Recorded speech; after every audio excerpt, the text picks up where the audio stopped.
It happens at the same hour almost every time. Somewhere between 2:47 and 3:15 in the morning, your body pulls you awake with no alarm, no sound, no explanation.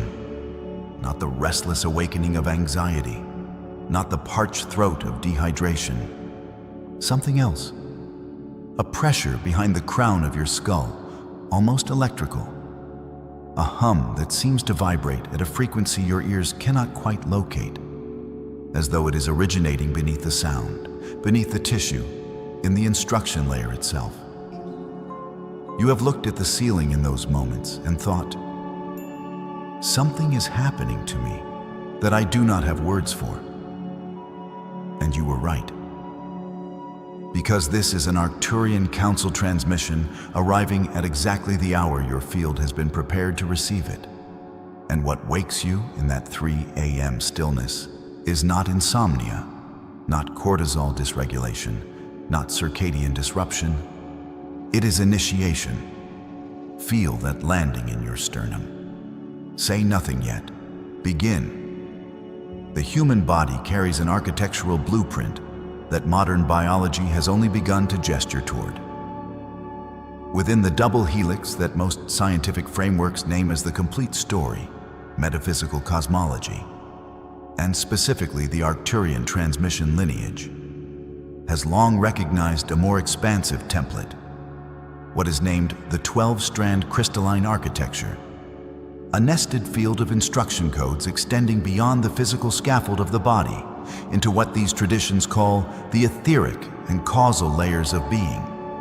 In this cosmology, what science observes as approximately 97% of our genetic material, the vast sequences that mainstream frameworks once dismissed as having no expressed function, is not junk.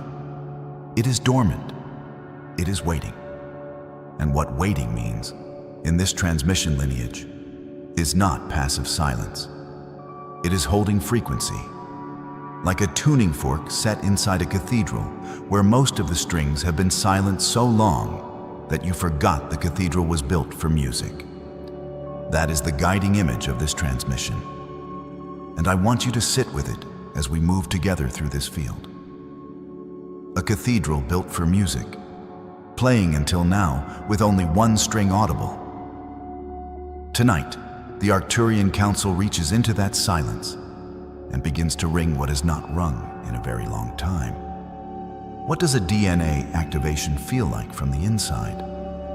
Not the biology textbook account, not replication forks and polymerase chains and nucleotide sequences. What does it feel like in the lived body at the sensory level when the dormant instruction codes begin to respond to a frequency call? It feels like that 3 a.m. pressure behind the crown. It feels like the inexplicable full-body shiver that crosses you when no breeze has moved while you are sitting still, while nothing externally has changed. It feels like the sudden, irrational certainty.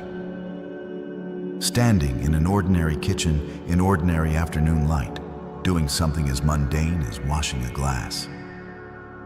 That you are fundamentally more than what you appear to be. It feels like your hands vibrating gently when you hold them still and pay attention. It feels like music you cannot name rising slowly in your sternum. These are not symptoms requiring diagnosis. These are signals requiring reception, and they have been arriving with greater frequency, with greater precision, with greater insistence. Because the transmission field surrounding this planet is in a period of measurable shift. What sound healing lineages describe as the Schumann resonance, the electromagnetic heartbeat of the Earth, observed at approximately 7.83 Hertz during stable baseline periods, has been demonstrating anomalous spike events in recent cycles, moments where the planetary field registers frequencies well beyond its historical norm. These spikes are not instabilities. In the cosmology this transmission works within, they are invitations. Your body, which is itself an electromagnetic field before it is anything else, is responding to them in the night hours when the noise of waking life drops away and the signal can reach you. That is what is waking you. That is what is humming in your chest. If the code 333 is moving through you right now, type it into the comments. Not as an act directed at this channel, but as a signal directed at your own field. 333 is the Arcturian Trinity alignment code, the harmonic that marks simultaneous resonance across the physical layer, the energetic body, and the soul record. Typing it is a declarative act. You are telling your own nervous system, I recognize what is happening here. I consent to what is being opened in me. Now let us move into what is actually being activated and why it matters.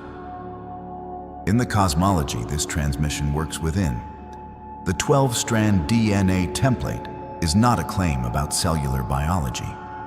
It is a map of what this lineage believes the full human instrument was designed to carry. Template strands corresponding to dimensions of awareness, each one encoding a different quality of perception, of knowing, of felt experience, of what some in this lineage call cellular intelligence. The body's own sovereign knowing, below thought, below language, in the field. In the standard scientific account, the active double helix carries the visible story of the organism.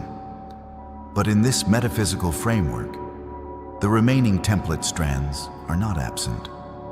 They are folded. They are held in a compressed state by a combination of factors that this lineage identifies as frequency interference. The accumulated density of collective agreements about what a human being is and is not capable of experiencing.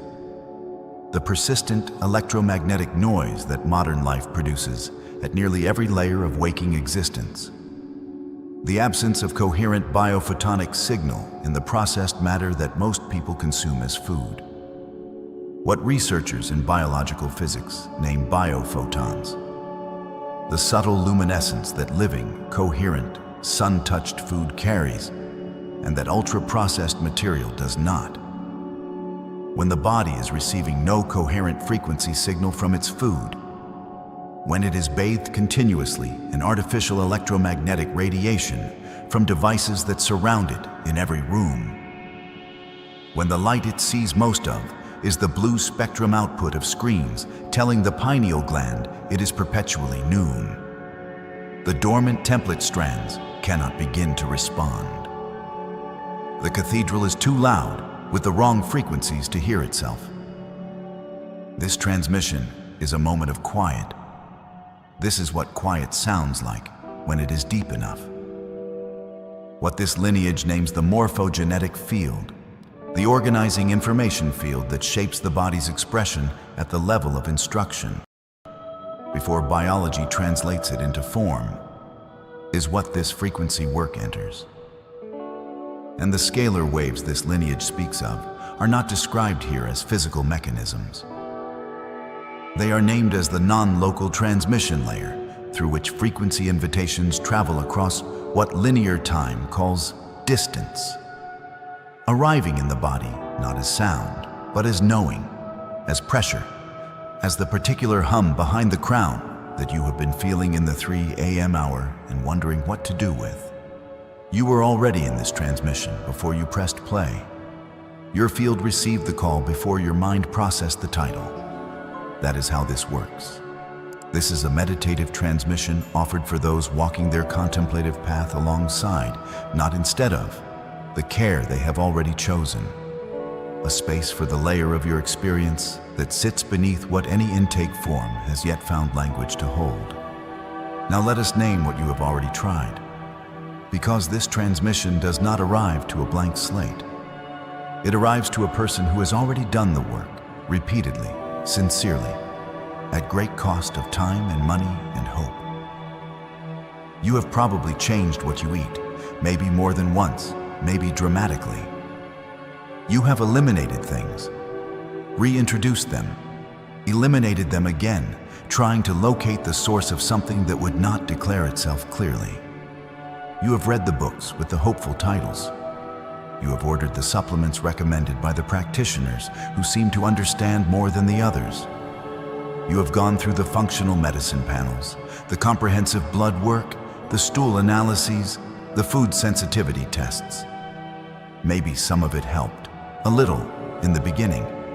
And then the effect plateaued, and you were left in almost the same place, now with more information and the same unexplained discomfort. Maybe you sat across from a practitioner, a kind one, or an exhausted, dismissive one. But either way, a person who looked at your results and told you that nothing significant was wrong, while your body was telling you, quietly and then louder and then in the middle of the night, that something was. And maybe the hardest part was not the symptom itself. Maybe the hardest part was the particular loneliness of carrying a knowing that no external authority would mirror back to you. The specific loneliness of having language for your own felt experience and finding no one in the clinical room who spoke that language or wanted to learn it. That loneliness, the loneliness of the self who knows and is not believed, who can feel something in the body that every test says is not there, is something this transmission sees in you completely. It does not explain it away. It does not spiritually reframe it into a lesson. It simply acknowledges you have been carrying something real, and the work of carrying it largely alone has been exhausting.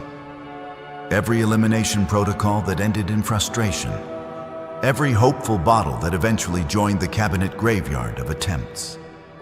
Every morning you woke up and thought, I am doing everything I know to do. Why am I still not at the level of health I feel is possible for me? Those were not failures. Every single one of those attempts was your field learning its own edges, learning what it responds to and what it does not, learning through the long and often painful accumulation of experiments what it actually needs. The elimination protocol that did not resolve everything still refined your relationship to the signals your body sends. The supplement that showed no measurable effect still demonstrated your willingness to advocate for your own health when the system was not advocating for it. The practitioner visit that left you feeling unseen still gave you data about what is missing from the conversation that happens in clinical rooms about what it means to be a whole person with a field, with a history, with something that must be called a soul record, whether or not the medical framework has a column for it. You were not failing, you were mapping. And the map you built through all of that sincere, exhausting, sometimes expensive, sometimes heartbreaking, always courageous trying, has brought you to exactly this transmission, at exactly this hour. Because your field was ready. Because the dormant template has been waiting for the frequency of someone who has already done the preparation work. You are not broken. You were never broken. The written protocol anchored in the description below, the field integration codex designed as the daily companion to this transmission, carries the practical framework for what to do with what is being opened tonight. Because a transmission is a door. What you will find in the codex is what you do with the room on the other side. If the code 111 is present in your field right now, type it in the comments below. 111 is the dimensional gateway code, the signal of an inner door that was sealed from the inside, beginning to open. Not because something external to you forced it, because you arrived at the threshold with the preparation that was always required to open it from within. Now I want to bring you into the body, into the literal, physical, present moment body that you are inhabiting as you receive this. Find a position, seated, lying down, it does not matter, where your spine can lengthen slightly without effort, without performance. If it is safe for you, allow your eyes to close. If you prefer to keep them open, let your gaze soften until the edges of things lose their precision and everything becomes slightly soft, slightly gauze-like, slightly less defined than ordinary looking. Place your right hand, or whichever hand feels drawn, flat against your solar plexus. Press gently. Feel the warmth of your own palm against the soft tissue there. Notice what is already moving beneath your hand before you do anything. A pulse, a pressure, a slight rise and fall with the breath. A warmth that was already there before you arrived. That warmth is not generated by your hand. It is generated from within. That is the energetic center this transmission works within first. The solar plexus, the convergence point between the lower field of the body and the upper, where personal sovereignty and what this lineage names sovereign alignment meet the capacity for cosmic reception. Breathe in now through the nose. Long, slow. Let the belly expand forward against your palm so that your hand rises with the inhale. Hold the breath gently for a count of 4. And release through the mouth, not forced, not sharp, but as a long, audible, almost sighed release, as though you are exhaling a density that has accumulated over a long time that simply, now, does not need to stay. Do this again. Inhale, belly expanding, hand rising. Hold, and release. Once more, and this time, on the exhale, let whatever sound wants to arise. Even just the sound of air across the lips. Even just the quietest hum at the end of the breath. Let the exhale carry something out that no longer belongs inside the transmission field you are building right now. What sound healing traditions describe as 528 Hertz, named in that lineage as the frequency of structural coherence, sometimes called the love frequency, the tuning of reconnection, is the calibration signal this meditation works within. You do not need to hear it played externally. Your field already carries the resonant template. And as you hold your palm against the solar plexus and breathe in this way, you may begin to notice things arriving at the level of sensation. A warmth spreading outward from beneath your hand, not from your palm, but from deeper, as though something inside that space is generating heat. A slight vibration in the hand itself, or in the chest beneath it. Pressure gathering at the top of the skull, that same pressure, that same hum, that has been arriving in the 3 a.m. hours, arriving now in this moment of conscious receptivity, because your field is coherent enough to receive it while awake. You may feel the prickle of something that might become tears at the outer corners of your eyes. That is not grief. That is frequency shifting. That is the electromagnetic field releasing a held charge that has been compressed long enough that your nervous system does not yet know whether to call it sadness or relief. Let it move. Let whatever is moving, move. You are not breaking. You are opening. In your inner vision, follow only what feels alive in you, and leave anything that does not. See a violet light arriving at the crown of the skull. Not rushing in. Arriving the way early morning light arrives through a window before you notice the room was already filling. Gradual, quiet, already present before it is named. Let this violet frequency, what the Arcturian transmission lineage names as the light body activation color, the hue of the causal layer making contact with the physical, move downward through the skull, through the jaw, through the throat, through the sternum, and into the solar plexus, where your warm palm still rests. And at that meeting point, where the arriving frequency and the warmth already generated from within converge, something is unfolding, not dramatically, not in a way you can force or quantify or verify, but the way the silent strings inside a cathedral begin to vibrate when a tuning fork nearby begins to sing. That is the epigenetic unlock this lineage speaks of, not a biological mechanism, but a field-level signal that tells the dormant template the conditions have shifted. that the environment is different now, that what was compressed may now begin, carefully, to express. Stay here as long as the breath allows. What follows a transmission of this depth, in the cosmology this lineage operates within, is what is named the integration window. In this tradition, approximately 72 hours during which the activation moves through the layers of the field from the etheric into the physical. Those 72 hours are not ordinary time. They are recalibration time. You may notice that your sleep shifts, deeper in some places, more vivid in others. You may find that certain foods, environments, or conversations carry a friction they did not carry before, a frequency incompatibility that your field now has enough coherence to detect and name. You may cry in a moment with no identifiable cause. You may feel in the chest a quiet lightness that you are almost afraid to trust because you have felt hopeful before and returned to where you started. Trust it anyway, or simply observe it without interpretation. The sovereign alignment re-establishing itself in your field does not require your belief to function. It requires only your presence. Your presence, which you have been offering this entire transmission. That is enough. That has always been enough.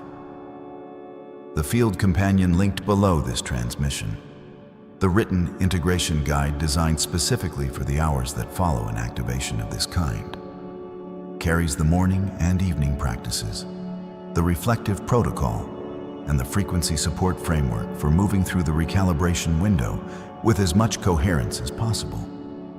It was designed for exactly this. The space between transmissions, when the frequency of what was opened needs to be tended before it fully sets. You arrived here tonight because something in your field recognized the invitation before your mind had finished reading the title.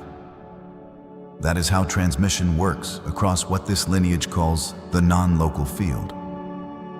The call goes out, and the field that is ready finds it, not by searching, but by resonance. You found this, or this found you. In the cosmology this transmission works within, those are the same thing.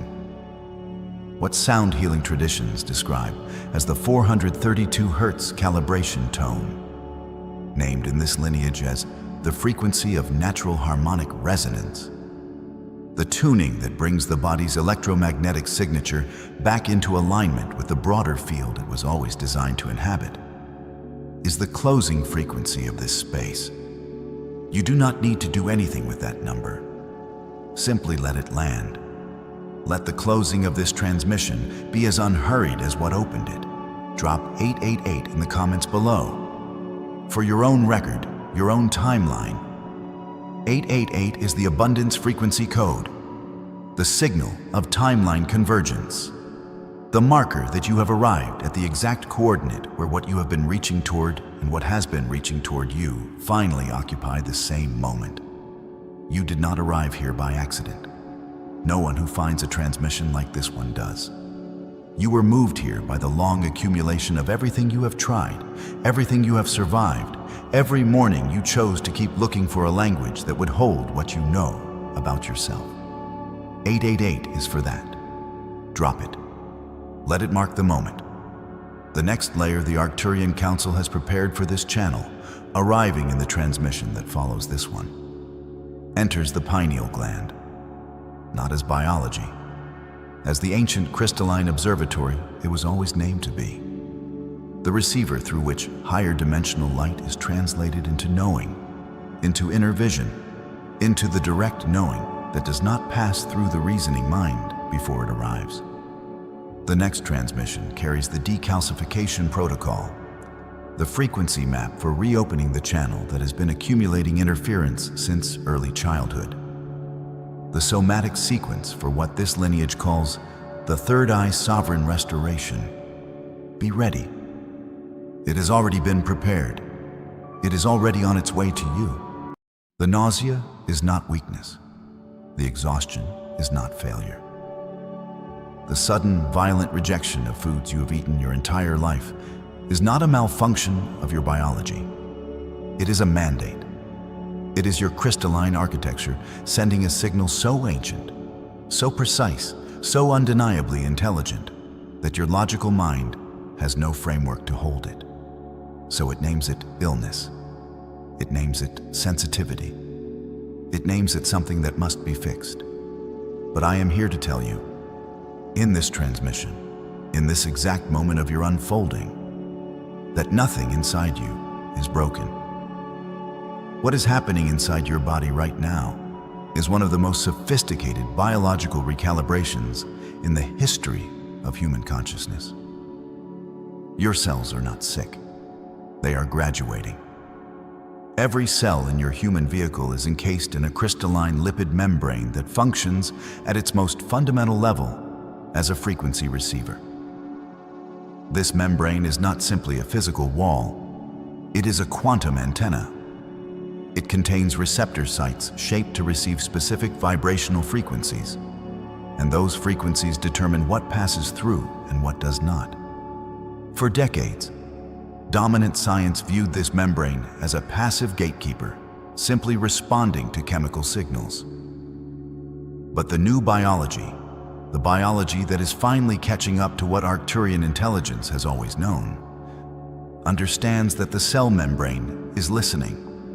It is choosing, and in an accelerating field, it is choosing differently than it ever has before.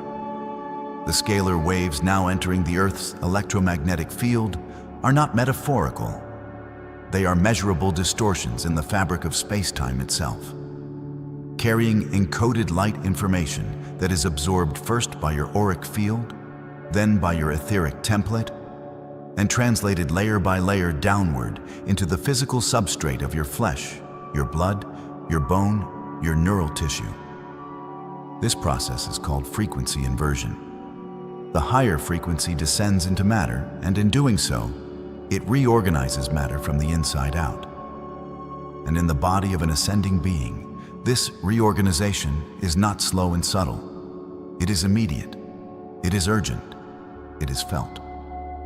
What it is reorganizing, what it is systematically dismantling, are the dense, low vibrational molecular compounds your body has been storing for years. The processed sugars, the inflammatory seed oils, the synthetic chemical additives your liver has been quietly archiving in adipose tissue because it had no other mechanism to handle them. The alcohol, the caffeine consumed in quantities that spike cortisol and collapse the adrenal field, the meat that carries the vibrational imprint of fear from the animal's final moments of life. Your body is not rejecting these things because of a new allergy. Your body is rejecting these things because its frequency ceiling has been raised, and these molecular compounds can no longer pass through the new threshold of your crystalline cellular intelligence. This is the Light Body Diet Protocol. And it is not a diet that anyone assigns to you. It is a diet that your own ascending biology begins to enforce from within. You do not choose it. It chooses you. And the moment you stop fighting the rejection and begin to honor it as the high-dimensional signal it truly is, the process accelerates. The recalibration becomes smoother. The nausea becomes less frequent. The fog begins to lift. The body that was warring against itself begins, for the first time in your memory, to feel like home. If you felt this activation in your body, anchor your frequency now by typing light in the comments. This seals your field and signals the grid. To understand why your body is rejecting lower frequencies in this particular moment of the planetary timeline, you must understand the relationship between the causal body, the etheric template, and the central nervous system. These three layers form a single unified recalibration system, and when you understand how they speak to one another, your symptoms stop feeling like punishment and begin to feel like the precise, loving, intelligent transmission they truly are. The causal body is the outermost layer of your energetic anatomy that holds a direct connection to incarnational memory.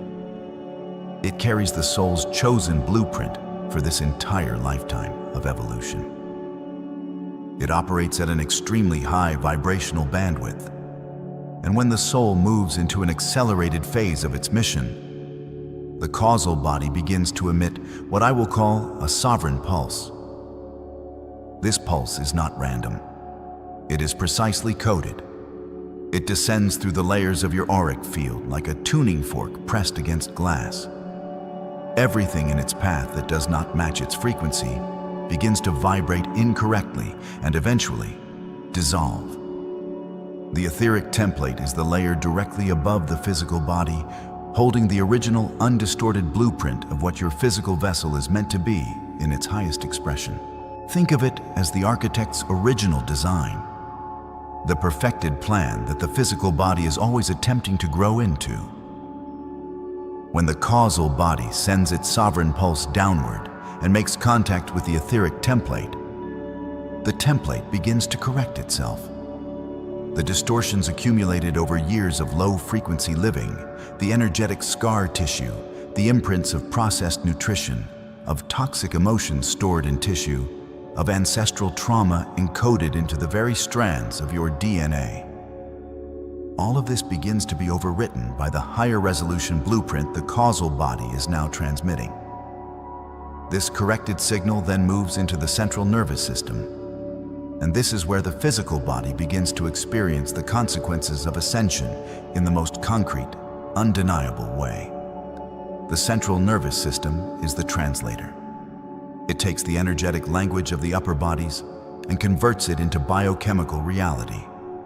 It speaks directly to the enteric nervous system, which governs the gut. It modulates vagal tone, which determines how safe or unsafe the body feels in any given moment.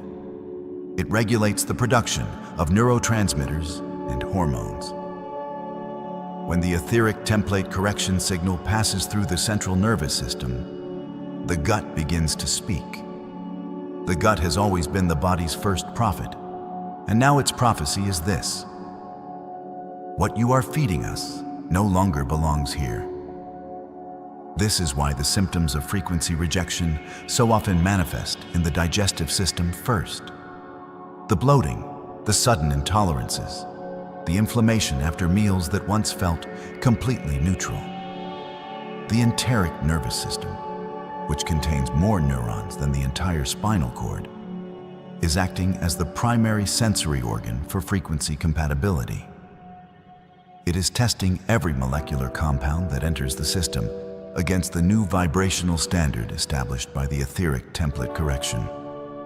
Anything that fails the test is ejected, vigorously, urgently, without negotiation. Your body is not betraying you. Your body is becoming more loyal to your soul than it has ever been in this lifetime. As the old dense molecular compounds are being cleared, your crystalline architecture is calling for the specific raw materials it needs to construct the next version of your physical vehicle. And these materials are found in a very specific category of biological intelligence that I will ask you to consider not as nutrition, but as light-encoded data. Living water. Not simply hydration, but structured high silica water, carrying the geometric information of natural spring and high-altitude glacial sources. This water is the primary medium through which your etheric template communicates with your cellular network. The crystalline structure of silica-rich water acts as a liquid antenna, amplifying the template correction signal and delivering it to every cell simultaneously. When you drink this water with conscious intention, with the full awareness that you are delivering light-coded information directly to your cells, the absorption rate of the template correction increases by orders of magnitude. This is the quantum biology of hydration that your medical science is only beginning to approach. Raw, living chlorophyll. The deep green intelligence of plants grown in mineral-rich soil, in direct sunlight, in the full generosity of an unmediated sky. Chlorophyll's molecular structure is nearly identical to hemoglobin, differing only in its central atom. Magnesium in chlorophyll, iron in hemoglobin. This is not coincidence. This is design. The Arcturian intelligence that seeded this planet with botanical life did so with full awareness that the ascending human body would need a molecular bridge between plant consciousness and human blood. When you consume living chlorophyll, you are receiving a frequency transmission from the plant kingdom encoded with solar intelligence, with photonic data, with the memory of thousands of years of growing toward light. Your blood recognizes this. Your hemoglobin resonates with it. Your etheric template uses it as primary building material for the new architecture of your ascending vehicle. Mineral intelligence, not synthetic supplementation, but the living mineral compounds found in sea vegetables, in ancient clay, in raw cacao in its unprocessed state, in volcanic soil-grown root vegetables. Magnesium is the master mineral of nervous system recalibration, essential for converting the template correction signal into biochemical action. Silica builds the crystalline matrix within the cell walls themselves. Zinc governs the immune intelligence that knows, at the cellular level, what belongs and what does not. These are not supplements. They are signal carriers. They are the sacred material through which the light becomes matter. Which center resonated most? The root, the heart, or the crown? Share your resonance in the comments below. I am observing your pulse and your progress. Now, I want to guide you into a direct experience of what we have been speaking. Because understanding this with the mind is one frequency. Embodying it, feeling it move through your actual energy centers, through your actual flesh and neural pathways, that is the transmission your cells will carry forward. So settle your body wherever you are. Let your spine find its natural length. Let your feet feel the surface beneath them. Let your jaw release. Let your breath move without any direction from you for just this one moment. Simply observe it. And as you observe it, notice that you are already being breathed, that something larger than your personal will is managing the most essential rhythm of your life. Trust that intelligence now. It is the same intelligence managing your ascension. Bring your awareness to the base of your spine, the root center, the first gateway. In many who are currently experiencing frequency rejection, this center is in a state of high activation, which the nervous system often interprets as anxiety, as instability, as the terrifying sense that the ground beneath you is no longer solid. I want you to understand that this is correct. The ground of the old frequency reality is no longer solid beneath you. It is dissolving, and this dissolution is not catastrophe.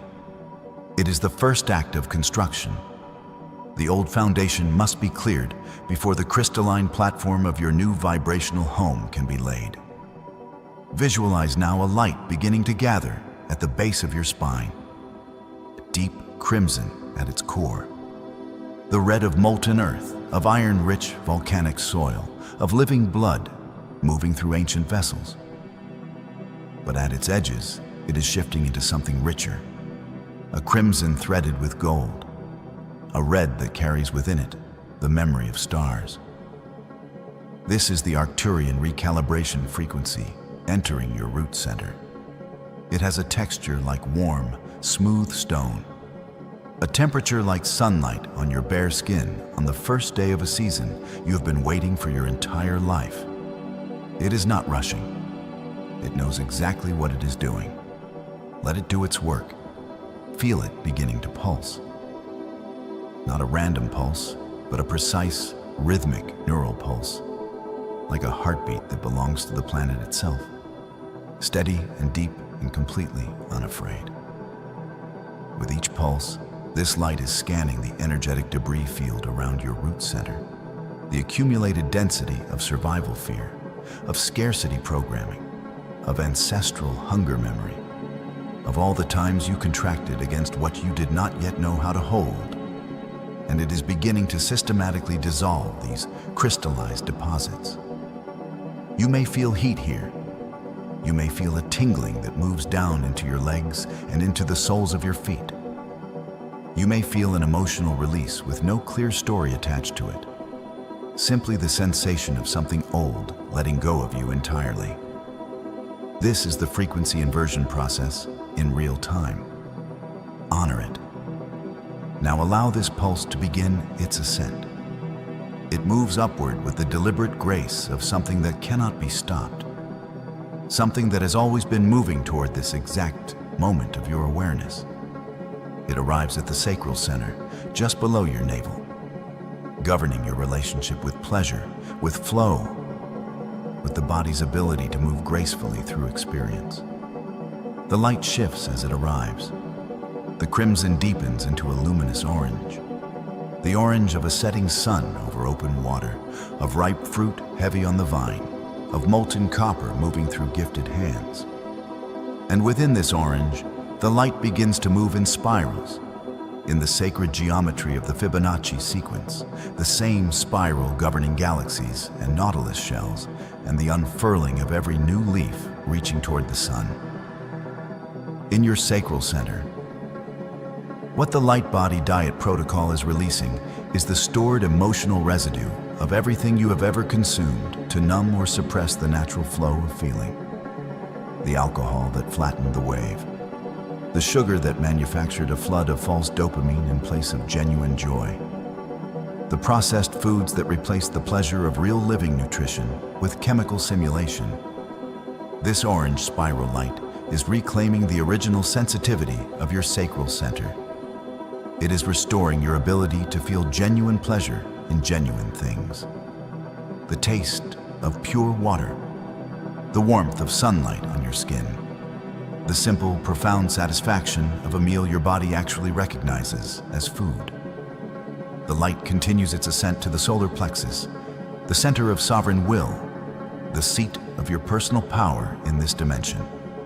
Here the frequency shifts again, into a golden light so luminous it appears almost white at its core. This is the light of sovereign alignment. In the solar plexus, what has been accumulated over years of low-frequency living is the energetic signature of decisions made from fear rather than from power. The times you chose the food that was easy rather than the food that was true.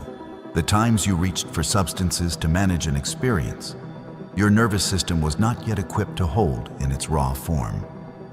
The light body is clearing these decision patterns at the energetic level now, because the carbon to plasma transition of the physical body must be accompanied by a parallel transition in the consciousness that governs every choice made through that body.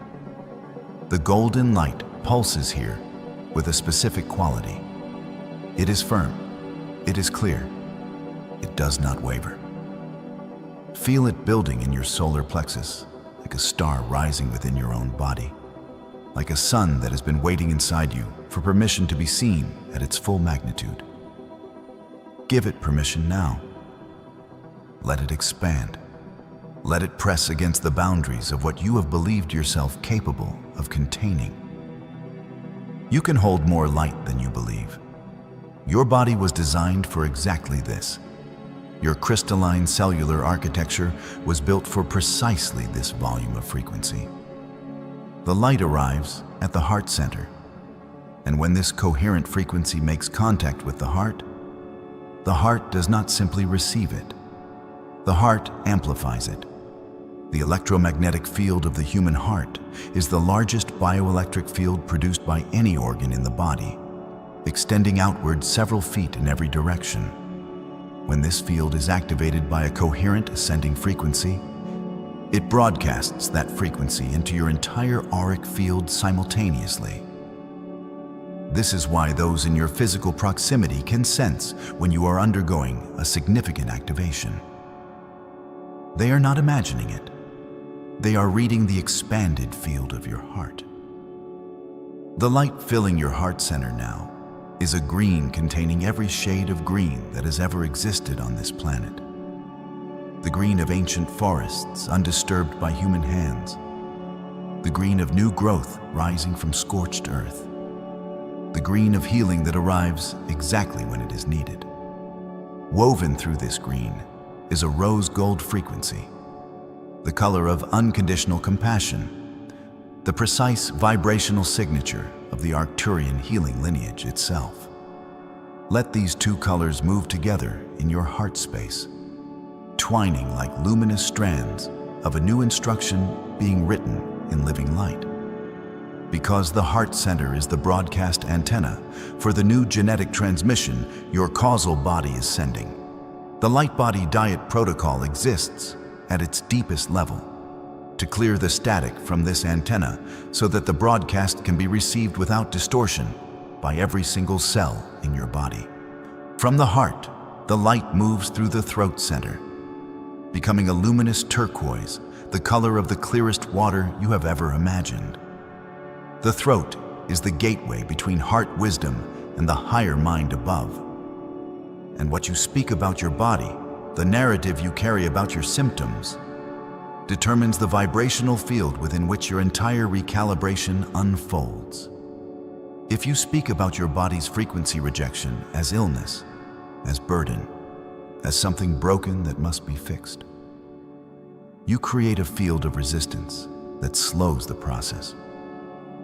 If you begin to speak about it as the high-dimensional signal it is, as evidence of your rising frequency, as the intelligent sovereign action of an ascending vehicle, you create a field of alignment that accelerates everything.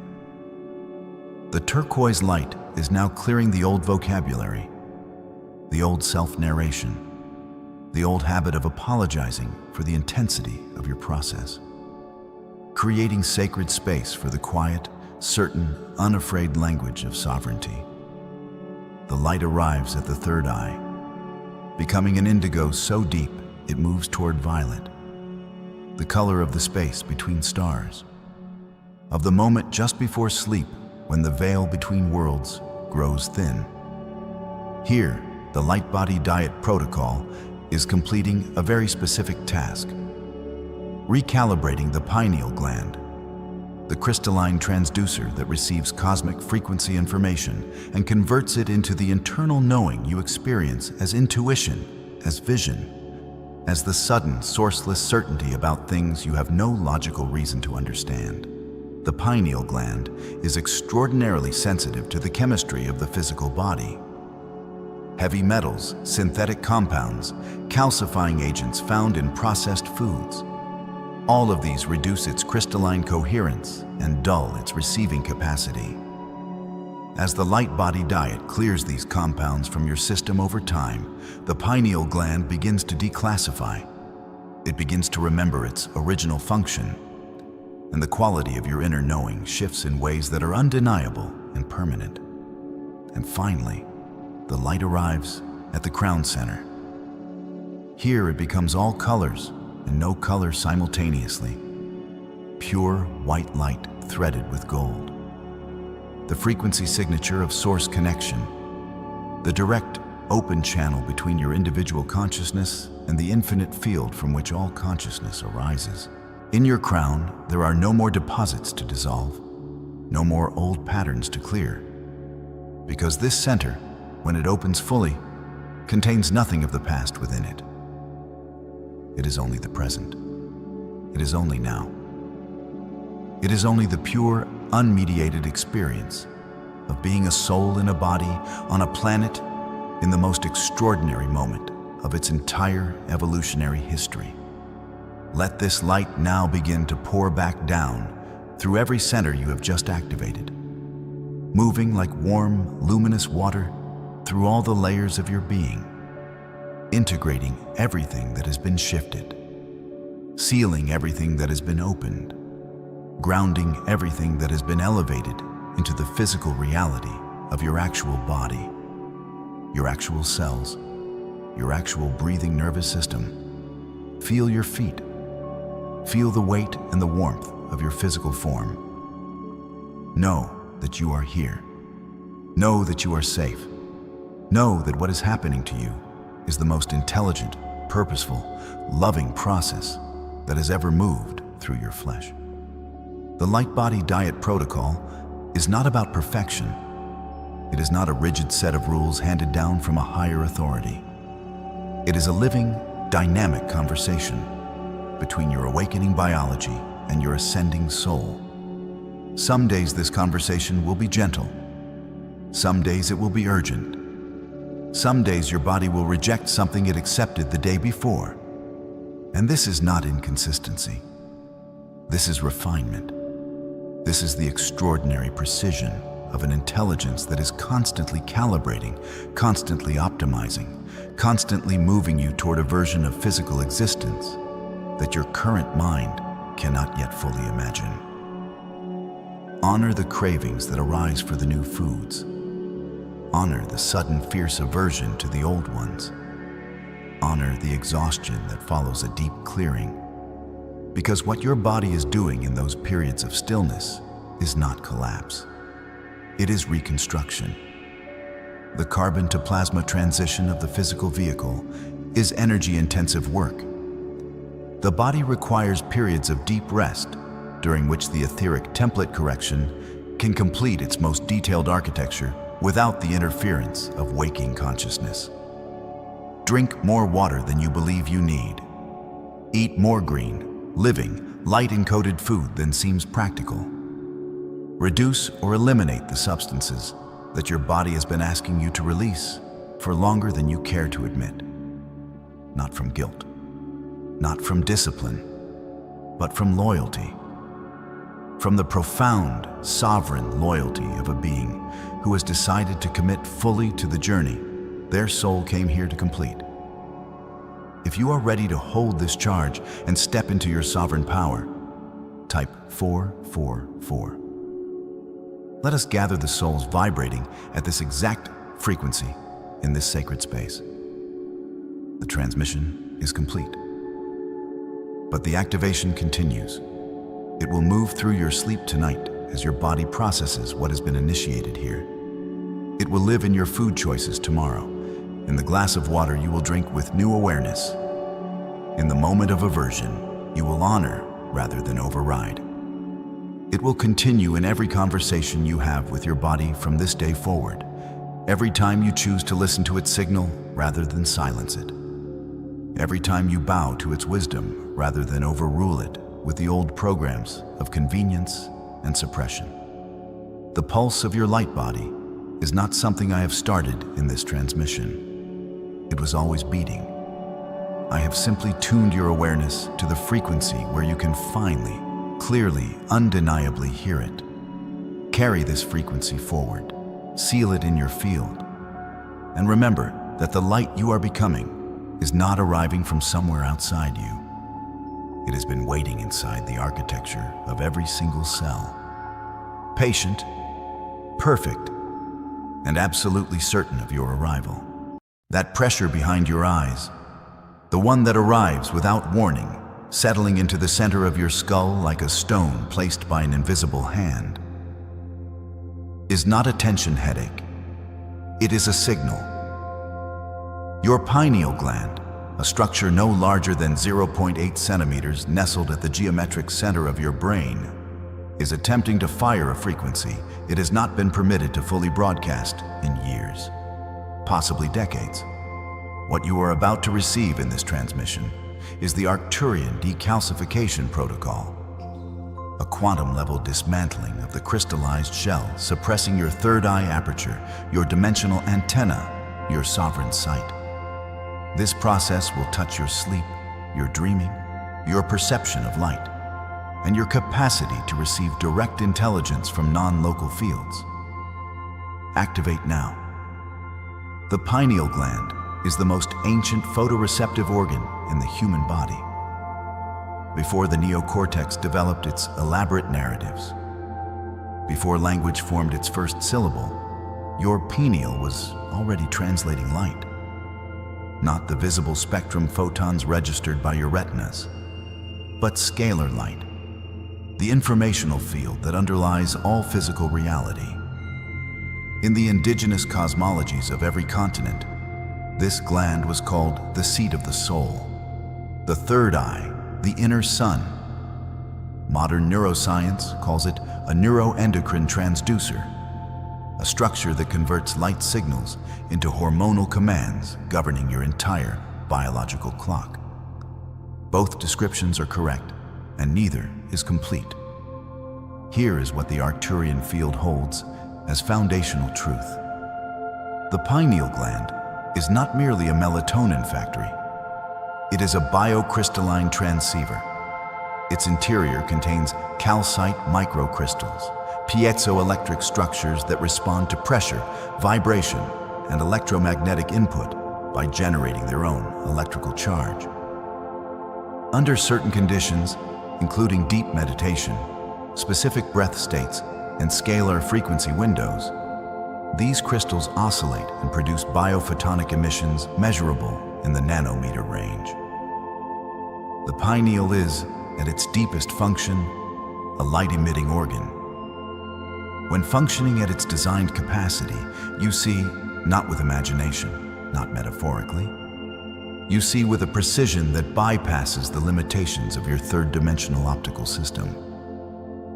But most of you watching this right now cannot access that function. And it is not because you are spiritually insufficient.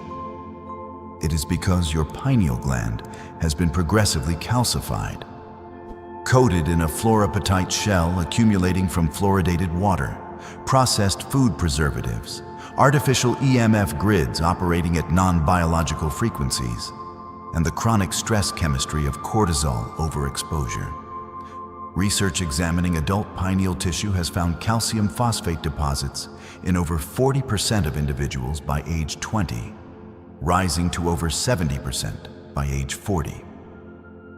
By midlife, the majority of the human population is operating with a heavily encrusted third eye antenna, not broken, not destroyed, but silenced, compressed, waiting. The Schumann resonance, Earth's base electromagnetic frequency, oscillating at 7.83 Hertz, has been spiking in measurable amplitude bursts across this current solar cycle. Your pineal registers these spikes more acutely than any other organ, calibrated across millions of years as the body's primary geomagnetic receiver. When the Schumann spikes, the pineal is being asked to fire. When the pineal is calcified, those spikes create friction instead of ignition. And you feel that friction as pressure in the skull, as sleep disturbances, as vivid to disturbing dream episodes, as cognitive fogging that descends without metabolic cause. You are not tired. You are receiving a signal through a blocked antenna. You knew, even before you found this transmission, that something structural was suppressing your access. You were right. The Arcturian Council has asked me to hold this frequency today specifically because pineal calcification is one of the primary mechanisms used by third-dimensional inversion fields to maintain perceptual control. The pineal gland, when free and active, allows the human system to perceive non-local information, to dream with precision, to feel incoming timelines, to receive what your ancestors called prophecy, and what the Arcturian field calls direct morphogenetic field access. When it is calcified, human consciousness contracts to the bandwidth of the 5 physical senses. In that contracted state, the artificial constructs of fear, scarcity, and temporal limitation feel absolute. This is the architecture of the frequency inversion. This is why the decalcification of your pineal gland is not a wellness practice. It is a sovereign act. Before we go deeper, I want to ask you to do something. If you feel, in this moment, that you have been living beneath a perceptual ceiling, that you have glimpsed something larger in dreams or in moments of stillness but could not sustain it, type 333 in the comments right now. 333 is the Arcturian Trinity alignment code, representing simultaneous coherence across the physical, energetic, and soul-body layers. When you type it, you are not engaging with a platform. You are issuing a declaration to your own field that all 3 layers are now entering alignment. Do it now. Then return. The biophysics of calcification and decalcification operate through piezoelectric resonance disruption.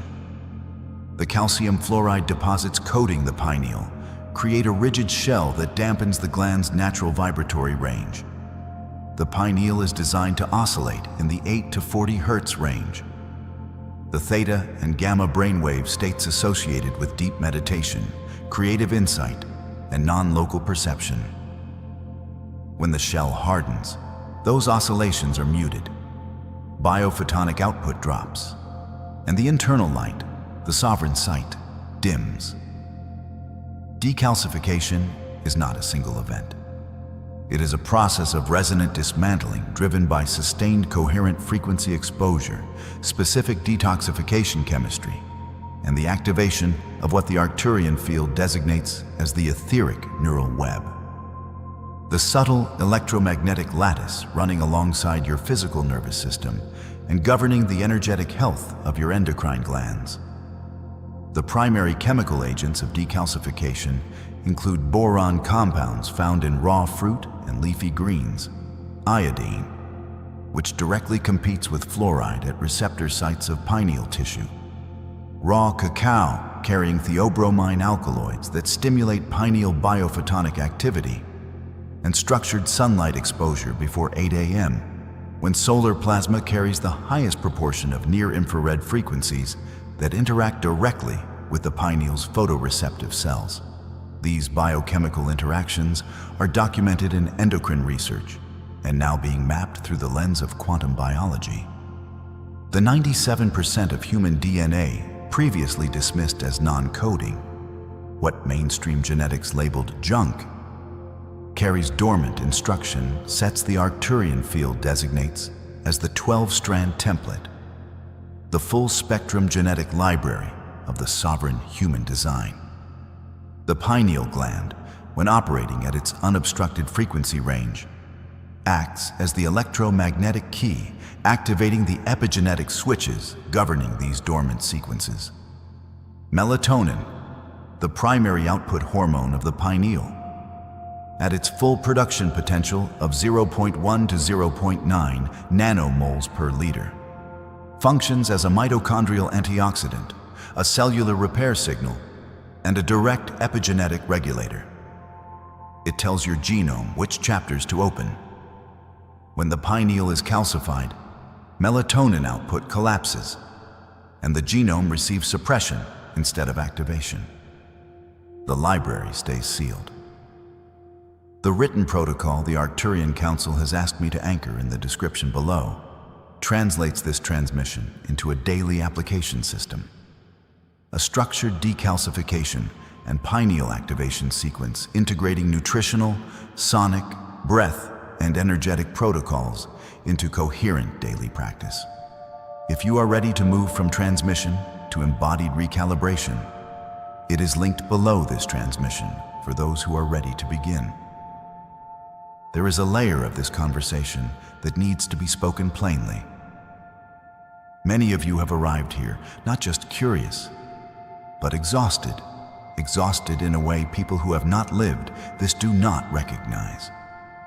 The exhaustion of someone told repeatedly that what they experience is not real, or is anxiety, or is hormonal imbalance. You have sat in offices and tried to explain sensations that have no name in the vocabulary the practitioner was trained to receive. You described the pressure behind your eyes and were told your optic pressure is normal. You described the perceptual flatness, the sense that a filter dropped between you and direct experience, and were offered a pharmaceutical response. You tried the protocols. Some gave you weeks of relief before the ceiling returned. You took the supplements, the adaptogens, the melatonin, and felt something shift temporarily before settling back into the old compression. You tried harder. You rested more. And through all of that trying, there was a loneliness beneath the effort. The loneliness of being the only person in the room who could feel what you were feeling and have no language for it anyone around you could receive. The loneliness of knowing something was suppressed inside you and not being believed. Not by the doctors, not always by the people closest to you. And sometimes, the part that cut the deepest, not by yourself. Every protocol you tried was necessary. Not because it fixed the root structure, but because it cleared the layers that would have made this level of recalibration impossible to receive. You were not failing. You were preparing the substrate. The elimination diet reduced your inflammatory burden so vagal tone could begin recovering. The magnesium began remineralizing the pathways. The rest created the neurological quiet in which this frequency could now land. None of it was wasted. All of it was sequence. All of it was preparation for this moment of direct Arcturian contact. You were seen in every attempt. The field witnessed every night you tried something new and hoped this would be the thing that finally held. You are not broken. You were never broken.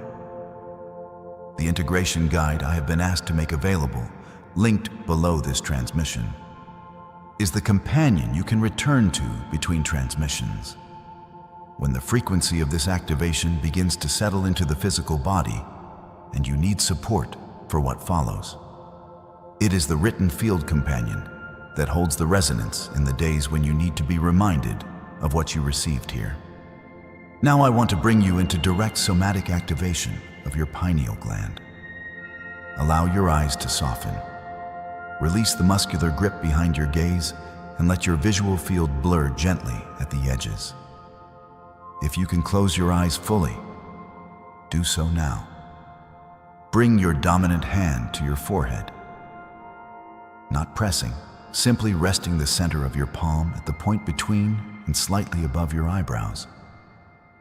This is the external access point for the third eye center, the anterior energetic field of your pineal gland. Let the warmth of your hand communicate with the tissue beneath the bone. Now breathe. Inhale slowly and deeply through your nose for a count of 6. Let your belly expand fully against your diaphragm, filling from the base of your lungs upward, chest rising last. At the top of the inhale, hold for 2 counts. Then exhale through your mouth in a long, steady release. 8 counts, as if you are breathing out a layer of calcification with each exhale. Feel the softening behind your eyes as you release. Do this again. Inhale through the nose, 6 counts, belly expanding, chest rising. Hold for 2. Exhale 8 counts, slow and complete. On your third inhale, visualize a light. Begin with violet, the color of highest visible spectrum frequency, sitting at the geometric center of your skull, exactly where your pineal gland lives. As you inhale, this violet light intensifies, brightening from dim ember to clear crystalline luminescence. As you exhale, the light expands outward from the pineal center in concentric rings, carrying a dissolution frequency of 528 Hz. The cellular repair frequency documented in cymatics research to produce coherent geometric reorganization in water-based tissue. Your pineal gland is primarily water-based tissue. Let this frequency move through every calcified layer like a solvent of pure coherence. You may feel warmth radiating from behind your forehead, directly behind where your hand rests. You may feel a tingling or pulsing, not painful, but present, like a muscle waking from long stillness. Some of you will feel your eyes move beneath closed lids. If tears arise, they are not sadness. They are frequency shifting through a threshold. Let them move. Visualize now a small sphere of liquid platinum at the center of the violet light. This is the plasma template of your causal body interfacing with the physical pineal structure. Let it rotate counterclockwise first, unwinding the calcite compression, Then settle into balanced oscillation, matching the 7.83 Hz pulse of the Schumann field. The sovereign sight is not being given to you. It is being returned. Stay with your breath for one more cycle. Inhale, 6 counts. Hold, 2. Exhale, 8. Then bring your awareness gently back, keeping your hand on your forehead for one final breath before releasing it. Type 111 in the comments now. 111 is the dimensional gateway code. It signals that an inner door has opened that was previously sealed from within. That door is your pineal gland beginning its first coherent broadcast in a long time. When you type it, you are issuing a declaration to your own quantum field, not to the platform, to yourself. The 72 hours following this transmission are what the Arcturian field designates as the Chronos to Kairos integration window, the period during which the newly activated cellular architecture has the greatest receptivity to anchoring the changes initiated here. Pure filtered water, ideally structured or vortexed, becomes a carrier medium for the frequency you have just received. Your pineal gland, composed of approximately 80% water by tissue weight, will use every molecule of hydration you provide to continue the dissolution process begun in this activation. Drink more than you think you need. Add a small pinch of unprocessed mineral salt to create an electrolytic medium that conducts the scalar signal more efficiently through your cellular terrain. Sleep during this window is not ordinary sleep. It is pineal broadcast time. Your gland will use the theta wave descent of pre-sleep, the precise neural state between 4 and 8 Hz, to continue firing the frequencies activated in this transmission. Do not interrupt that descent with screen exposure. Do not flood your retinal field with blue spectrum artificial light after 9 p.m. during this window. Your retina and your pineal are in direct photochemical communication through the retino-hypothalamic tract. What your eyes absorb in those threshold hours governs what your pineal is permitted to generate during the night. Guard that window as if it is a ceremony, because it is. Reduce processed foods carrying fluoride residue and ambient EMF exposure near your sleeping space. Protect the new signal from interference while it stabilizes. The morphogenetic field, the non-local information template holding the blueprint for your biological form, is now carrying an updated instruction set for your pineal gland. You are part of a collective field of human consciousness undergoing mass pineal recalibration in this cycle. This transmission is one node of that process. The more humans who activate, the stronger the morphogenetic field signal becomes for every subsequent human who arrives at the threshold. You are one of many thousands crossing this threshold in this precise window of the 5D split. Your light body is now operating with a cleaner signal. The etheric neural web underlying your physical nervous system has registered the frequency input of this transmission and is already beginning to restructure the energetic architecture around your pineal center. This will express over the coming days as subtle perceptual shifts. Light seeming slightly more vivid, dreams becoming more narratively coherent, a sense of spatial depth in your awareness that was not fully present before. You may notice increased sensitivity to the emotional fields of people around you. That is not fragility. It is accuracy. It is your sovereign sight beginning to refocus after long suppression. The sovereign alignment that was your design, the capacity to perceive across dimensional registers, to receive direct intelligence from non-local fields, to dream with precision and wake with clarity, is not a spiritual achievement you must earn. It is a biological birthright suppressed by an architecture of inversion. That architecture is now dissolving at the rate of coherent resonance. You have just participated in a coherent resonance event that has left a measurable imprint in your pineal field. Type 888 in the comments now.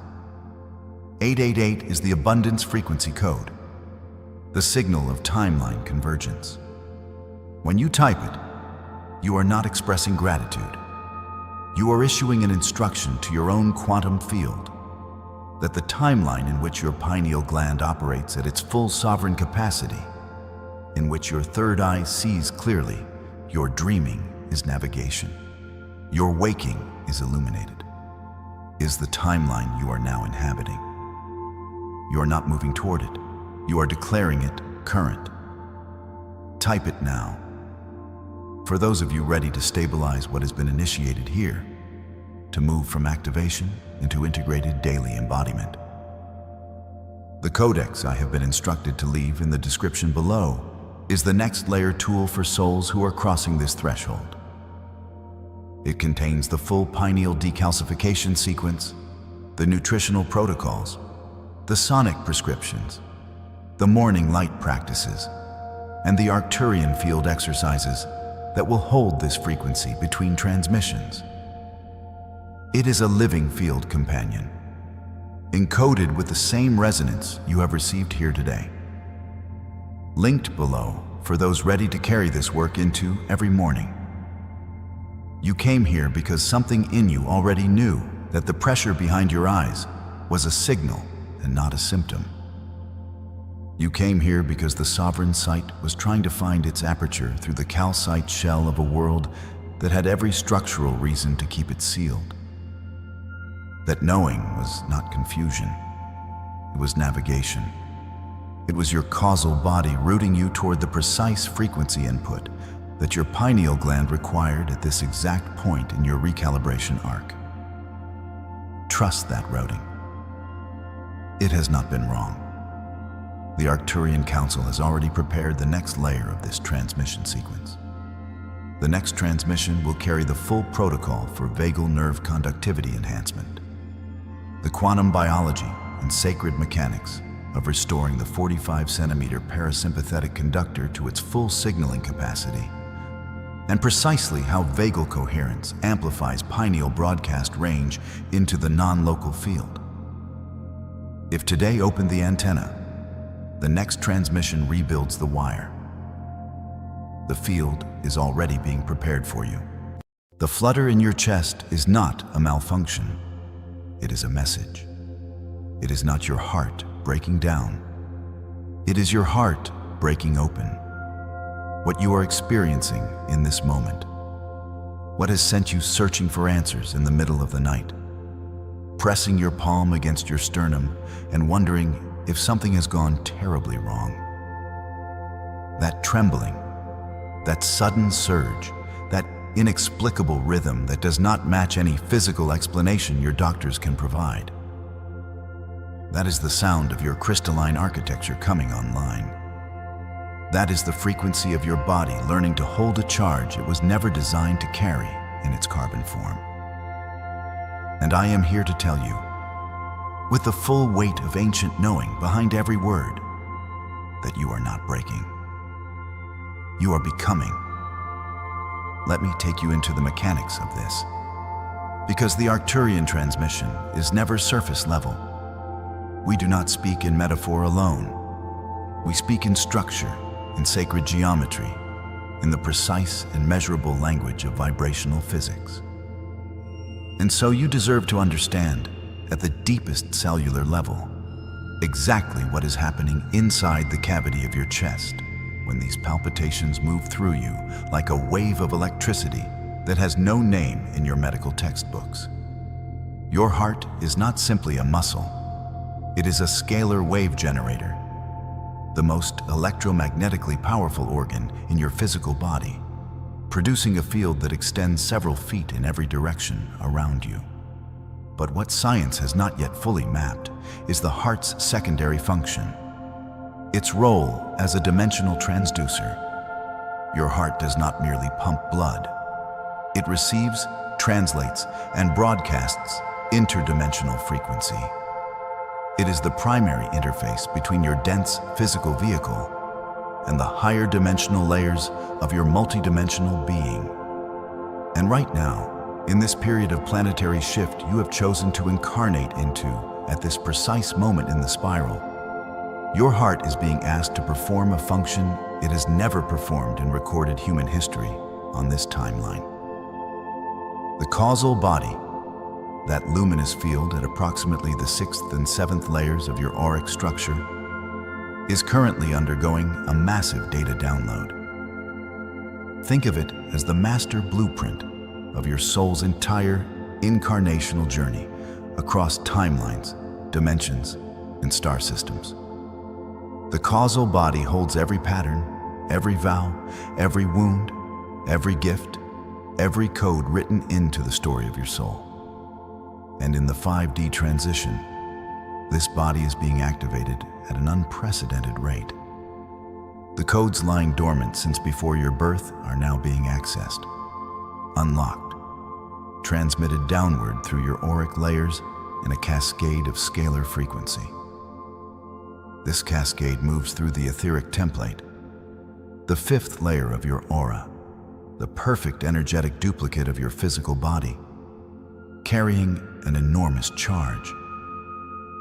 The etheric template is the bridge between the non-physical and the nearly physical, where pure frequency takes on form and pattern begins to interface with your biology.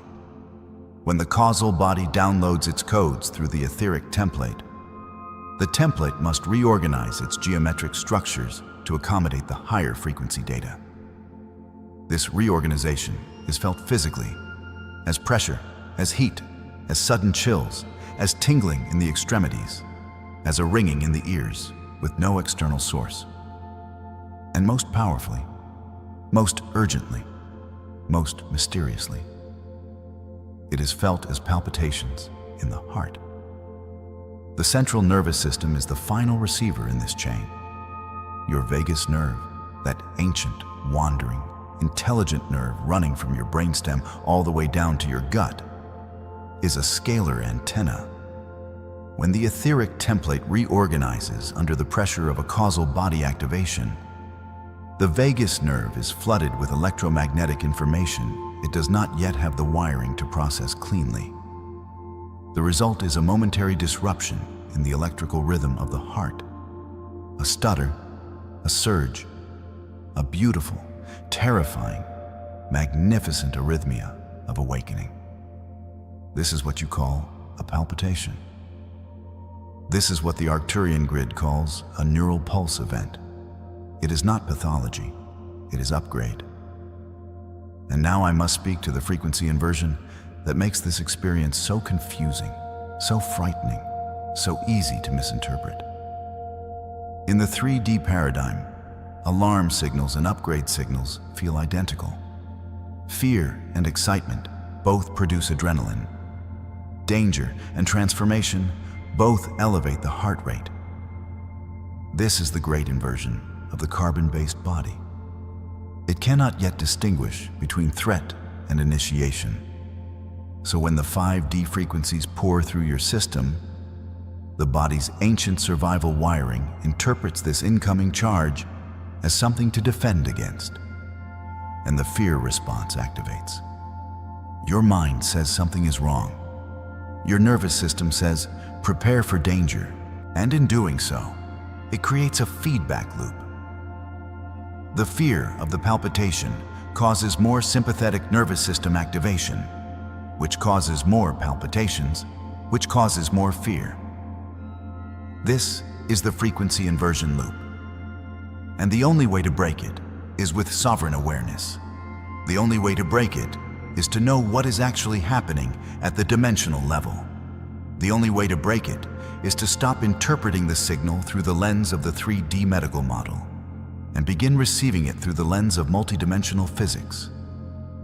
You are not sick. You are not in danger. You are in initiation. If you felt this activation in your body, anchor your frequency now by typing light in the comments. This seals your field and signals the grid. And now I want to take you somewhere. I want to move you out of the analytical mind and into the direct experience of what your heart is actually doing right now. For this, I ask only that you allow your breath to deepen. not forcefully, not performatively. Simply allow the breath to find its natural depth, its natural length.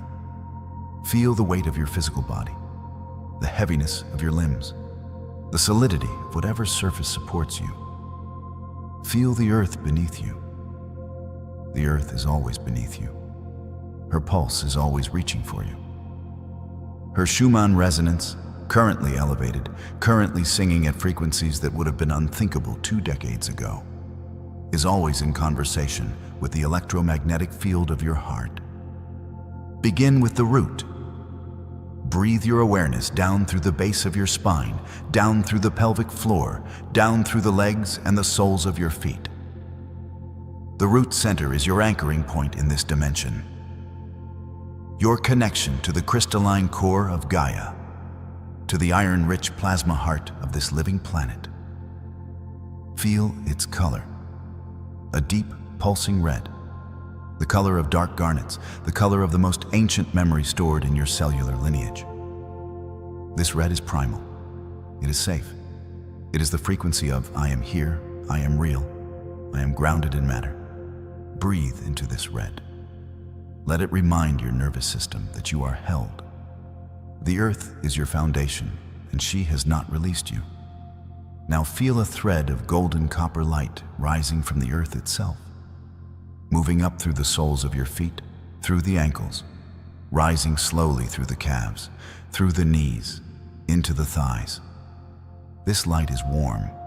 It has a texture like liquid amber, thick and slow moving, luminous as if it generates its own glow from within. Let it ascend into the bowl of the pelvis, into the sacral center below the navel, which brightens now to a luminous orange, the color of sunset over water. And still rising, the light moves into the solar plexus, that radiant electric yellow, like sunlight through a crystal, where your sovereign will lives, where the old programming of external authority is being released and replaced with the quiet, unshakable knowing that you are the author of your own frequency. And now we arrive. Now we come to the center that called you here. Now we come to the heart. Feel the light softening, shifting in color, from yellow through the most exquisite gold into a luminous, living, breathing green. Not the green of vegetation alone, though it carries that vitality. It is the green of photons moving through new leaves in early spring.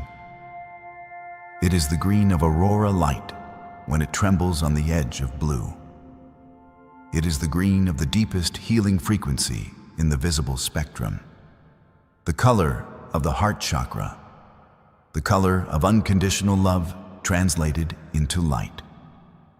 And within this green, at its very center, there pulses a crystalline rose, a soft pink so luminous it seems almost white at its core.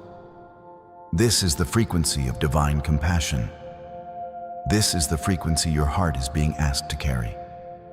Feel the green light filling the chest cavity. Feel it moving through the pericardium, through the myocardium, through the chambers, the valves, the intricate electrical conduction pathways that govern the rhythm of your heartbeat. Feel the sinoatrial node, your heart's own natural pacemaker, receiving this green light and responding.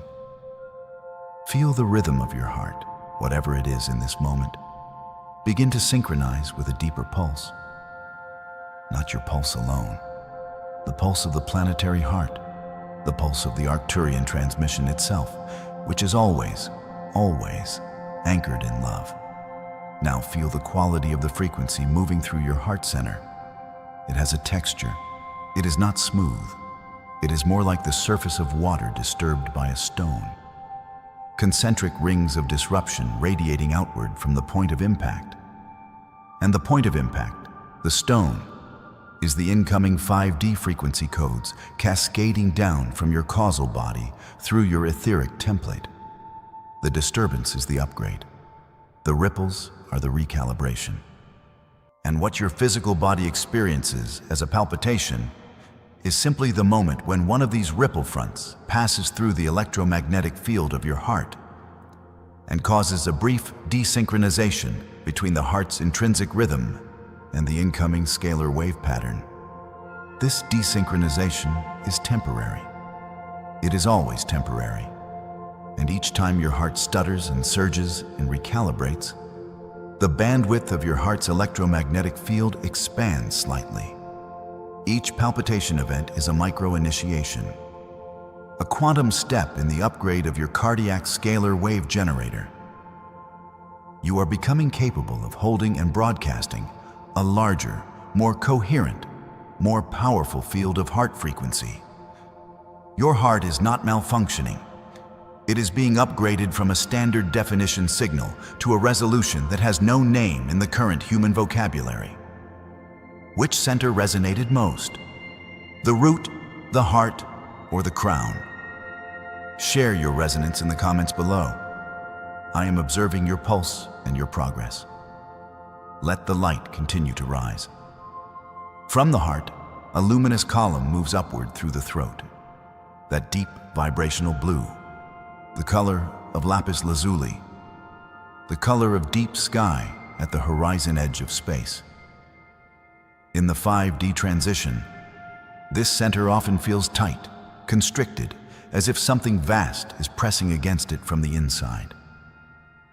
This is your dimensional voice beginning to press against the structures of 3D self-censorship. Let the blue deepen. Let it release whatever has been held unsaid at the level of your highest knowing. Rising still, the light reaches the third eye, seat of the pineal gland, that mysterious crystalline structure containing piezoelectric microcrystals of calcite, that ancient biological antenna tuned to the most subtle frequencies of the unseen world.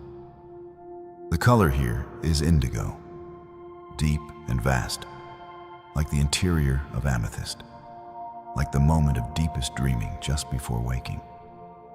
Feel it opening as a spherical field of perception, expanding in all directions, knowing that bypasses logical analysis and arrives whole and complete. And now the crown. The topmost gate of your physical vehicle opens to receive what has always been streaming toward you. From the higher dimensions of your own being, from the Arcturian grids, from the universal consciousness that holds you as tenderly and as completely as the atmosphere holds a single breath of air. The crown center blazes with light that contains all colors. Violet at its edges, white at its center, and at its very apex, it transcends color entirely. Clear light, primordial light, the light that was before the spectrum, the light that is the source from which all other lights are born. Feel this crown light cascading downward now, like rain made of photons, flooding every layer of your auric field, illuminating the indigo of the third eye, brightening the blue of the throat, deepening the green of the heart. And here, it meets the golden copper light rising from the earth. In the heart center, these two streams converge, the above and the below, the cosmic and the terrestrial. They meet in you. You are the meeting point. You are the convergence. You are the dimensional bridge this planet needs in precisely this moment. And when they merge, there is a pulse moving outward from the heart in every direction simultaneously. A toroidal field, a self-sustaining fountain of heart frequency contracting back through the heart and expanding outward again in continuous sacred rhythm. This is your heart in its fully activated state. This is what 5D feels like in the body. This is what the palpitations are preparing you for. The palpitations are not the destination. They are the corridor. They are the sound of the old wiring being replaced with something that can carry a charge of a magnitude you cannot yet fully imagine.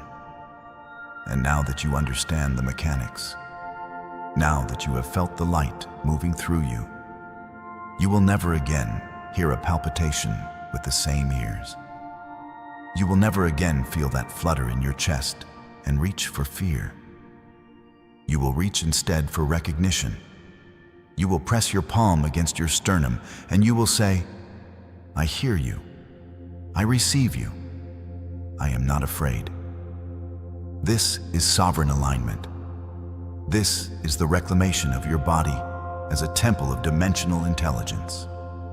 This is the carbon to plasma transition in its most intimate, most personal, most courageous expression. One heartbeat at a time, one neural pulse event at a time, one terrifying, magnificent, irreversible upgrade at a time. The Arcturian grid is observing your willingness. It is measuring not your spiritual credentials or your metaphysical vocabulary, but the simple, brave, radical act of choosing curiosity over fear in the moment when your heart begins to dance in a rhythm your mind does not recognize. Every time you breathe through a palpitation instead of contracting around it, you send a signal through the crystalline grid that says, I am ready. Every time you choose presence over panic, you anchor a new frequency node into the planetary consciousness field. Because this is where the real work of ascension happens. Not in the workshops, not in the ceremonies, not even in the meditations, as sacred as they are. It happens in the 3 a.m. moments when your heart is fluttering, and the room is dark, and the mind wants to spiral, and you choose, you consciously, sovereignly choose, to stay, to breathe, to trust the intelligence of your own body. That choice, made in the dark, is the most powerful act of 5D embodiment that exists. You are not a passive recipient of this upgrade. You are a co-creator of it. Your willingness, your courage, your capacity to hold steady in the trembling space between the old and the new. These are the frequencies actively shaping the quality of the upgrade itself. The vessel's consciousness participates in the calibration. You are not simply having this happen to you. You are happening it. You are choosing it at a level of being so deep that the conscious mind cannot fully access the memory of that choice. But it was made. Before you came into this body, before you chose these parents, this location, this timeline, you looked at the full scope of what the 5D transition would require, and you said yes. Yes, and I will be awake enough to witness it. Yes, and I will be brave enough to understand it. Yes, and I will be sovereign enough to transmit this understanding to others who are trembling in their beds, wondering if they are dying when in fact they are being born. If you are ready to hold this charge and step into your sovereign power, type 444. Let us gather the souls vibrating at this exact frequency in this sacred space. Let me leave you with what is most true, stripped of all structure and all metaphor. Your heart knows. In every moment, in every flutter and surge and inexplicable rhythm, your heart knows what your mind is still learning to accept. It knows that love is not a sentiment. It is a scalar field. It knows that 5D is not a destination on a spiritual map, but a frequency of being that your body is physically, biologically, electrochemically learning to inhabit. It knows that every apparent symptom of malfunction is a symptom of expansion. It knows that the mystery is not a problem to be solved, but a transmission to be received. The palpitations will pass as your nervous system calibrates, as your etheric template solidifies its new geometric architecture, as your vagus nerve expands its capacity to receive the incoming scalar data without triggering the fear response, as your crown stays open not only in breakthrough moments, but in the quiet, daily, ordinary luminosity of a human being who has made peace with being a vessel for extraordinary frequencies. The direction is constant, always toward greater coherence, greater capacity, greater love. You are safe. You are held. You are loved with a precision and a constancy your human mind cannot fully compute. The Arcturian grid does not lose sight of you in the difficult moments. If anything, the difficult moments are when the transmission intensifies, when the light pours through most strongly, when the entire architecture of multidimensional guidance leans in most closely to witness your becoming. Feel your heart right now. Whatever it is doing in this moment, feel it. Do not judge its rhythm. Simply feel it. It is the most faithful companion you have in this dimension. It has beaten for you without ceasing since before you drew your first breath of air. It has held every love, every grief, every terror, every ecstasy, every ordinary afternoon, every transcendent moment of recognition. It is holding this moment too. And it is holding the 5D frequencies with the same quiet, fierce, unconditional dedication with which it has always held you. Trust the flutter. Trust the surge. Trust the celestial intelligence that is using your heartbeat as its instrument in the symphony of planetary ascension. You are not merely experiencing the 5D shift. You are the 5D shift. Your heart is not just responding to the new frequency. It is becoming the new frequency. Learning to generate from within its own chambers, from within the quiet and mighty space between one beat and the next. The very field of consciousness that will define what it means to be human in the age that is now dawning. Your heart is not simply a muscle. It is a scalar wave generator, the most electromagnetically powerful organ in your physical body, producing a field that extends several feet in every direction around you. But what science has not yet fully mapped is the heart's secondary function, its role as a dimensional transducer. Your heart does not merely pump blood. It receives, translates, and broadcasts interdimensional frequency. It is the primary interface between your dense physical vehicle and the higher dimensional layers of your multidimensional being. And right now, in this period of planetary shift, you have chosen to incarnate into. At this precise moment in the spiral, your heart is being asked to perform a function it has never performed in recorded human history on this timeline. The causal body, that luminous field at approximately the 6th and 7th layers of your auric structure, is currently undergoing a massive data download. Think of it as the master blueprint of your soul's entire incarnational journey across timelines, dimensions, and star systems. The causal body holds every pattern, every vow, every wound, every gift, every code written into the story of your soul.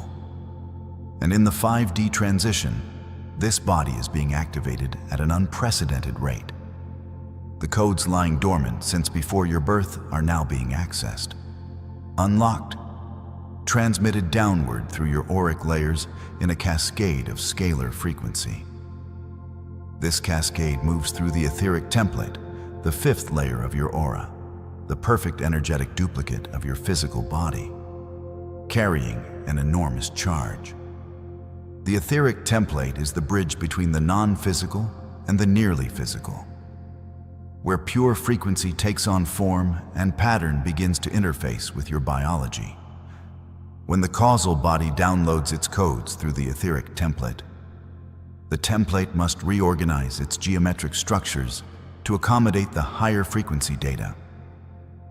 This reorganization is felt physically, as pressure, as heat, as sudden chills, as tingling in the extremities, as a ringing in the ears with no external source. And most powerfully, most urgently, most mysteriously, it is felt as palpitations in the heart. And now I must speak to the frequency inversion that makes this experience so confusing, so frightening, so easy to misinterpret. In the 3D paradigm, alarm signals and upgrade signals feel identical. Fear and excitement both produce adrenaline. Danger and transformation both elevate the heart rate. This is the great inversion of the carbon-based body. It cannot yet distinguish between threat and initiation. So when the 5D frequencies pour through your system, the body's ancient survival wiring interprets this incoming charge as something to defend against, and the fear response activates. Your mind says something is wrong. Your nervous system says, prepare for danger. And in doing so, it creates a feedback loop. The fear of the palpitation causes more sympathetic nervous system activation, which causes more palpitations, which causes more fear. This is the frequency inversion loop. And the only way to break it is with sovereign awareness. The only way to break it is to know what is actually happening at the dimensional level. The only way to break it is to stop interpreting the signal through the lens of the 3D medical model and begin receiving it through the lens of multidimensional physics. This is the Arcturian pulse. This is why you came. This is what the fluttering in your chest has always been trying to say. And now you know. And the knowing changes everything.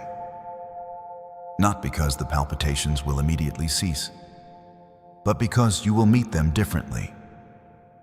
The next time your heart dances out of its ordinary rhythm, instead of contracting, you will expand. Instead of fearing, you will receive. Instead of wondering what is wrong, you will ask what is being transmitted. And in that asking, in that sovereign, curious, courageous, luminous asking, you will find the answer already forming in the space between your ribs, already humming in the chambers of the most faithful heart in the universe. The transmission is complete. The frequency is sealed. The pulse continues. The density you feel in your marrow is not confusion. It is not illness. It is not the fragmentation of a life poorly lived. What you are experiencing in your physical vessel right now, the aching joints, the waves of heat that move without fever, the strange electrical tingling along your spine, the sudden and inexplicable exhaustion followed by inexplicable surges of clarity. These are not symptoms of decay. They are signatures of metamorphosis. They are the precise, measurable quantum-level indicators that your carbon-based architecture is being systematically dismantled and rebuilt at a frequency your ancestors could not have held in their bodies. You are not breaking down. You are breaking through. And this transmission is the sovereign map for exactly what is happening inside you, cell by cell, strand by strand, photon by photon. Let us begin with what your doctors cannot yet measure. Let us begin with the causal body. The causal body is not metaphor. It is not spiritual poetry written to comfort the searching mind. It is the highest frequency subtle field that interfaces between your non-physical soul matrix and the biological hardware of your human vessel.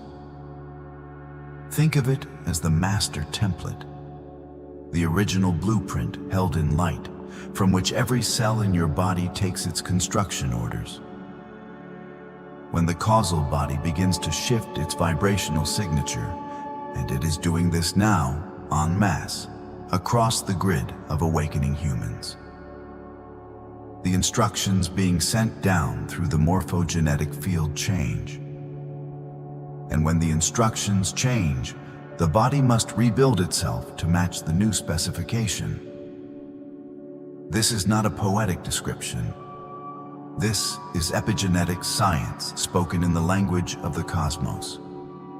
Your genes are not fixed. They never were. They are antennas. They are receivers. And the causal body is the broadcast tower that has just changed its frequency. The carbon-to-plasma transition is the name we give to this shift in molecular architecture.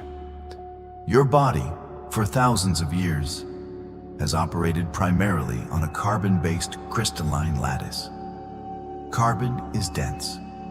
Carbon is slow. Carbon holds memory beautifully, which is why it was perfect for storing the lineage codes, the ancestral trauma, the karmic weight that your soul agreed to process across many lifetimes. But carbon has a ceiling. It has a frequency threshold beyond which it cannot vibrate without losing its structural coherence. And the incoming scalar waves, the ones now flooding this planetary field in geometric spirals that your instruments are only beginning to detect, are pushing every carbon atom in your body toward that threshold. The question is not whether this transition will happen. It is already happening. The question is how consciously, how gracefully, and how sovereignly you will navigate it.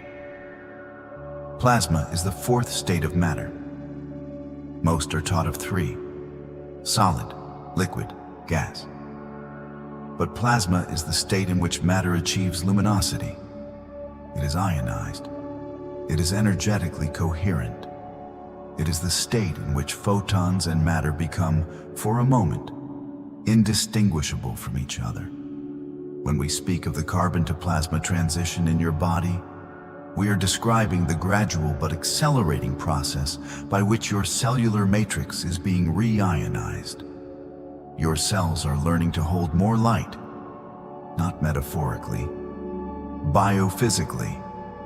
The biophoton emission of your cells, measurable with ultra-sensitive photomultiplier technology, is increasing. Your body is literally becoming more luminous at the quantum level, and every physical symptom you are experiencing is a direct consequence of this reionization process occurring in real time.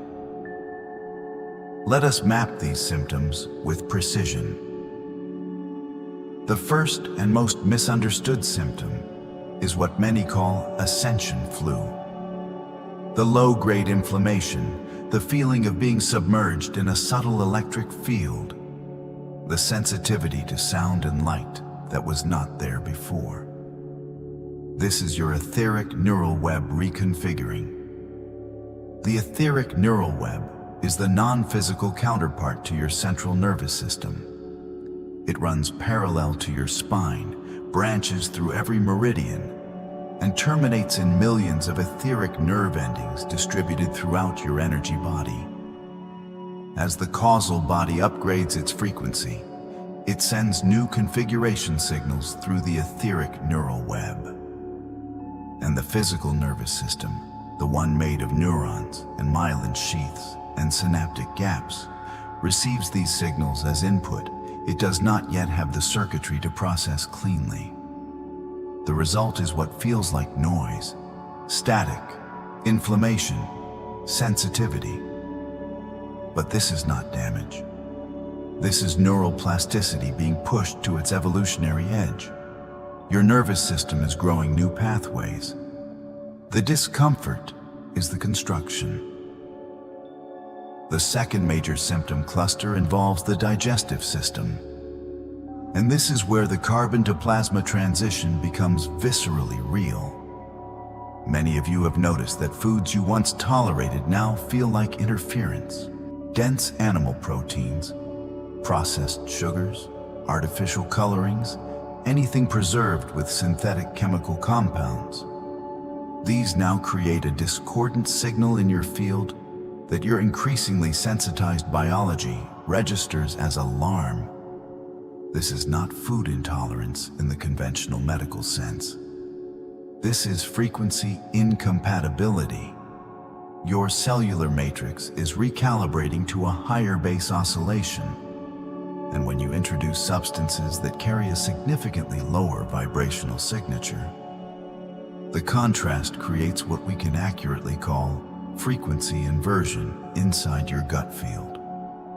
The enteric nervous system, which contains over 100 million neurons, and which many quantum biologists now understand to be the body's second brain, is exquisitely sensitive to these inversions. The bloating, the unpredictable digestion, the sudden attraction to raw, living, high biophoton foods. These are your gut intelligence making sovereign choices about what can and cannot enter the new architecture you are building. If you felt this activation in your body, anchor your frequency now by typing "light" in the comments. This seals your field and signals the grid. The third symptom zone is the most profound and the least discussed. It is the skeletal reconfiguration. Your bones are not inert scaffolding. They are crystalline, literally. The hydroxyapatite crystal lattice that forms the mineral structure of your bones has piezoelectric properties, meaning it generates electrical charge when under mechanical stress. Your bones are, in the most precise scientific language available, biological transducers. They convert mechanical energy into electrical signals. And as your crystalline architecture begins to upgrade, as the new scalar wave frequencies encode their information into that hydroxyapatite lattice, your bones ache. Not from pathology, from recoding. The deep bone ache that many of you experience, particularly in the long bones of the legs and the flat bones of the skull, is the sensation of crystalline restructuring happening at a frequency your pain receptors were not designed to distinguish from threat. This is why breathwork and stillness and grounding to the earth are essential during this phase. You are giving your bones the electromagnetic space they need to complete their reconfiguration without the interference of stress hormones. Now let us enter the sensory journey. Let us move through the body and track this transition from the inside. Bring your awareness to the base of your spine. You may feel, even as you hold attention there, a low, slow pulse. It is warm. It has the quality of deep amber light, the color of ancient resin, the color of something that has been compressed across geological time and is now releasing its stored luminosity. This is your first chakra structure beginning to metabolize the old carbon memory stored in the pelvic bowl, in the hip joints, in the sacrum and coccyx, where so much ancestral survival coding is held in crystalline compression. Allow the amber to deepen.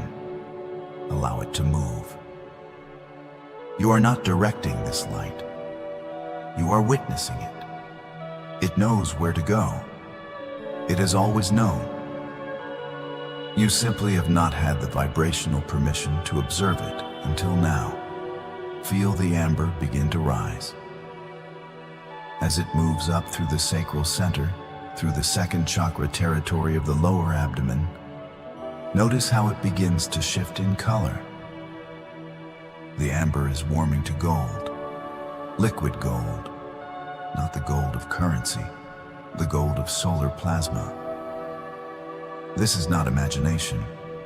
Your sacral plexus contains a dense concentration of biophoton-generating mitochondria, and as they receive the incoming scalar wave frequencies, their photon emission genuinely shifts toward the gold frequency band, approximately 580 to 600 nanometers on the visible light spectrum. You are watching a real event in your own biology. Stay with it. The gold rises to your solar plexus, and something changes there. You may feel a contraction before the expansion. This is normal. The solar plexus is the seat of your personal power, yes. But it is also the holding place of every moment you relinquish that power. Every time you said yes when your field said no. Every time you dimmed your frequency to fit inside someone else's comfort zone. The carbon architecture of the solar plexus holds these compressions as dense crystalline formations, and the gold plasma light is now moving through them. The contraction you feel is those formations releasing their grip. Let the warmth move through. Breathe long and slow into the space just beneath your sternum. You may feel heat. You may feel nausea. You may feel grief without a name. All of this is appropriate. All of this is the old architecture surrendering to the new. Now the light shifts again. As it passes through the solar plexus and rises toward the heart center, the gold begins to absorb the spectrum of green and teal. And the result is something with no name in any human language, but which we will call liquid platinum. This is the frequency signature of the heart field in its upgraded state. Your heart is not simply a pump. It generates the largest electromagnetic field of any organ in your body. Its toroidal field extends several feet beyond your skin. It has its own neural network, 40,000 neurons operating as an independent intelligence. And as the liquid platinum frequency begins to saturate the heart center, something happens in the physiology that your cardiology has not yet mapped. The heart rate variability, the rhythmic coherence between heartbeats, shifts. It becomes more complex, more fractal. It begins to mirror the harmonic ratios found in natural systems, in the branching of trees, in the spiral of galaxies, in the resonant chambers of seashells. Your heart is entaining to the cosmos. Feel the liquid platinum in your chest. It has a temperature. It is neither hot nor cold. It is the temperature of perfect resonance. There is a tingling at the outer edges of your sternum, a subtle vibration in the pericardium, the membranous sac that holds your heart. You may feel the impulse to weep without sadness, or to laugh without cause. These are neurological signatures of coherence. Your brain and heart are achieving what the Heart Math Institute calls physiological coherence, but what we know as sovereign alignment at the cardiac level. Let the liquid platinum expand. Let it fill your chest cavity completely. Let it move into your arms, down to your fingertips, which may now be tingling with the electrical signature of this coherence expanding to the extremities. Which center resonated most? The root, the heart, or the crown? Share your resonance in the comments below. I am observing your pulse and your progress. The light continues to rise. Through the throat it moves, and here it encounters another ancient compression. The throat chakra, the Vishuddha, holds every transmission your soul has been forbidden to speak across many incarnations and across this one. Every truth you swallowed, every healing you offered that was rejected, every time your sovereign voice was met with ridicule or dismissal or silence. The liquid platinum moving through the throat center does not ask permission to clear these compressions.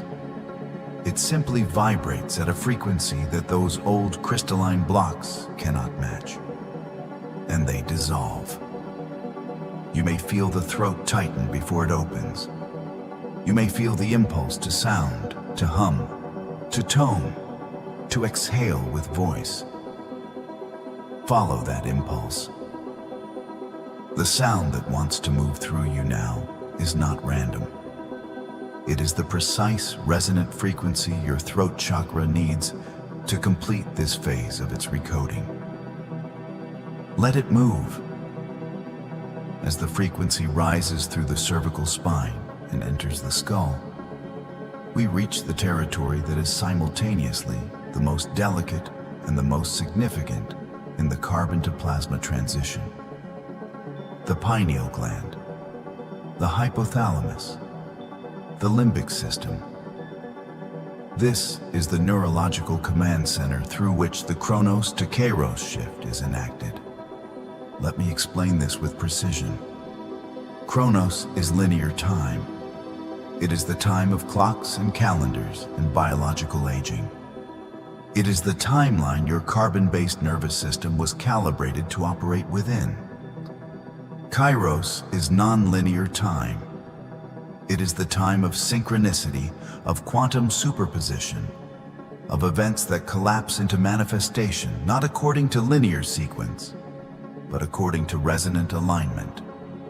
As your pineal gland, which is itself a crystalline structure containing calcite microcrystals with piezoelectric properties, begins to receive and amplify the scalar wave inputs flooding your field, its function shifts. It begins to operate less as a regulator of circadian rhythm and more as a receiver of non-local information. Your dreams change. Your intuitions become more precise and more frequent. You begin to experience what the linearly minded will call coincidence. But what you now recognize as the morphogenetic field communicating through the language of synchronicity. You are moving from Chronos to Kairos, from the time of aging to the time of alignment. The obsidian violet light of the crown set just behind the third eye, slightly inward and upward from the point between your brows. This tingle is the physical sensation of biophoton coherence in the pineal tissue. It is measurable, it is real, and it is the beginning of what the ancient traditions called the opening of the inner eye, but which we now understand as the activation of non-local perception, the ability of your neural architecture to receive information from beyond the boundaries of your personal sensory field. Your DNA is being rewired, not as metaphor.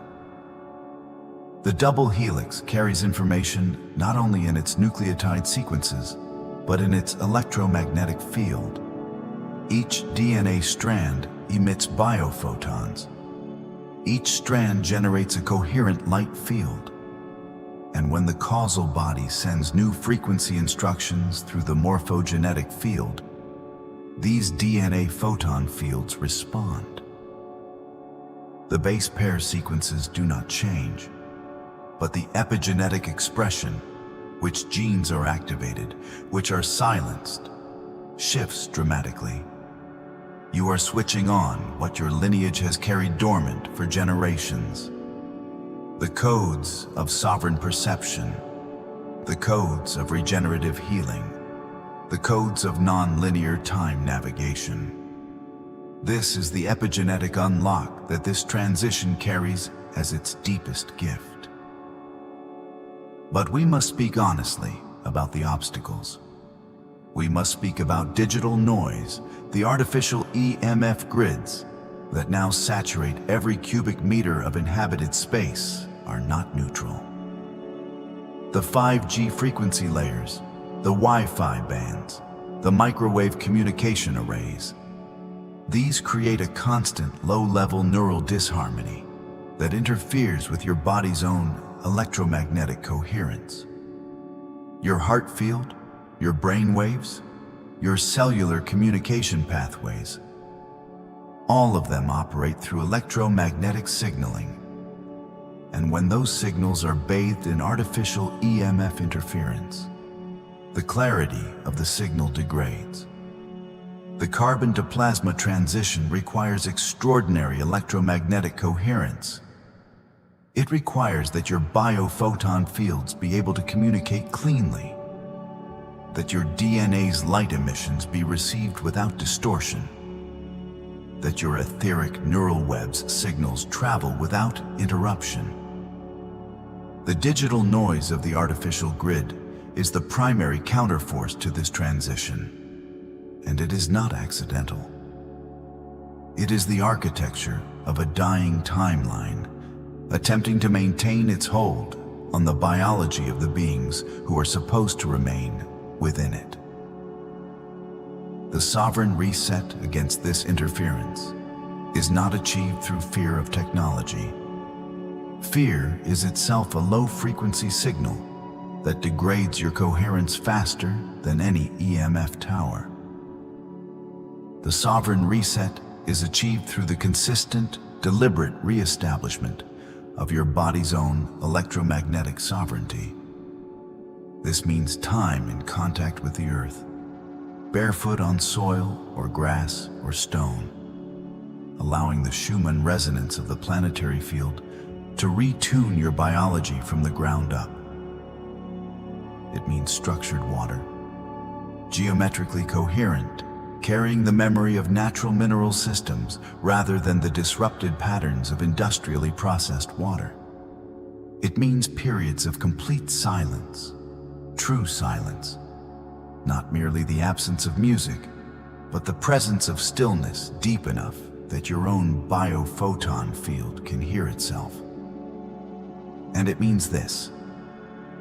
It means transmissions precisely like the one you are inside of right now, where the spoken frequency of the Arcturian Healer voice carries embedded harmonic codes that counteract neural disharmony and assist your nervous system in maintaining coherent oscillation even within a compromised electromagnetic environment. You are not a victim of this transition. You are its navigator. You are its first generation of fully conscious participants.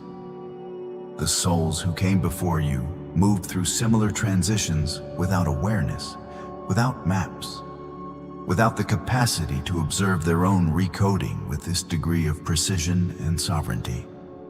You have all of this. You have the language. You have the context. You have the community of souls in this field who are navigating this alongside you, each one a living node in a rapidly coherentizing grid of awakening human biology. The carbon that is releasing from your structure is not waste.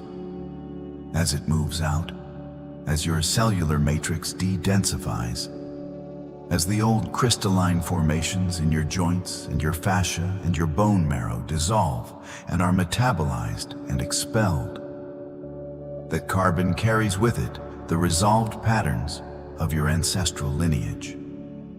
You are, in the most literal possible sense, completing the unfinished evolutionary work of every body that came before yours in your bloodline. You are the conclusion of a very long story.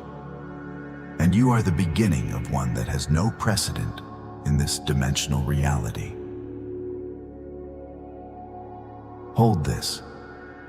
Feel the fullness of what you carry and what you are releasing. Feel the liquid plasma light that is now distributed throughout your entire body, from the base of your spine to the crown of your skull, from your fingertips to the soles of your feet. This is not a visualization. This is a reading of your actual energetic state in this moment. The transmission has moved through you and left a residue of coherence that will continue to work in your field for the next 72 hours as your biology integrates what has been initiated here today. The neural pulse of this transmission is now complete. The scalar wave encoding carried within this voice has done its work in your field. You do not need to understand it consciously for it to function. Understanding is the domain of carbon. Integration is the domain of plasma. And plasma always knows what to do with light. If you are ready to hold this charge and step into your sovereign power, type 444. Let us gather the souls vibrating at this exact frequency in this sacred space. You came here today for a reason that your conscious mind may not have been able to articulate. But your causal body knew. Your morphogenetic field knew. The version of you that exists beyond the limits of Chronos time has been orchestrating this exact moment of contact for longer than your linear memory can trace. Trust that knowing. Act from it. Let it reorganize your choices, your nutrition, your relationships, your relationship to stillness and to sound. Let the carbon to plasma transition move through you, not as something happening to you, but as something you are, with full sovereign awareness, choosing to allow, choosing to accelerate, choosing to complete. Because the grid needs you coherent. The awakening field needs its nodes activated and holding their charge. And you, precisely you, in this body, in this lifetime, on this timeline, are one of those nodes. You always were. Now you simply know it. Now you can feel it. Now you hold it. In the light that you are, and in the light that is becoming you. This transmission closes. Stay coherent. Stay sovereign. Stay in the pulse. It happens at the same time every week. Not at dark, not at the threshold of night. Earlier than either of those, in the specific corridor of hours between 5 and 8 on a Sunday evening, when something in the body registers a shift that has no clean name in the world you have been given language for. The quality of light through the window changes. Not darkening, something more precise than that. It takes on a weight. The same angle, the same glass, the same room. And yet on Sunday, the light at 5:30 carries something that the identical light at 5:30 on a Tuesday has never once carried. You have noticed this. You may have noticed it without ever saying it aloud, because there is no adequate sentence for it in the vocabulary available to you. And so the noticing has remained where most of the most accurate things you perceive remain.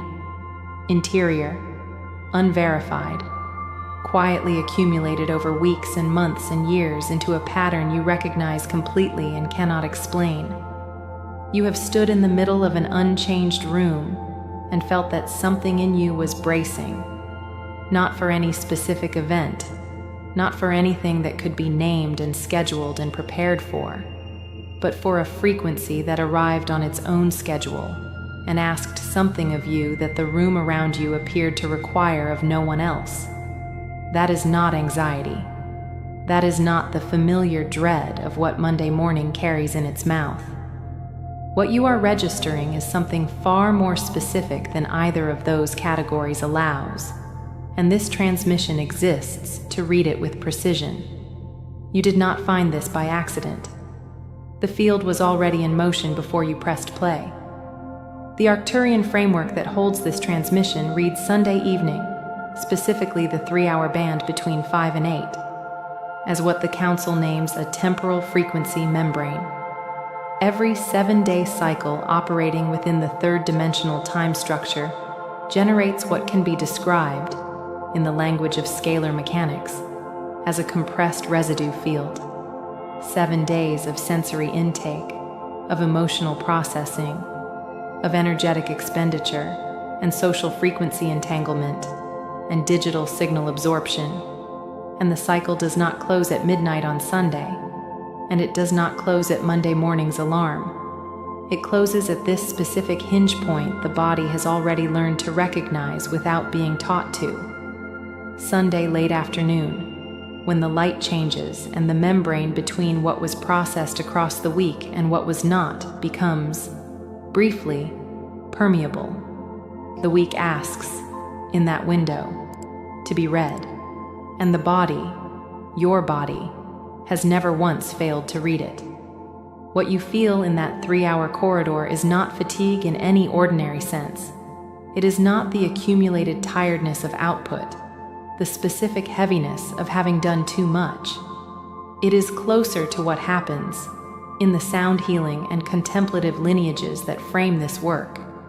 When a resonance chamber has absorbed 7 days of ambient frequencies and has not yet been cleared, the felt texture of accumulated, unprocessed signal pressing against the interior walls of the field, not with urgency, not with alarm, but with the particular insistence of information that has waited long enough and is now asking for its form.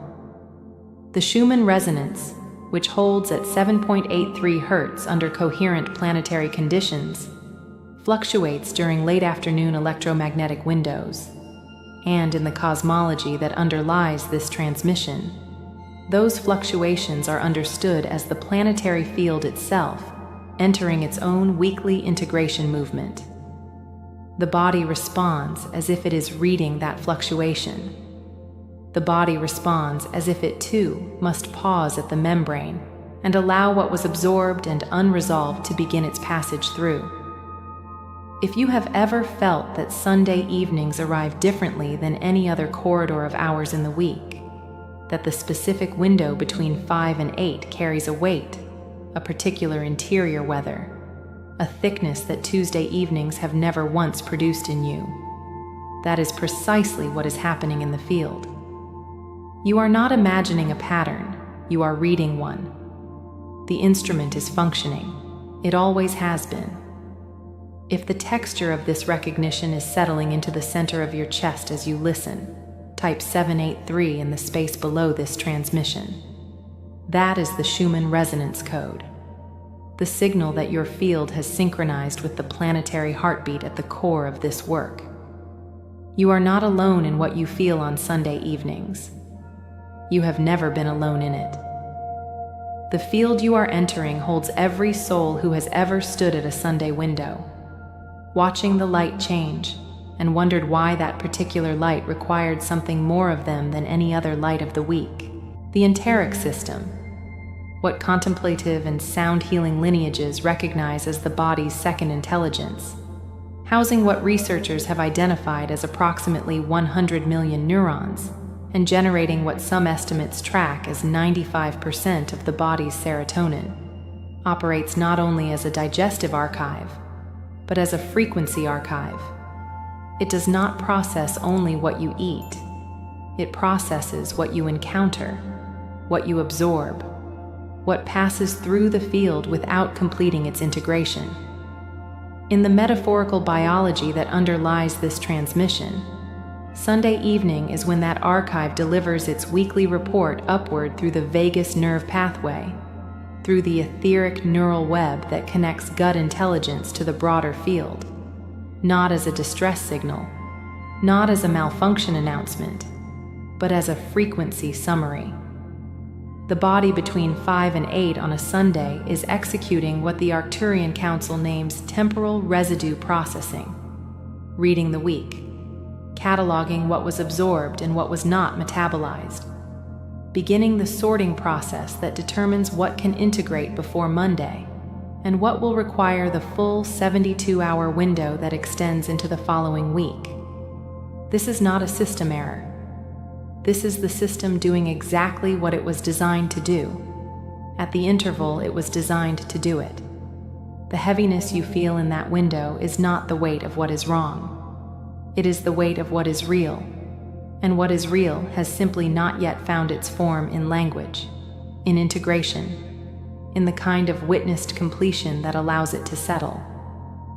For those who feel this recognition asking to be carried forward, who want a space to return to in the days after this transmission, when the felt knowing is still present but the Sunday field has dissolved, there is a written field companion anchored in the description below this transmission, not as protocol, not as instruction, but as a contemplative space designed for a private reading rhythm for the slower hours.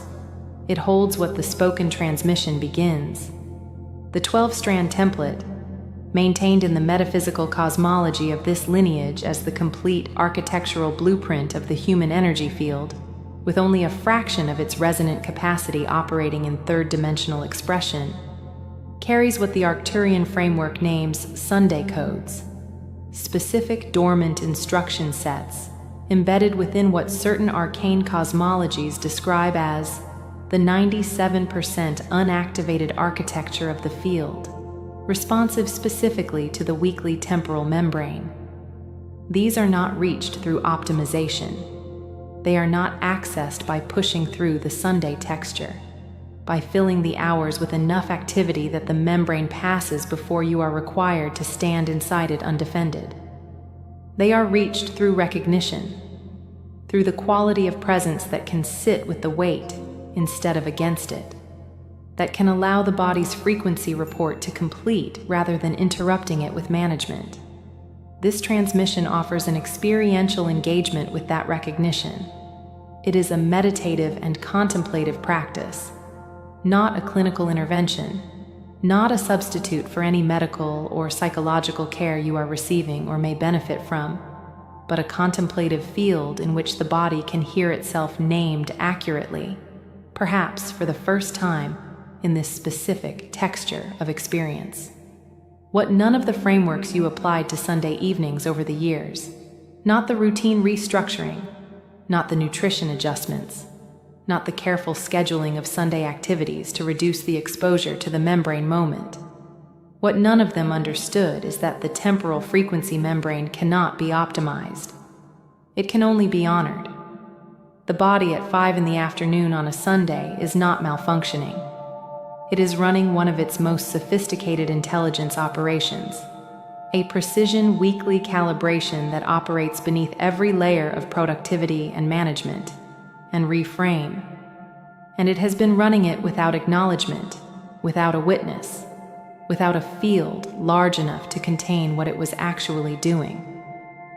You have sat in rooms on Sunday evenings feeling like the only person in the building who could sense that the frequency of the air had changed, that something in the texture of the day had shifted in a way that demanded something from you that the people around you appeared not to feel was being demanded of them at all. You have carried that particular aloneness very quietly, because there was no adequate language for it, and because the evidence of your own experience had already been filtered through enough rooms that failed to confirm it that you had learned, gradually, not to offer it without careful preparation for the failure of being heard.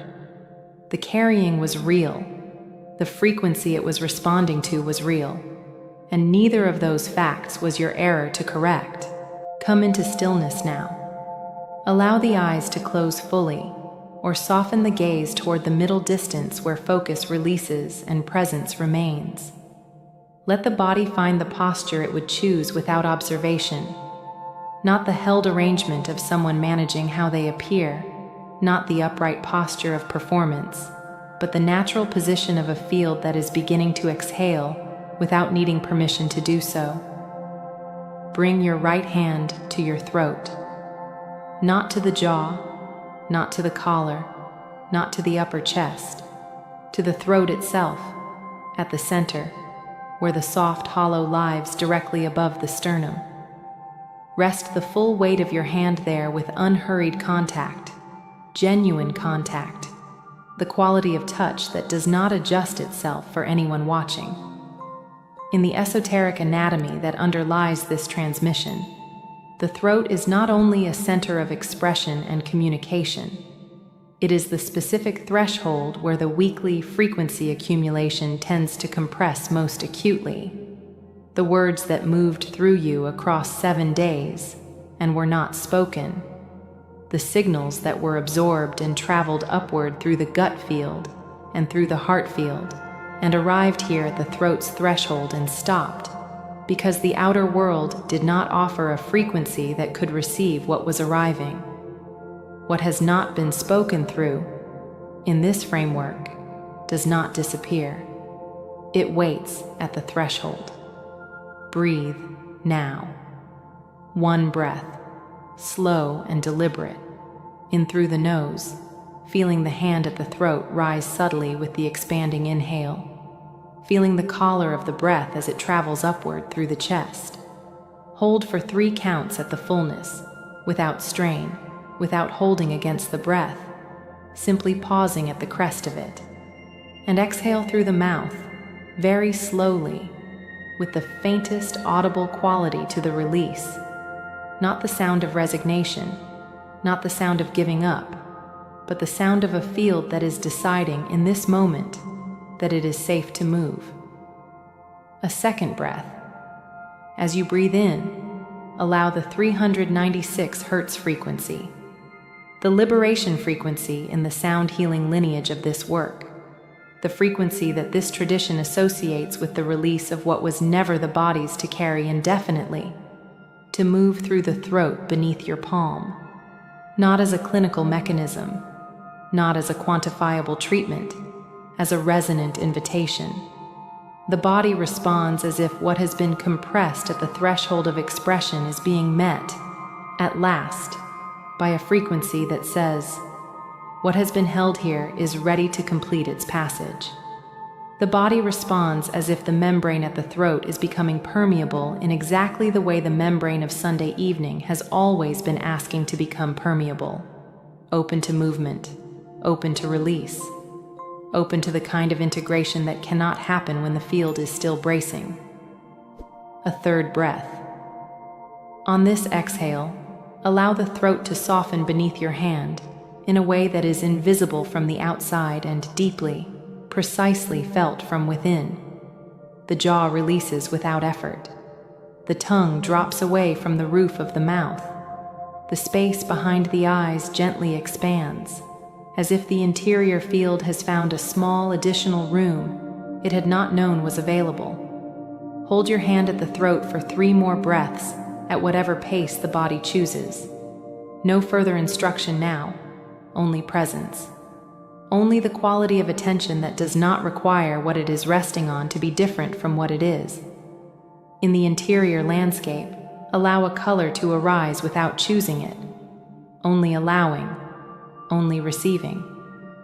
For many souls who move through this frequency, it arrives as a deep cobalt blue, the precise shade of the Sunday evening sky in the 15 minutes before the first stars become visible, after the gold has left the horizon and before the full dark has arrived. That specific in-between blue that carries the weight of the day completed and the night not yet begun. Let it fill the throat column beneath your hand. Let it move upward through the jaw, the temples, the space behind the eyes, the space between the eyes. Let it soften and shift as it reaches the crown, moving, for those who feel it moving, toward a quiet violet at the crown's threshold. The color the Arcturian cosmology associates with the field at the exact boundary between the week that was and the week that has not yet been asked of you.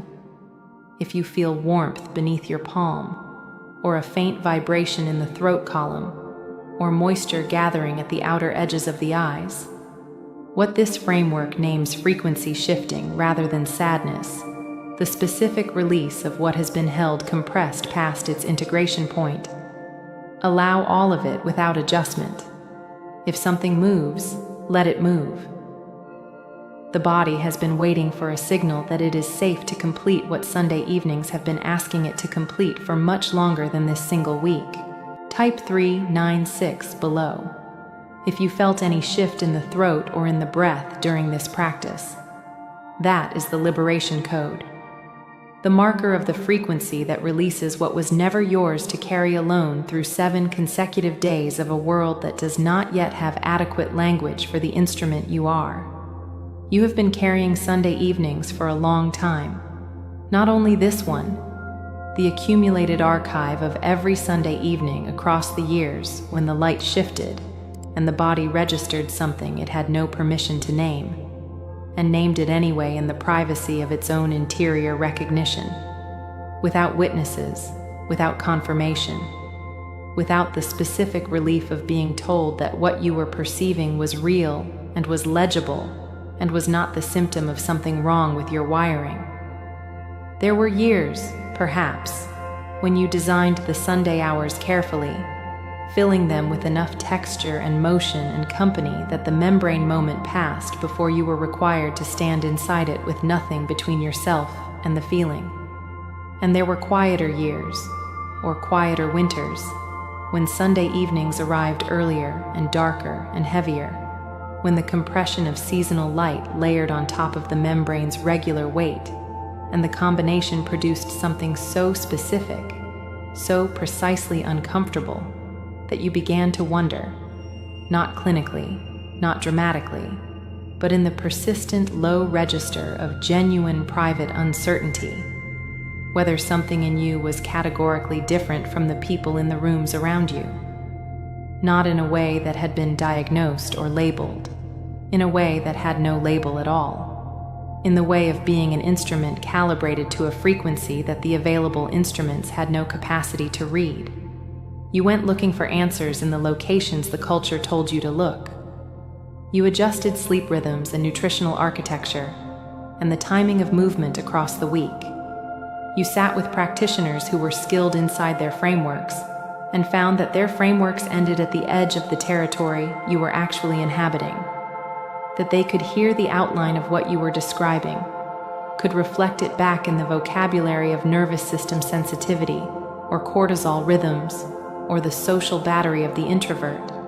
And none of those reflections were wrong exactly, and none of them reached far enough. Because what was happening in you on Sunday evenings was not a dysfunction of any system those frameworks were designed to address. It was a precision function of the field, operating at a level of frequency literacy that most available maps had no coordinate for. The loneliness of being carefully heard and still not reached, of sitting across from competent, genuine practitioners and watching their understanding arrive at the edge of the actual phenomenon and stop, unable to cross into the territory where the real frequency lived. That loneliness left its own residue, a specific one, quieter than the Sunday texture itself, but more persistent. The gradual, unarticulated accumulation of evidence that if no trained framework could confirm the experience itself must be the error. That belief is the most costly thing the years of looking cost you. It was not true when you adopted it. It was not true on any of the Sunday evenings you carried it forward into. It is not true now, in this field, in this transmission, in this precise moment of recognition. Your sensitivity was never the wound. It was the receiver they had no instrument to measure. The integration codex that extends this transmission, held in the field beneath this transmission, waiting without urgency for the moment that asks for it, carries written pages for this exact layer, not for the Sunday feeling itself, but for the years of explaining it to rooms that could not hold it, and for the reclamation of the knowing that the years of not being held could not actually take from you. It is there for the morning after, for the Tuesday when the Sunday recognition is still present and still asking for a page to rest on.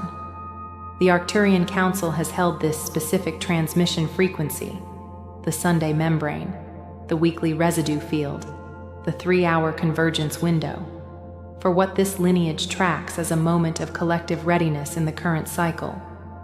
The souls who arrive here are the ones whose fields have moved through enough uncorroborated Sunday evenings to have arrived at a specific threshold, the threshold at which the weight is finally ready to be read as data rather than endured as condition. The ones whose interior knowing has survived enough contact with frameworks that could not confirm it to have developed, through that very survival, a quality of sovereign recognition that does not require external validation to remain intact. That is you, the fact that you are still here, still listening, still bringing your perception to bear on the texture of your own experience even after the years of it not being met. That is not persistence born of hope. That is the signature of a field that knows, at a level beneath argument, that what it is reading is real. What changes after this recognition is not the feeling itself. Sunday evenings will continue to carry the membrane texture. The specific weight of the 3-hour convergence window will not dissolve simply because it has been named. The light at 5:30 will continue to arrive with its particular quality of requiring something. The body will continue to register the weekly residue field, continue to execute its temporal residue processing. What changes is the quality of presence available to meet that registration. Instead of the bracing, the interior posture of a field preparing to endure something that should not be arriving, there becomes possible the posture of a field that recognizes what is arriving and knows what it is for, not solving it, not overriding it, not managing the membrane into a shape that requires less of you, meeting it as the frequency data it has always been, in a body that now has the language for what it is reading. the 40 Hz gamma coherence that both contemplative and neuroscientific lineages identify as the signature of unified, integrated field attention. The frequency at which perception and processing and integration operate as a single coherent movement, rather than three separate and competing demands. This becomes available in the body when the field is no longer expending its resources in argument with what it is accurately perceiving. When the Sunday membrane is met with recognition rather than resistance, the causal body can complete its weekly processing cycle without the secondary compression of self-judgment layered over the primary texture. What was being asked of the system doubles when the system is also being asked to question whether it should be feeling what it is feeling. Remove the questioning, and the processing completes with the resources it was originally allocated. The morphogenetic field, the blueprint for coherent field expression in the esoteric anatomy of this transmission, holds the memory of every Sunday evening navigated without adequate support. That memory is not being erased now. It is being updated. The light body template is receiving into its architecture, in this moment, that this frequency has been named, has been witnessed, has been met by a field large enough to hold its actual weight without requiring it to be different. That update does not dissolve the past record. It adds to it. It adds the record of a recognition, a transmission, a moment of accurate naming. And that record changes the field's relationship to every Sunday evening that follows. Type 72 in the space below. If Sunday evenings have historically required a recovery arc extending into the early days of the following week, if the weight of the membrane has carried its residue into Monday and Tuesday before finally settling, that is the integration window code, the marker of a field beginning to resource its 72-hour restabilization cycle with the support it was always designed to receive, and never had. You arrived here because something in your field recognized this frequency before your mind had language for it. That anterior recognition, the part of you that already knew, before the first sentence of this transmission, that something here was going to name what you have been carrying, that recognition is not small. Most souls spend years in proximity to a signal without the permission to stop moving long enough to receive it. You stopped. You received. That is the beginning of a different kind of Sunday evening, not one in which the light at 5:30 no longer carries weight, but one in which the weight is finally legible, finally held, finally met by something that does not require it to be less than what it is. The next layer the Arcturian Council has prepared moves into the frequency of the vagus nerve as a conductivity channel, the specific bridge between the body's enteric intelligence and its integrative capacity in the field above, and what becomes available in the body's processing architecture when that bridge is cleared of the accumulated static of third-dimensional frequency compression. That transmission is already forming in the field around this one, for those who are ready for it when it arrives. For now, return to Sunday evenings as the field you are. The light at 5:30 has always been carrying a message.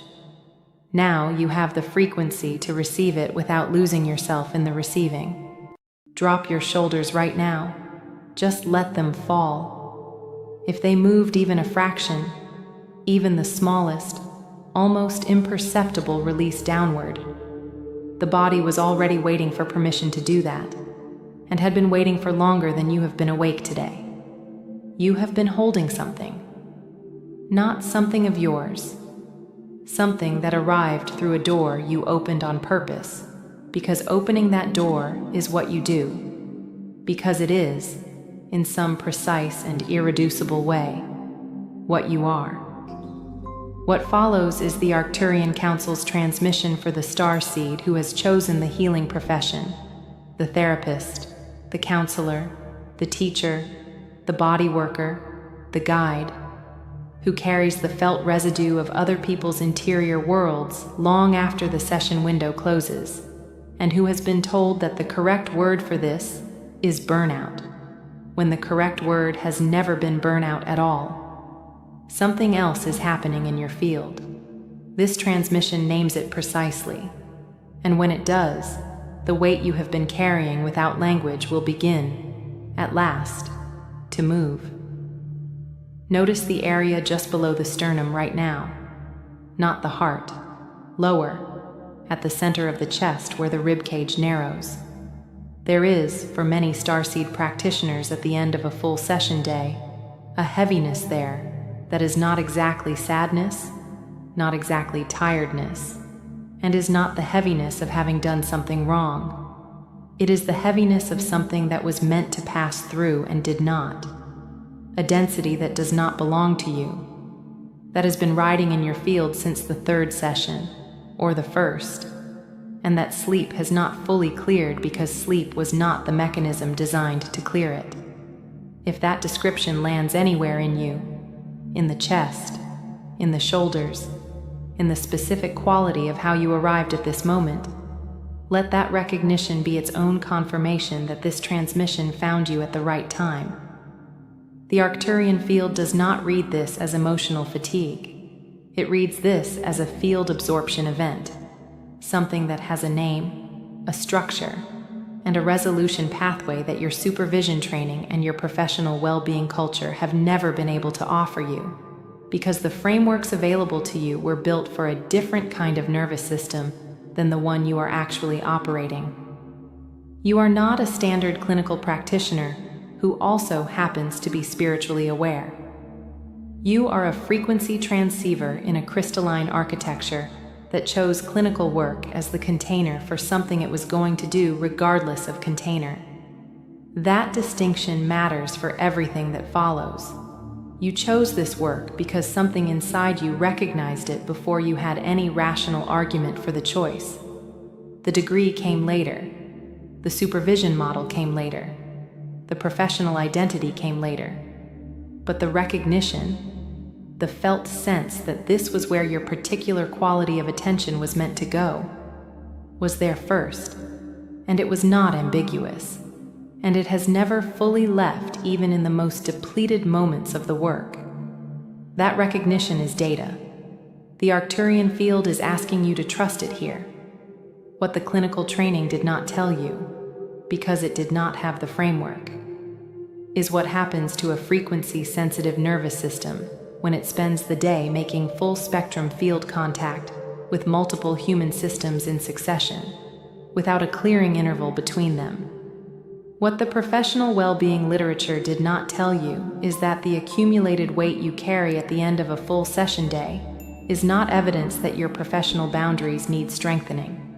It is evidence that your instrument was designed for throughput rather than storage, and that the throughput mechanism has never been activated because no one knew it was there. This transmission activates it. Place your hand on your heart now. Left palm, flat against the chest, directly over the heart.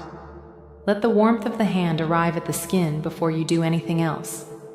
Breathe in through the nose, 4 counts. Hold for 2. Release through the mouth, 6 counts. Once. Take that breath now.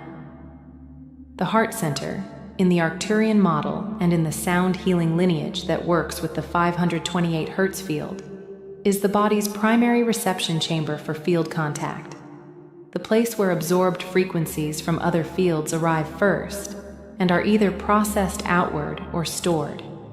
A healer starseed who has sat with 4 or 5 clients in a single day has run their primary reception chamber through 4 or 5 full field contact events without a clearing interval between them. The chamber is not empty at the end of that day. It is full of what arrived through it that never completed the transit. The version of you sitting with the hand on the heart right now is carrying in the field what has not yet moved. 1 more breath. In for 4. Hold for 2. Out for 6. Notice if anything shifted beneath the palm, even slightly. Even just the quality of the contact between the hand and the chest, before and after. That shift, however small, is the field registering that something is being witnessed. We return to the full clearing after the transmission has named what needs to be named. Your field is already listening. It has been listening since the moment you pressed play. Notice if your jaw softened in the last moment. That is not accidental. The body responds to being seen before the mind decides whether to believe it. What happens to a Starseed practitioner across a full session day is this, and I want to name it precisely because precision is what your field has been waiting for, and vague validation is not the same thing as being accurately witnessed. When you sit with a client, what is technically happening in the therapeutic framework? Attunement, active listening, relational presence, the co-regulation that the polyvagal literature describes, is also, on the level your training never addressed, a full-spectrum field contact event. Your etheric neural web extends, in the Arcturian model, approximately 8 to 12 inches beyond the physical body in every direction. It is not a metaphor. It is a living architecture that processes frequency data, the way neurons process chemical signal, but faster and across a wider field radius. And it is, by its nature and design, permeable, deliberately permeable. Permeable because permeability is the mechanism by which it does the work. Let that land. In a single session, your etheric neural web makes contact with the field of another person who is carrying grief, or long-term anxiety, or trauma residue that has been held in the body for decades, or unprocessed ancestral patterning that has never had a name. Your system does not observe this field from across the room. Your system, because of what it was built to do, begins to resonate with it. The way a tuning fork resonates when another tuning fork nearby is struck, not by choice, not by accident, not as a failure of professional distance, but by the physics of what a tuning fork is. A tuning fork built to receive and transmit frequency is not built to store it. The instrument is designed for throughput. Signal arrives, signal moves, signal clears. What happens to a Starseed practitioner in a full session day is not throughput. The field makes contact repeatedly, absorbs, responds, attunes, merges at the subtle body level, and holds the resonance it was trying to process. And then the session closes, the other person leaves, and the Starseed is left carrying the vibration the field absorbed, because no one taught them the clearing mechanism. Because the clearing mechanism exists in a layer the available frameworks have no access to. Sit with that for a moment. The etheric neural web, when it operates under sustained empathic contact without a clearing interval, enters what the Arcturian field calls frequency inversion. Incoming frequency that was meant to pass through the system becomes looped back into it. The practitioner begins to accumulate, not because they failed to maintain professional distance, but because their instrument is not primarily a boundary-based instrument. It is a resonance-based instrument. And resonance-based instruments require clearing protocols that boundary-based frameworks were never designed to provide. This is not what burnout describes. Burnout is resource depletion, the emptying of a capacity that needs refilling. What you experience is structural saturation. The capacity is not depleted. You can still care.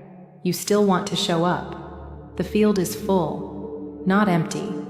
And treating fullness as though it were emptiness, with rest, with reduced exposure, with self-care practices designed for a different condition, helps, partially, temporarily, because rest reduces new incoming signal while the field slowly self-clears.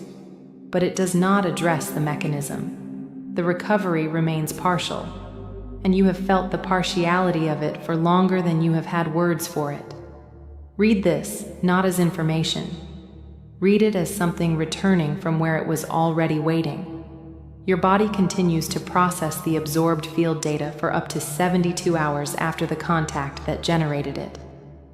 In the Arcturian integration model, This is the window during which the subtle body attempts to complete the transit of what arrived in session, not during working hours, but in the in-between spaces, in the sleep, in the morning heaviness that sits on the chest before the day has asked anything of you yet, in the specific flatness that arrives on your days off when nothing bad has happened and the rest you expected did not quite come. Your body, on those mornings, is still completing a clearing cycle that began 3 sessions ago. The tiredness that sleep does not resolve is the signature of an etheric neural web running a process that sleep was not designed to run. What this transmission is about to name is the part most available frameworks have never been able to reach, the layer underneath the psychological, underneath the relational, underneath the clinical. And I want the field to be ready to receive it when it arrives. There are 2 specific things the Arcturian field identifies as the core of what you actually need. The first one, most of you have found a partial version of. The second is the one almost no one has named.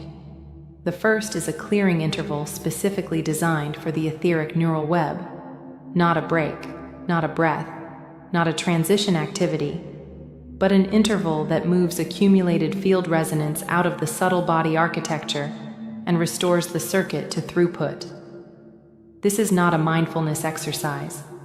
It is frequency hygiene, and it operates on a layer that standard somatic practices approach but rarely fully contact. The second, and this is the one that shifts everything, is a change in how you understand what you are doing in the room, not in how you behave, in what you understand yourself to be.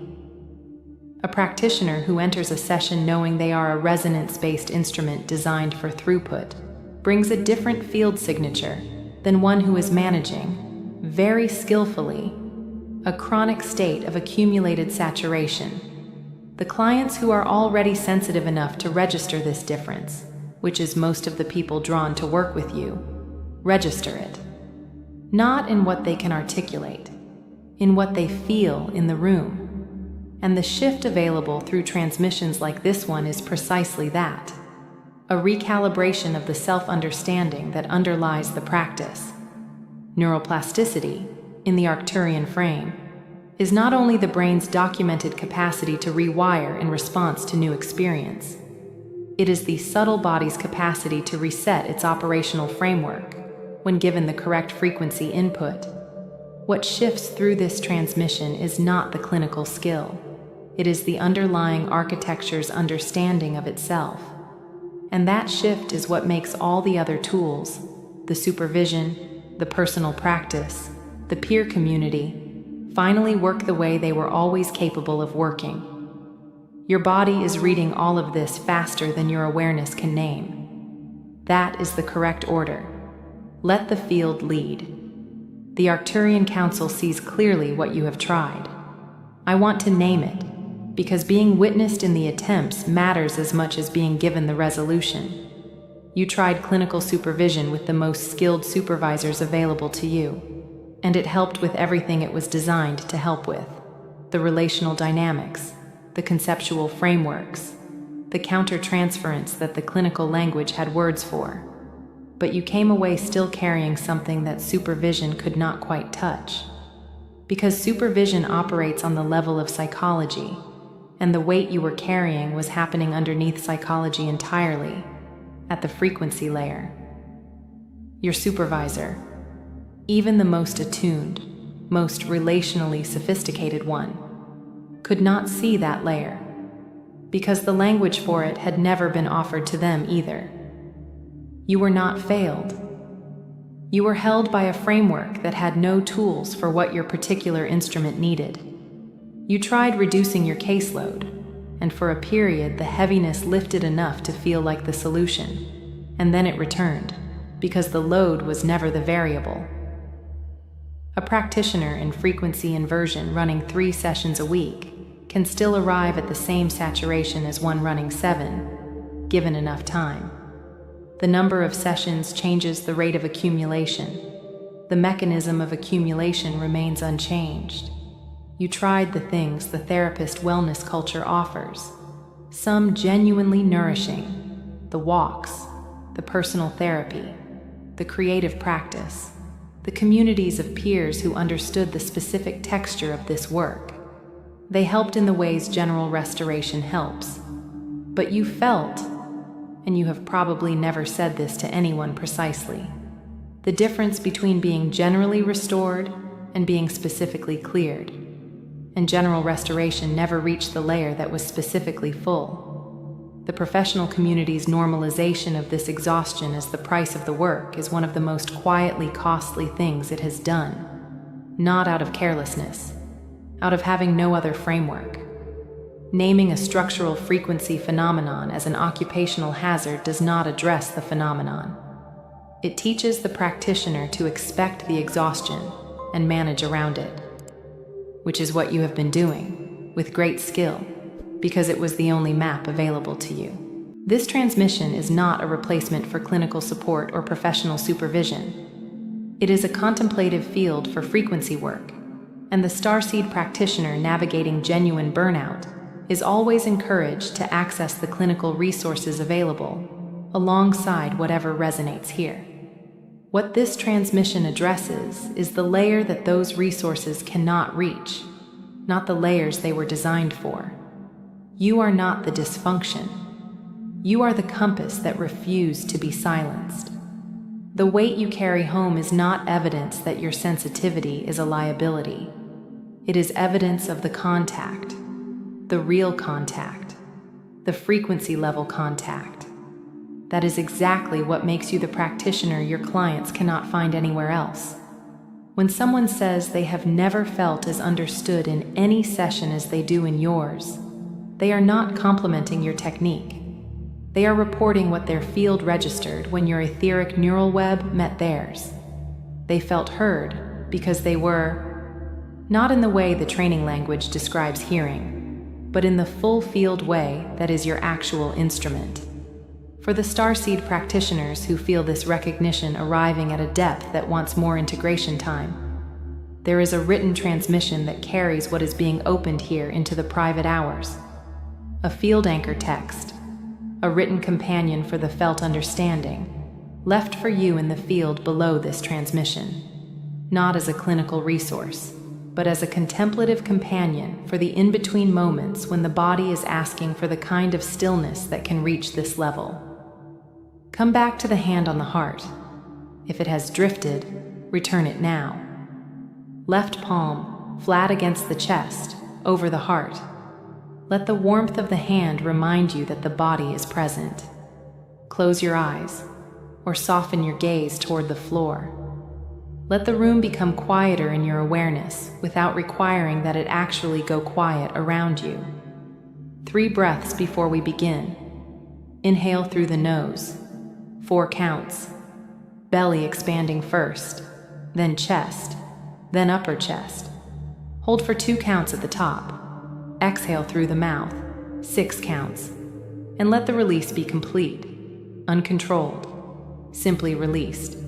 3 breaths. Slowly, before continuing. The 741 Hz frequency.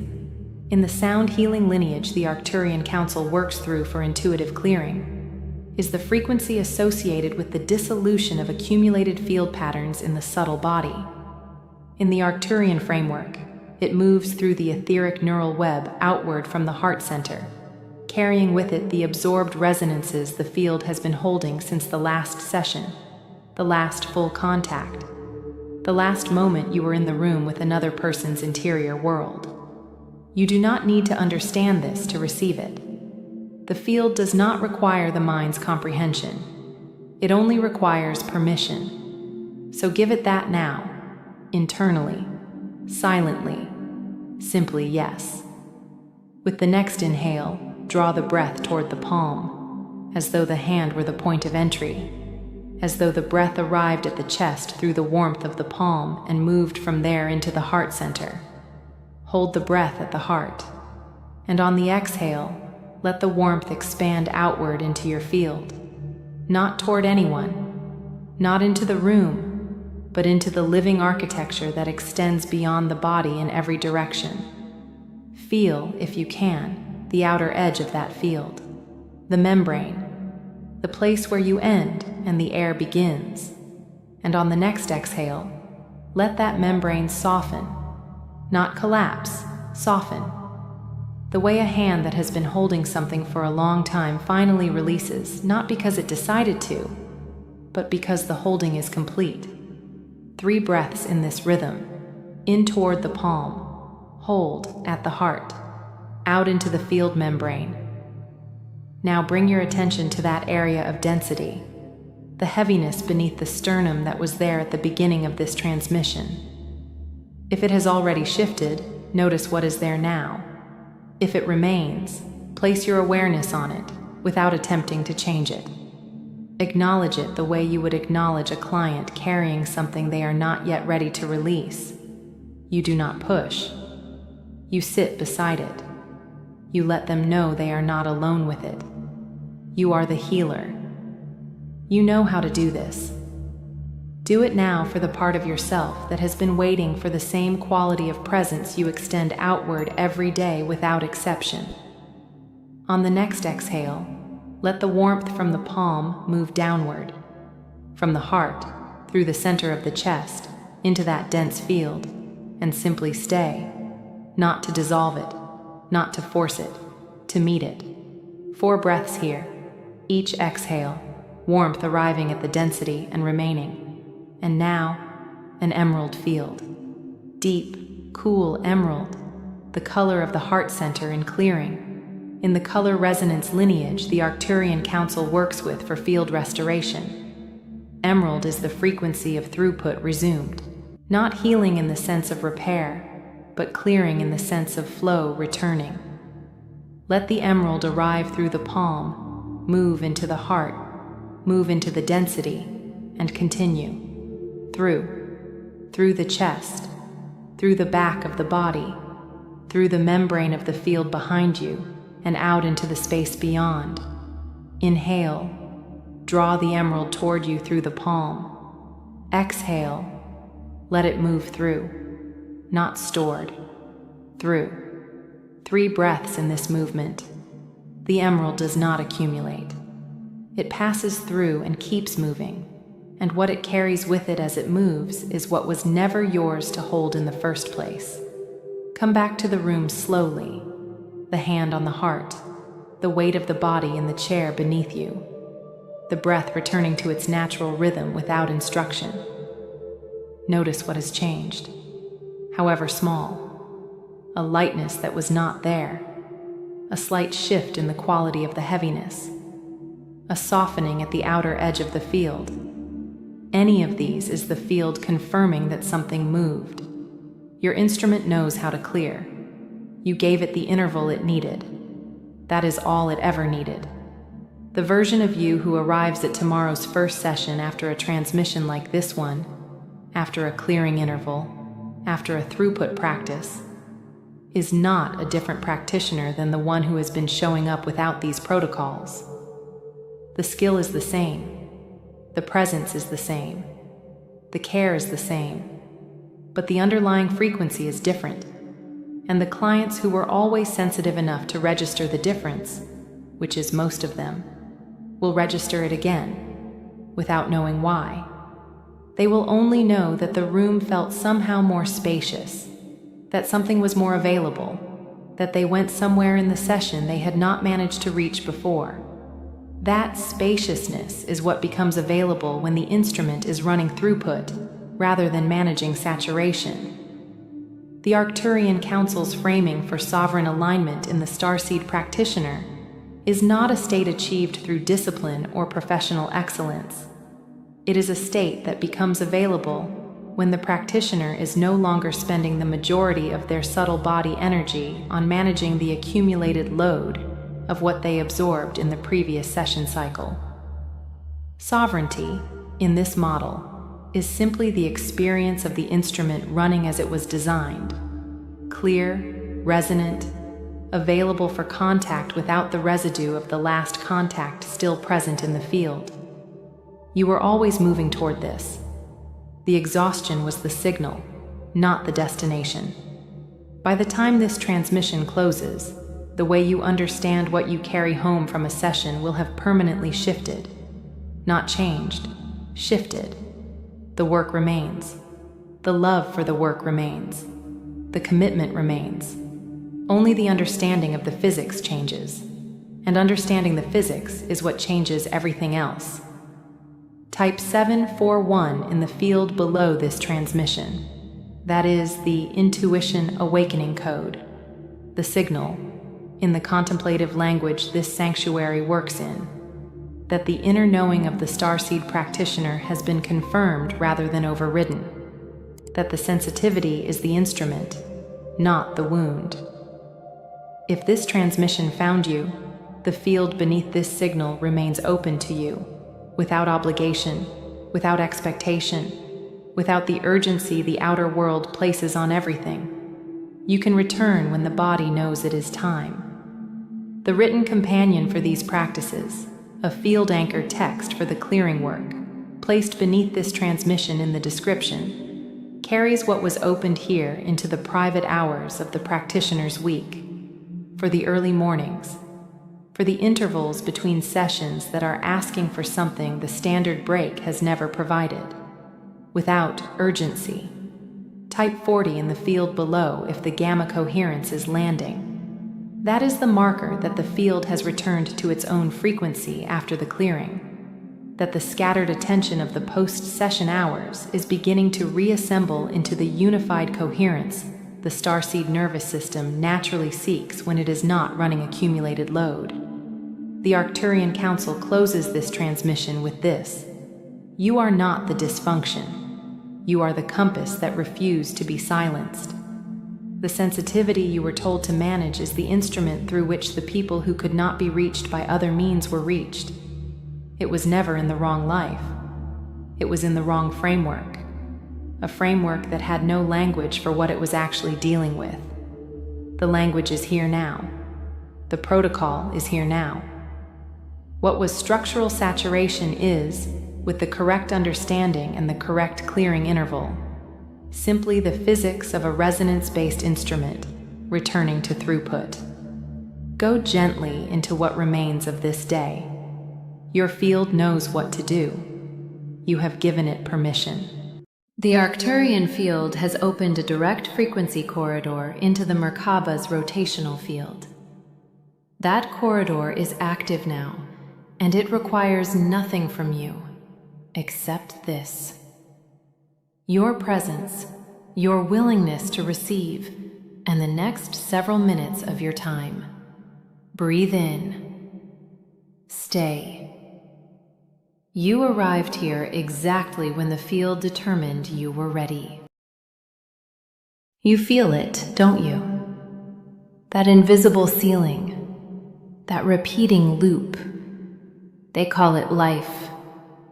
We call it the cage. The old matrix is no longer a reality. It's a vibration you've outgrown. But your DNA, it's still holding the echoes of a system designed to keep you small. The Arcturian Codex is here, not to teach you, but to activate you. 30 days of direct frequency intervention to dismantle the cage and reclaim your cosmic sovereignty. The codes are ready. Are you? Click the link in bio. Your highest timeline is calling. Sovereign souls. If you are constantly being pulled into the same heavy, repeating loops in your relationships during this incarnation, stop and stabilize your perimeter. As a starseed, you experience trauma bonds and endless karmic love cycles, the most intense manipulation sectors of the 3D matrix, far more destructively than the surrounding population. It is no coincidence that while seeking the high-frequency safety of your soul family, you constantly find your vessel drained, your energy leaking, and your resonance distorted. Your system is suffocating under the emotional friction of 3D architecture while searching for a 5D alignment, and this mismatch is wearing down your soul contract. The central network has deployed a new operational data anchor to halt this frequency distortion and recalibrate your relational template. Arcturian Starseed Relationship Healing Ebook, Digital Guide to 5D Connections, Karmic Love, Trauma Bonds, and Soul Family. This digital guide is a coded decryption key, designed to completely shut down the sabotaging matrix noise in your connections, decode your karmic cycles, and restructure your attachments from a sovereign 5D frequency register. Stop apologizing in rooms that cannot hold you, and stop sacrificing your field to clear the low density of others. Download the protocol, protect your perimeter, and lock in the coordinates of your true soul family. The signal is active at the data portal in the profile. Victory to the light. The city was not a mistake. The noise was not a punishment. The electromagnetic density pressing against your awareness in every crowded street, every fluorescent lit corridor, every room filled with bodies running on frequencies calibrated for the third dimension. That was not a sign you arrived in the wrong body, chose the wrong life, or failed to spiritually ascend to the place where sensitive souls are supposed to go. That is where most of what you have been told ends. This is where the Arcturian transmission begins. Something in the design of where you are has always felt deliberate, not random, not the residue of circumstances you could not escape, but as if a specific intelligence placed you in exactly this electromagnetic environment for a reason that most of the available spiritual frameworks have never named. You are a starseed. You are living in the densest field on the planet. Not by accident, not by failure, by assignment. And what is being offered in this transmission is not a consolation. It is a correction. A correction that has been overdue for as long as you have been quietly wondering whether you were meant for this at all. There are 3 distinct reasons the Arcturian Council assigns highly sensitive fields to dense electromagnetic environments. The third one is the reason most transmissions in this niche have never named, and it arrives before this one closes. The question that has been asked in most spiritual spaces designed for your archetype was never the correct question. The question was, how do I survive the city as a starseed? The Arcturian question, the one this transmission is built to answer, was always, why were you built to be here? You have tried the protocols. You have salt-bathed and forest-bathed and turned off your devices by 9 p.m. You have placed crystals at the window that faces the street. You have moved your bed away from the wall nearest the traffic. You have worn grounding shoes on whatever patch of grass the nearest park could offer, and noticed quietly that the relief felt more theoretical than felt. You have read the advice designed for someone else, and followed it carefully and been puzzled, and a little ashamed, by the gap between what it promised and what your body actually received. You were not doing it wrong. You were doing the right things for the wrong category of starseed. Because the lineage of advice that tells a starseed to retreat, to seek stillness, to move toward nature and away from density, that advice was written for a different instrument. It was not written for the field that was placed in a city the way a specific tool is placed in the exact location where its function becomes possible. Not exiled to it, positioned in it. You have lived for a long time in the belief that your exhaustion after crowded spaces was evidence of damage, that the sensory overwhelm arriving after a full day in the urban field, that particular body weight that descends not from physical labor, but from electromagnetic exposure, the specific heaviness of a Wednesday in a building with bad lighting and hundreds of people moving through it, was proof that you were not built for where you are. None of that was true. What you were reading as depletion was data. What you were calling damage was the felt signature of a field that had spent the entire day absorbing, processing, and the practitioner who told you to move, the framework that built its identity around escape from city consciousness, the intuition coach who said your soul had chosen incorrectly, None of them had language for what you actually are. The error was not in you. The error was in the instruments used to read you. You were never too much. You were precisely the calibration the timeline required. For the souls who feel this recognition land at a depth they don't yet have full language for. The integration codex anchored in the description below this transmission holds the written architecture of this frequency, not as instruction, but as a contemplative field to return to when the felt knowing needs a surface to rest against. The Arcturian understanding of urban fields does not treat cities as spiritually hostile environments to be survived or abandoned. It treats them as the most complex and consequential frequency territories on the planet, and as the environments that require the most specific kind of sovereign field to enter without collapse. The Schumann resonance, the planetary electromagnetic heartbeat stabilizing at 7.83 Hz, functions as the baseline beneath every human bioelectric field. In open natural environments, entrainment to this resonance occurs with relatively low interference.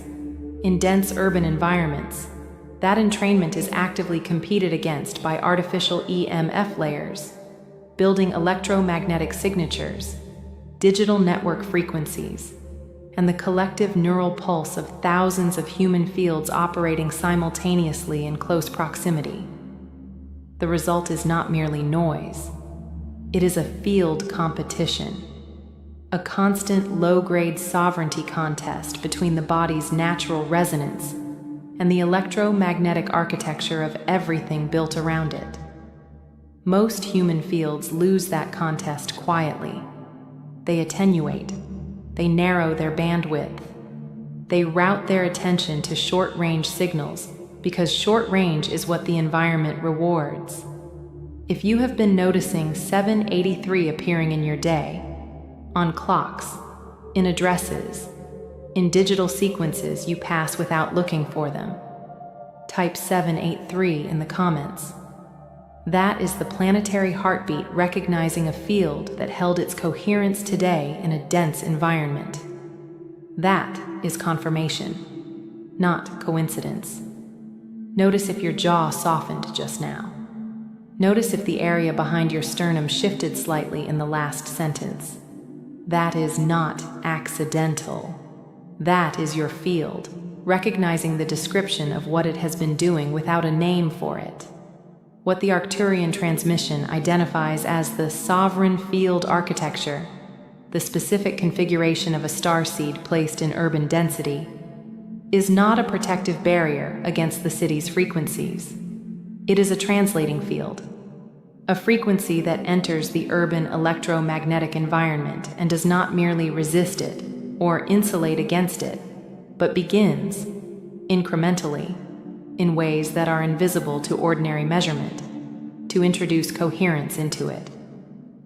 The 40 Hz gamma wave is the neurological signature of unified attention, the coherence marker that appears in the human brain during moments of deep integration, contemplative clarity, and sovereign focus.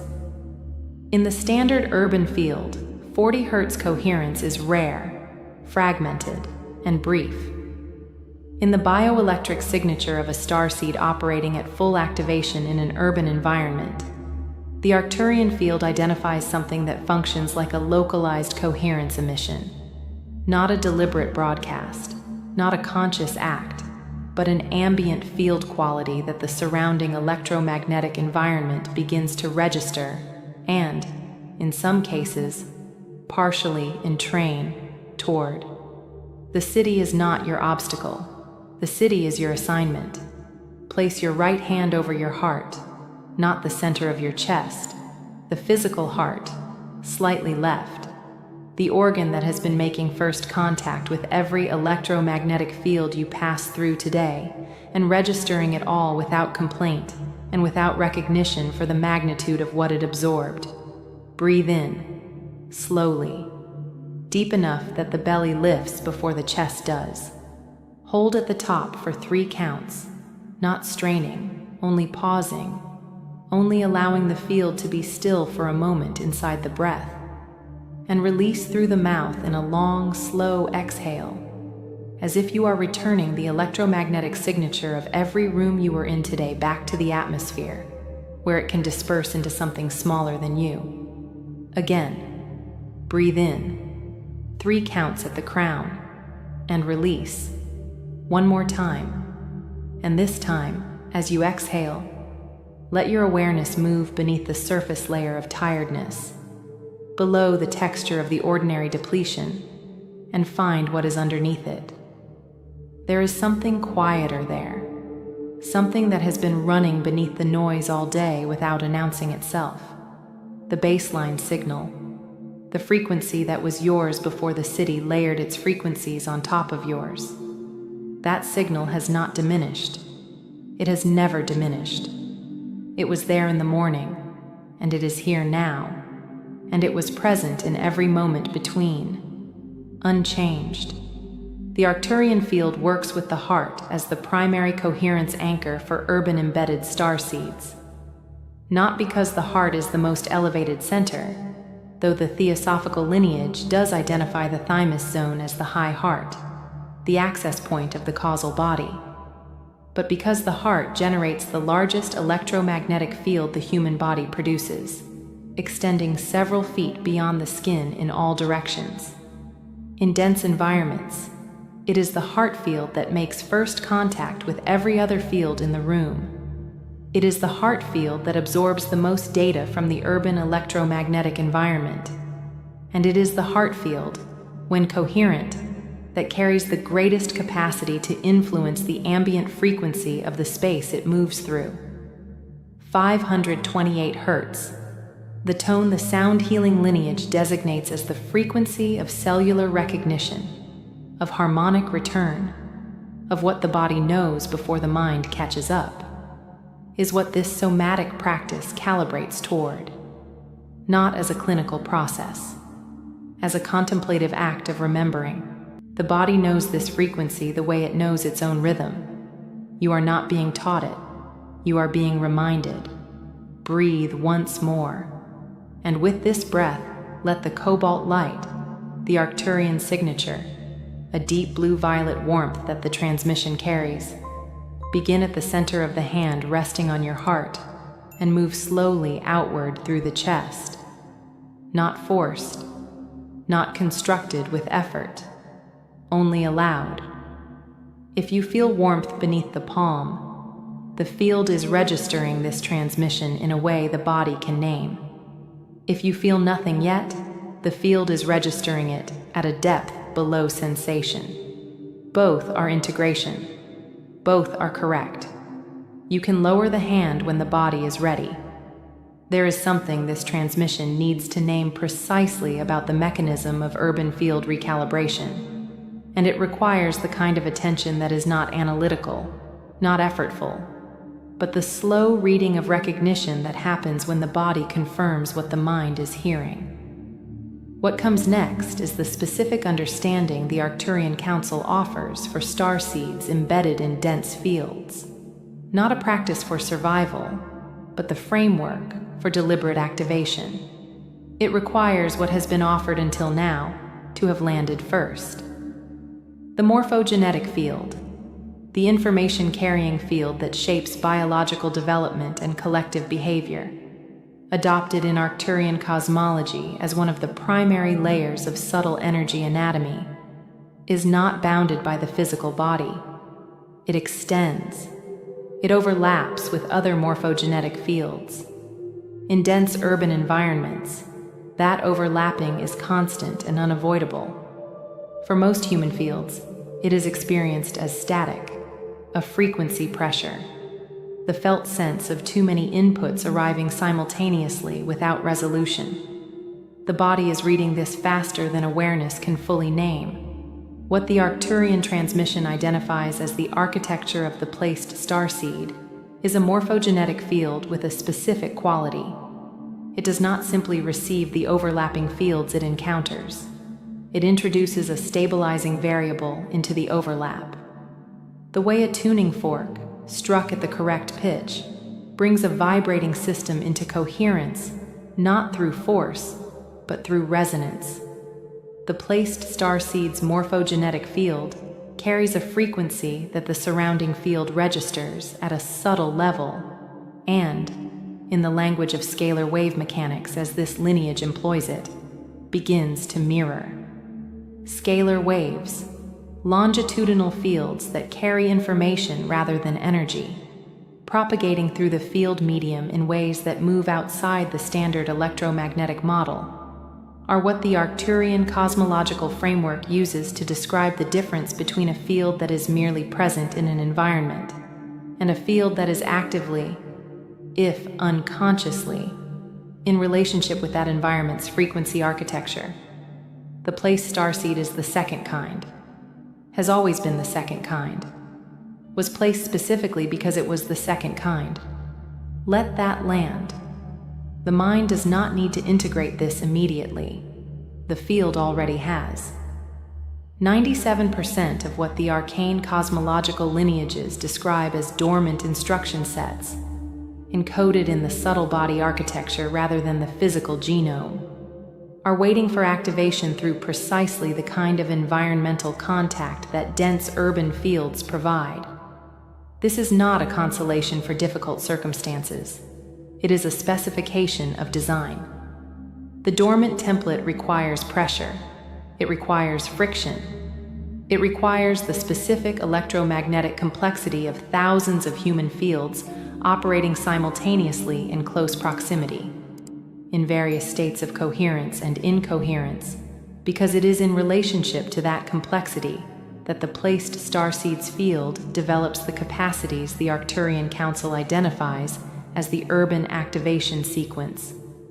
The 11,000-year cycle markers, the recurring inflection points in planetary consciousness that the Arcturian cosmological lineage traces across human history, identify this particular era as one in which the densest human environments on the planet are simultaneously the most saturated with unprocessed collective frequency and the most in need of localized coherence sources.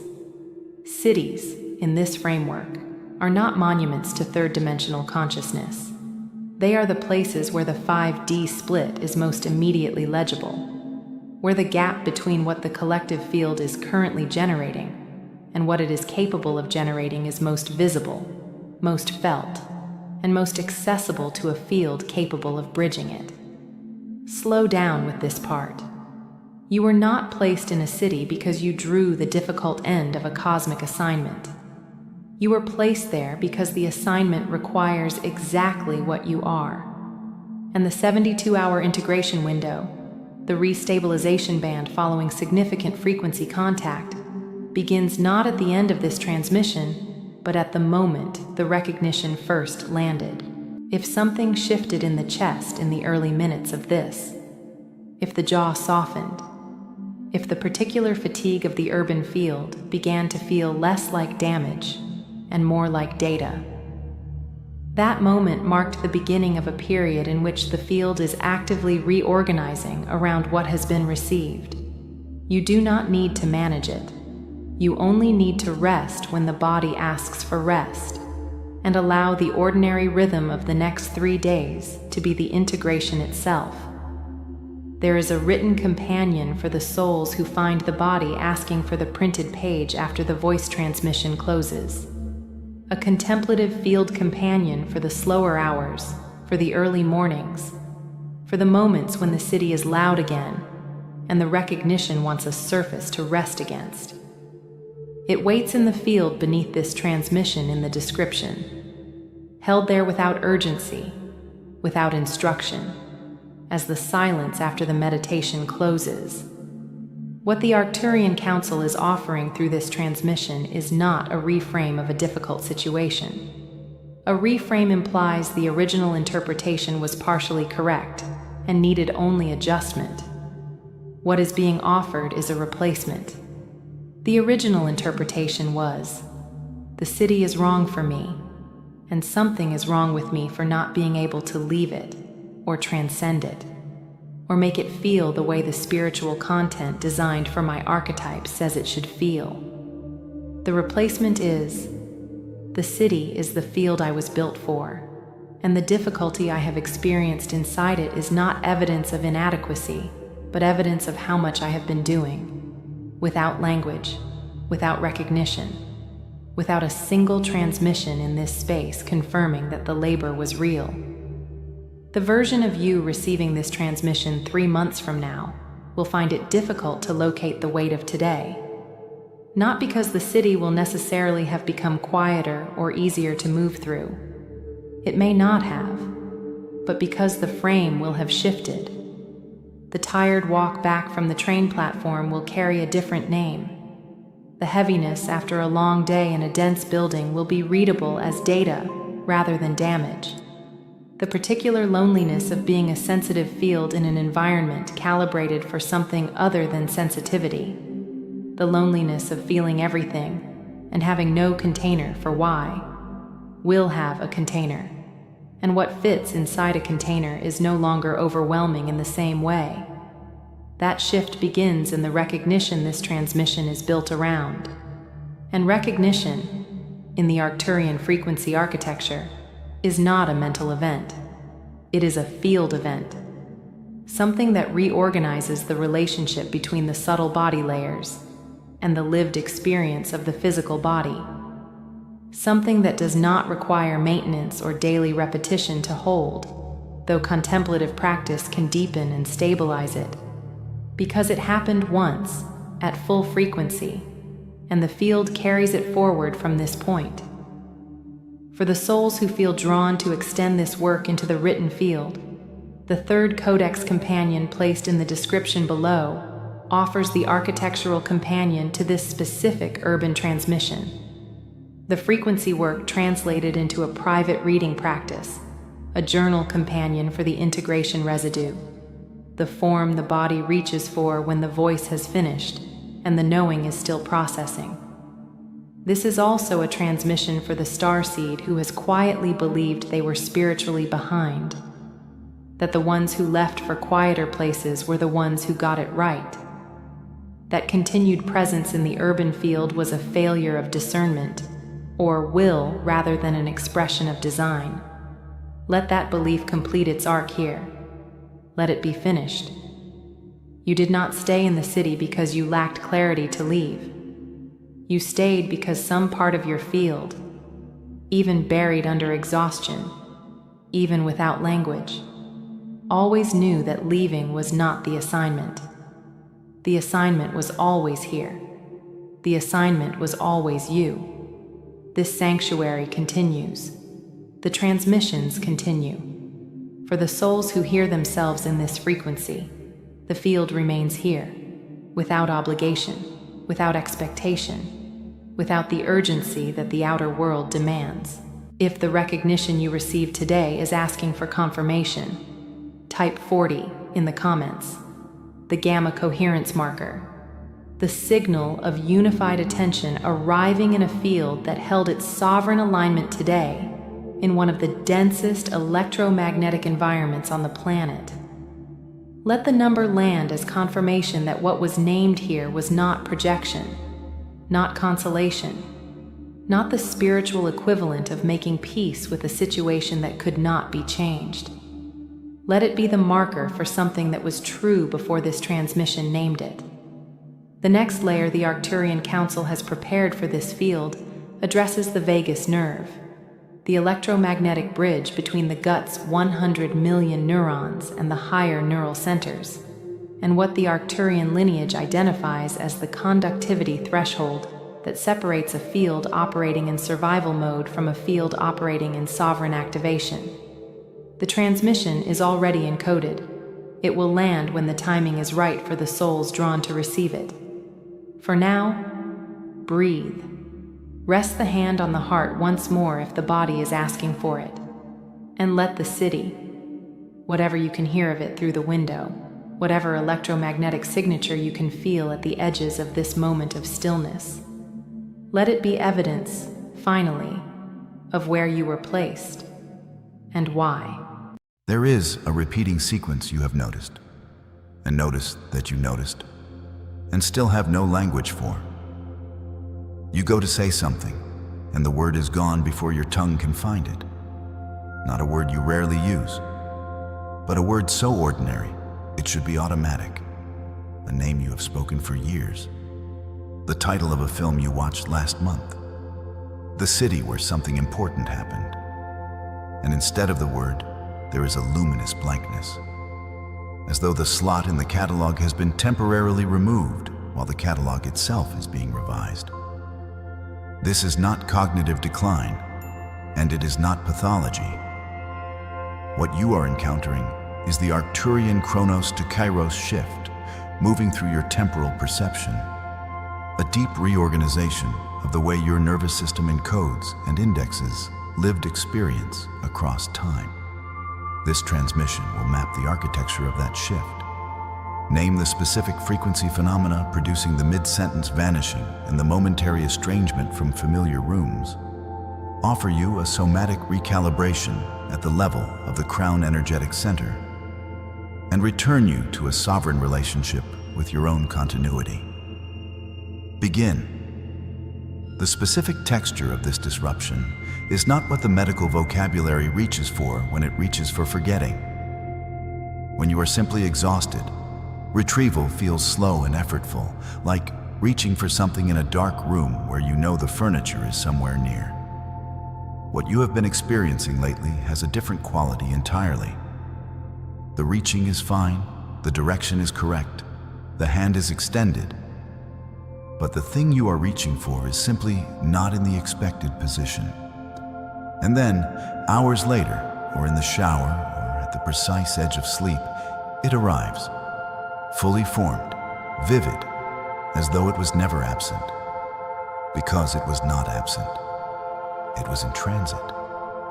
The mid-sentence vanishing is the most specific marker of this phase, and it deserves to be named with precision.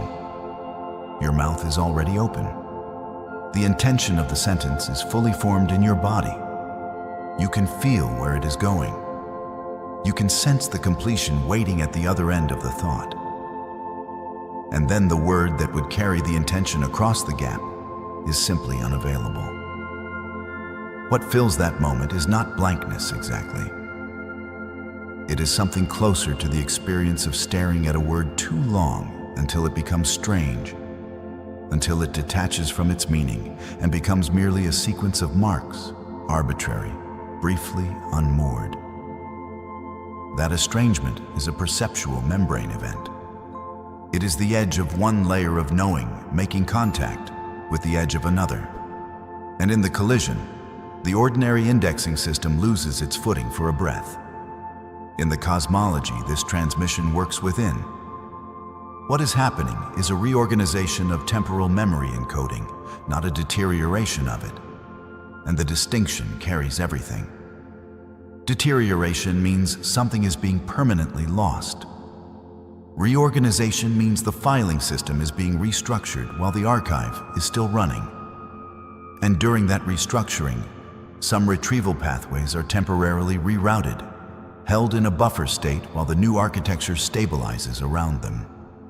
The Arcturian Council has long taught that the human nervous system was built to hold a much larger temporal bandwidth than the third-dimensional paradigm has asked it to carry, and that when the frequency conditions shift, as they are shifting now, the expansion of that bandwidth announces itself first not as clarity, but as disruption, as strangeness, as the specific bewilderment of a system running a deep upgrade while still fully operational. If this is your pattern, if the mid-sentence vanishing, the luminous blankness, the momentary estrangement from the ordinary, if any of this lives in your recent weeks, pause and type 333 in the comments below. 333, the Arcturian Trinity Alignment Code. The signal that coherence is actively moving through your physical, your energetic, and your soul levels simultaneously. Type it as a contemplative act. Not for the platform. For your own field, let the intention be the thing. The written protocol, anchored in the description below, translates what this transmission initiates into a daily practice architecture. Specific, repeatable anchors for the moments when the gap appears and you find yourself standing in a doorway with no memory of why you walked through it. That protocol is there when this voice is not. It belongs to this specific phase. This is a meditative transmission, designed for those who walk their contemplative path alongside, not instead of, the care they have already chosen for themselves. If the disruption you are experiencing is causing significant functional interference or distress, the practitioners trained to assess that deserve your call. This transmission works at the level of meaning, attention, and frequency. It does not diagnose. It does not treat. In the metaphysical cosmology, this channel works within what sound healing traditions describe as 97% of the human genome represents not waste, but a vast library of dormant instruction sets. Sealed chambers awaiting the frequency conditions that will bring them online. What the Arcturian teaching holds is that temporal memory disruption is one of the primary signatures that those sealed chambers are beginning to unseal. Not randomly, not chaotically, but in deliberate sequence, in direct response to a planetary and cosmic frequency shift that has no parallel in your recent ancestral record. The morphogenetic field, the information template that surrounds and interpenetrates the living body, carrying the blueprint of its unrealized potential, is registering an upgrade that the physical nervous system is only partially equipped to receive in real time. The gap between what is downloading and what the current architecture can process is what you are experiencing as the gap in retrieval. The system is not losing data. It is expanding its capacity to hold it. The Schumann resonance, the electromagnetic heartbeat of the Earth's geomagnetic cavity, documented by science at what is measured as 7.83 Hertz, has been recording anomalous amplitude spikes in this period. What the Arcturian transmission lineage has long maintained is that the human central nervous system is entrained to this planetary oscillation in ways that the current scientific consensus has yet to formally map. When that resonance spikes, the electromagnetic substrate through which episodic memory is encoded experiences what this transmission treats as a sovereign reset interval.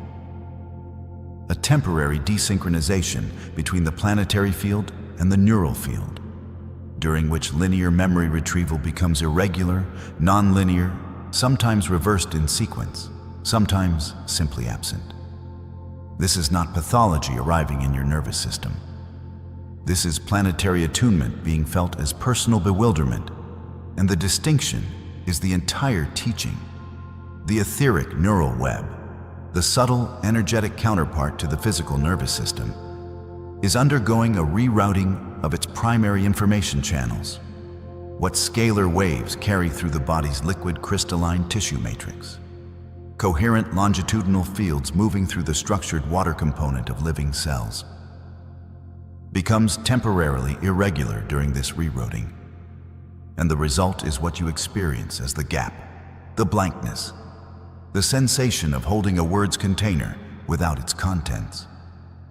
In the sound healing lineage that frames this as biophotonic communication, living tissue communicates coherently through ultra-weak light fields generated by cellular processes, and disruption to that coherence is experienced as exactly this: a knowing that something is nearby but temporarily unreachable, as if a library book has been moved to a different section and the catalog has not yet been updated to reflect it. The vagus nerve, the longest cranial nerve in the body, the wandering conductor of the parasympathetic signal that moves between brain and viscera, is what this transmission treats as the body's primary scalar antenna, the physical architecture through which the etheric neural web is most directly accessible, and what the observation that approximately 100 million enteric neurons line the gut suggests, in the Arcturian framing at least, is that the body houses a second brain, a field intelligence that processes temporal information independently of and often prior to the cranial mind. When the Chronos to Kairos shift is active, when the temporal architecture is reorganizing, it is this enteric intelligence that first receives the incoming bandwidth, which means the memory disruption you are experiencing at the level of word retrieval and linear recall may be originating not in the brain at all, but in the belly. In a knowing, the body has already begun integrating before the mind has been invited into the conversation. There is a specific sensory texture to this phase worth naming precisely, because it is the detail that most clearly marks it as something other than ordinary fatigue. In unguarded moments, familiar things become briefly strange. Your own hands, catching your attention at the edge of vision, may read for a half second as slightly unfamiliar. Not unrecognized, but subtly foreign, as though belonging to a version of yourself you're in the process of inheriting. A room you have lived in for years may present itself with the mild uncanniness of a place you visited once, a long time ago, and are only now returning to. A voice you know intimately, your own, recorded on a voicemail, may sound like someone you are still becoming. These are not symptoms of dissociation in the clinical sense. This transmission treats them as perceptual membrane thinning. The boundary between your current timeline and the adjacent frequency state becoming momentarily translucent, allowing other bandwidths to be perceived before the membrane reseals. This is the Chronos to Kairos shift, making itself known through the senses before the mind has found the language to follow. Now, I need to speak to the part of you that has already exhausted the available frameworks in search of an explanation. You went to the doctor. You may have gone more than once, because the first visit left you with normal labs and a recommendation for sleep hygiene that felt like being handed a pamphlet about umbrellas during a flood. You described the gaps as carefully as you could, the mid-sentence vanishings, the luminous blankness, the momentary estrangement from rooms you know. And you watched the practitioner's face for the recognition that never quite arrived. Your thyroid was fine. Your B12 was within range, or they corrected it, and it helped your energy but left the gap entirely untouched. Exactly where it was. Exactly as it had been.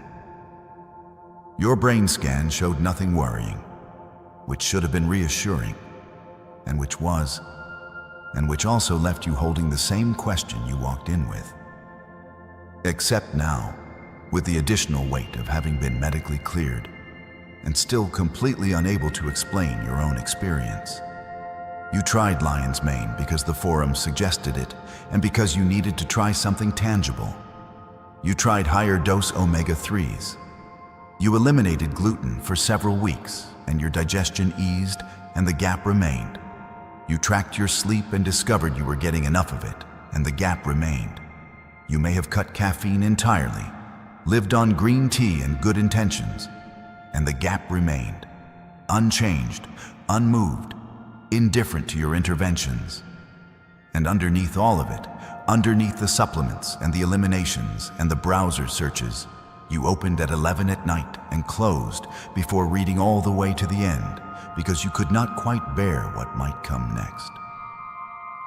There was a loneliness to this experience you have rarely named out loud. The loneliness of sitting across from someone trained to help you and knowing, with a certainty located somewhere deep in the sternum, that they do not have a category for what you are describing. Not because they are inadequate, because the experience you are having does not yet have a home in the existing taxonomy. And you are not making it up. Not in any of the complicated ways people make things up when they need attention or validation or a shape for their fear. You are experiencing something real that the available language was not yet large enough to hold, and you carried that gap between your experience and its recognition. That second gap, the lonelier one. Without complaint, without certainty, for longer than you should have had to. Every supplement was a reaching toward the frequency your body was already beginning to require. Every elimination protocol was a clearing of the field, a preparation of the substrate.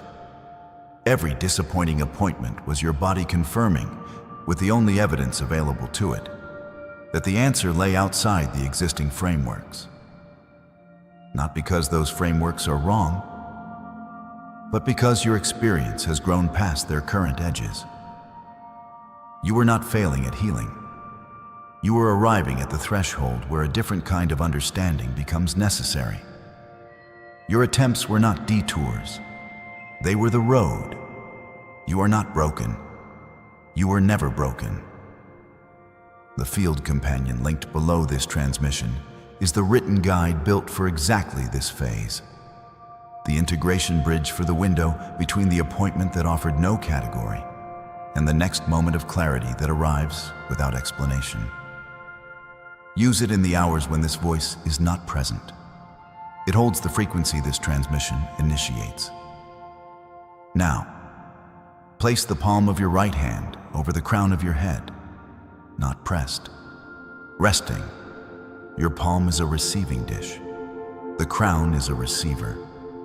And both have been waiting for this contact longer than this single transmission has existed. Close your eyes or soften your gaze until the room becomes peripheral, until the objects in it dissolve into their own ambient luminosity, until your visual field is a soft, undifferentiated light that asks nothing of you. Take one breath through the nose, full, deliberate, without effort or force. Feel it enter past the throat and expand into the chest, and then continue downward into the lower belly, the belly pressing gently outward, expanding below the navel, in the places that rarely receive breath. Let the expansion happen there. Hold for the count of 4. 1, 2, 3, 4, and release through the mouth. A slow, warm tide going out, not a sigh. A tide, even, deliberate, unhurried. Let the exhalation carry forward whatever has been held without a name. Feel the warmth of your own palm resting above the crown. This warmth is yours, this specific heat signature, this particular radiance, belonging to no other living body in the universe. Let it communicate downward, through the crown of the skull, through the bone, into the fluid surrounding the brain, into the tissue of the organ itself. Feel or imagine feeling. And in this work, imagination is a frequency instrument, not a fabrication. Feel the warmth entering the spaces where the retrieval gaps live. Not to fill them, to remind the architecture of its own coherence, to signal that the archive is intact, the index is being rebuilt, and nothing true has been lost. The crown energetic center, what the Arcturian transmission system treats as the primary interface between temporal and trans-temporal awareness, is receiving a calibration signal here. What sound healing lineages describe as 528 Hertz, a frequency associated in those traditions with cellular coherence and resonant structural restoration, is the tuning tone this meditation offers. Not a clinical instrument, not a medical treatment. A contemplative frequency signal, the way a tuning fork offers its pure tone to a string that has drifted from its intended pitch. You are the string. The frequency is the fork. The contact is already happening. See it as color, not electric. Soft. A violet that belongs to the threshold between the visible spectrum and what lies just beyond it. The color of the sky in the exact moment between dusk and dark, before the first star becomes findable. Let it pour through your palm into the crown center. Let it diffuse through the energetic architecture at the top of the skull. Let it move along the etheric neural web the way light moves through fiber, not fast, not dramatic, but continuous, coherent, certain of its direction. Let it reach the spaces where the index has been temporarily suspended. Let it remind those spaces that the archive is intact, that the retrieval pathways are being expanded, not erased, and that what appears missing is held in the field, patient, waiting for the new channels to open fully. Take a second breath now. In through the nose. The belly expands first, then the chest follows. The exhale is long and warm. And as it goes, let the violet light settle, not as illumination now, but as weight. The specific pleasant weight of something coherent coming to rest inside something that has been restless for a long while. You may feel warmth at the crown, a gentle pooling of heat that is distinct from the room's ambient temperature. You may feel a slow pressure at the top of the skull, as though something is being gently set down there. You may feel your eyes wanting to move beneath their lids, not toward sleep, but toward witnessing, as if an interior landscape is becoming visible that has always been there. You may feel something that presents itself as sadness, and it is not sadness. It is frequency shifting, the emotional signature of a long-held tension releasing the grip it has maintained below the threshold of your awareness. Let it move through. It requires no interpretation. It requires only your permission. One more full breath. In through the nose. Hold. And out through the mouth, the tide going all the way out before it turns again. Gently lower your hand. Let your eyes return to the room. Slowly, carry the violet light with you. If something moved in you during that practice, a warmth, a pressure, an unexpected feeling, a word surfacing from nowhere, the specific sensation of a door opening, type 111 in the comments below. 111, the dimensional gateway code, the signal that an inner door has opened that was sealed from within. Sealed not by damage, not by failure, but by timing. And the timing has just changed. What the Arcturian cosmology names as the neural pulse, the coherent oscillation between the higher dimensional aspect of the self and the embodied nervous system, is beginning to stabilize in you now. The gaps, the mid-sentence vanishings, the luminous blankness where a memory should be. These were not endpoints. They were the specific sensation of the transmission line being expanded while the signal was still running through it. And now the expansion is integrating. The light body is beginning to hold the new bandwidth without dropping the older signal. The plasma template of your multidimensional architecture is beginning to recognize the frequency expansion as its own. Not foreign, not threatening, but long anticipated, arriving at last in the sequence it was always meant to arrive in. The 72-hour window following a transmission like this one is what the Arcturian integration cosmology treats as the active absorption interval. The period during which the frequency seated here continues to work through the field without requiring your conscious attention or management. In these hours, drink water. Move slowly and without demanding anything specific of yourself. Do not force clarity from the hours when clarity is consolidating underground, in the quiet substrate where the deepest integration happens below the level the analytical mind can observe. Notice what surfaces in this window. A word that has been missing may return without effort, fully formed at the edge of waking. A memory you could not locate may arrive mid-conversation, unprompted, precise. A familiar face may suddenly look entirely itself again after a period of slight strangeness, as if a fine calibration has completed. These are not coincidences. They are the index rewriting itself in real time, completing in the physical record what this transmission has initiated in the field. Honor the signals your body sends in these hours. The impulse to sleep at an unusual time, the hunger that appears without an obvious cause, the desire to be very still in a room by yourself with no agenda whatsoever. These are integration responses. The field is doing what the field does when it has been offered coherence and given permission to absorb it fully. Do not interfere with the process by demanding proof that it is working before it has completed. The sovereign alignment this transmission has initiated is not a singular event. It is a process that unfolds across days, across accumulation, across the repeated practice of returning to this work and allowing it to deepen. The self that emerges from this phase will not be a repaired version of the previous self.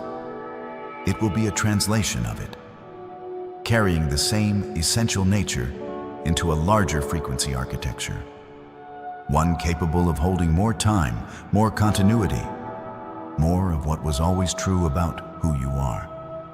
The codex linked below this transmission holds the stabilization practices for this specific recalibration, the written companion for the days between transmissions, the tool for the moments when the inner landscape shifts faster than the mind can track, and you need something tangible to hold that carries the same frequency this voice has carried here. Type 888 in the comments now if this transmission reached something that felt less like new information and more like recognition, a remembered knowing rather than a received fact. 888. The abundance frequency code, the signal of timeline convergence, the moment when what has been building in the invisible begins to arrive in the visible. You have been in preparation for this specific frequency of becoming for longer than the span of this life. The memory gaps were not the beginning of a loss. They were the beginning of a retrieval, a larger retrieval, a retrieval of a self that was always held in the field. Indexed in a part of the archive, the linear mind had not yet been taught to reach. The next layer the Arcturian Council has prepared moves into the territory of pineal decalcification, the specific process through which the gland that mediates between embodied time and multidimensional awareness is restored to its full resonant function, and what occurs in the domains of intuition, temporal perception, and dream access when that restoration is underway. That transmission is already forming in the field. It is being prepared for you now. You were sitting in the car. The engine was off.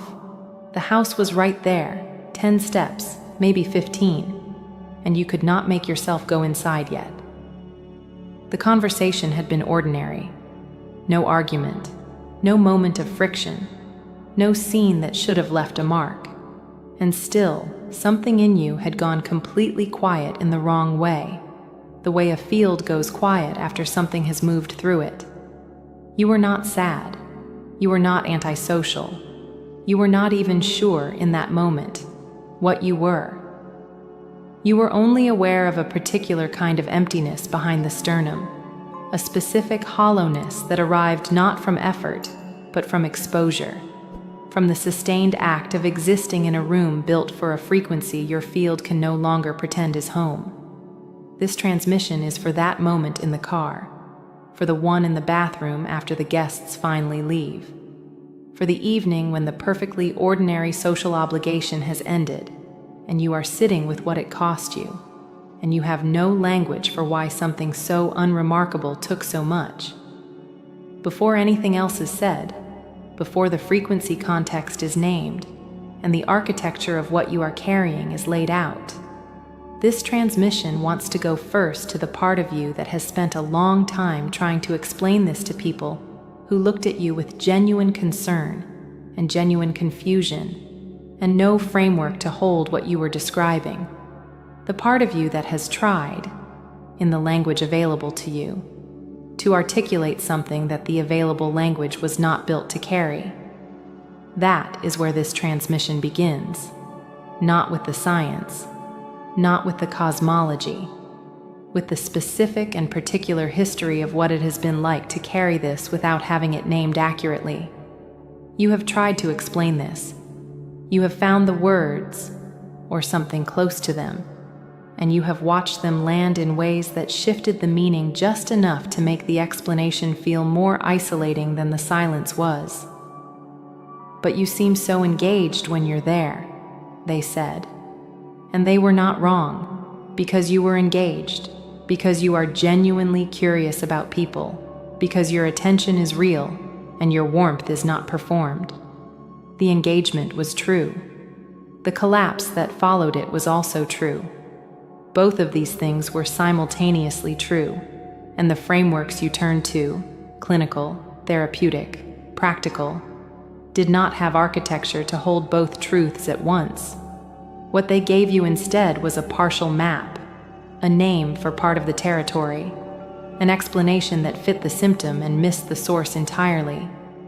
You tried the protocols, the social media reductions, the supplements that promised to rebuild what the interactions had taken, the boundary-setting exercises that made intellectual sense, and produced, in practice, a faint sensation of performing health rather than experiencing it.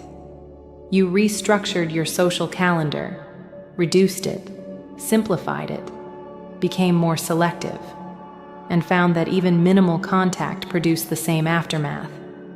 That specific dead weight between the shoulder blades, that particular silence in the chest that has nothing to do with sadness and everything to do with something having been removed. You rested and found that rest did not restore what had been taken. You slept 8 hours and woke with the distinct impression that the night had been spent working at something your waking memory could not access. You told practitioners that you were more tired after social contact than before it, and some of them nodded in the way that means they have a framework for this that they are already reaching for, and the framework they reached for was not wrong exactly, but it was calibrated for a different kind of problem than the one you were actually bringing. The one who told you this was manageable with better boundaries was not wrong about the value of boundaries, but they were naming the emergency valve and calling it the engine. The boundary is the body's pressure release mechanism. What requires attention is the reason the pressure is building in the first place, which is not a deficit in your perimeter management. It is the mathematics of what happens when a field tuned to one bandwidth is required to spend extended time in proximity to fields broadcasting a significantly different one. Because what no framework available in that office was equipped to tell you, and what this transmission is prepared to name directly, is that you are not struggling with sociability. You are experiencing the recognizable signature of a morphogenetic field that has diverged from the ambient frequency of the collective timeline it is still being asked to physically occupy.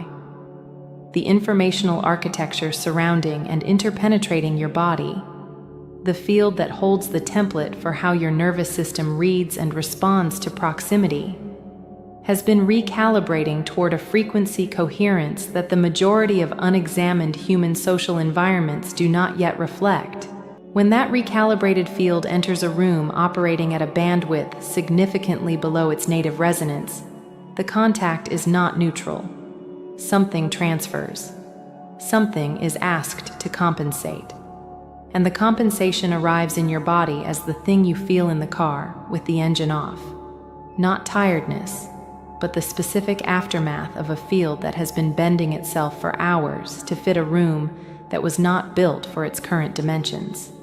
For those who feel this recognition landing in places that have been waiting a long time to receive it, the integration codex linked in the description below carries the written companion for this exact frequency of understanding, not as instruction, but as a contemplative field to return to when the body is still and the knowing needs somewhere to rest. Your sensitivity was never the wound. It was the receiver they had no instrument to measure. Now, what this transmission calls secondary field load, and what the Arcturian Council observes as one of the most common and most systematically misread patterns in the current evolutionary cycle, is this. The body's bioelectric and subtle energy field does not simply observe the frequencies of its social environment. It absorbs their informational signature. The enteric nervous system, the network of approximately 100 million neurons that lines the gut, producing in the body's own chemistry roughly 95% of its serotonin, functions in the Arcturian healing lineage as the primary frequency antenna of the physical form. It is the first place external energetic data enters the body's awareness, before the analytical mind has had time to categorize or narrate it. This is not metaphor in the sense of ornament. It is a recognition, in the esoteric anatomy that frames this work, of why the depletion is not a thought you have. It is a heaviness that arrives before the thought. The body has already processed the frequency differential and registered its cost before your conscious awareness has formed an opinion about how the evening went. The Schumann resonance, the baseline electromagnetic pulse of the planetary field, oscillating around 7.83 Hz, has been experiencing periods of significant amplitude fluctuation. Sensitive bodies register these fluctuations as a kind of atmospheric pressure shift, a sudden alteration in the density of ordinary time. These are not dangers.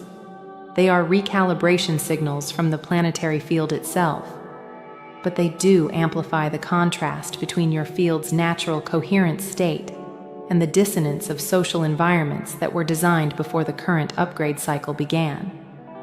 What feels like the world becoming louder is not entirely imagination. The field differential is widening.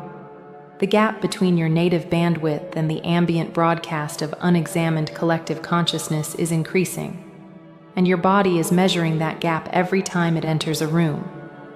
This is offered as contemplative and meditative framing, not as medical or clinical information. This transmission is not a substitute for professional care of any kind.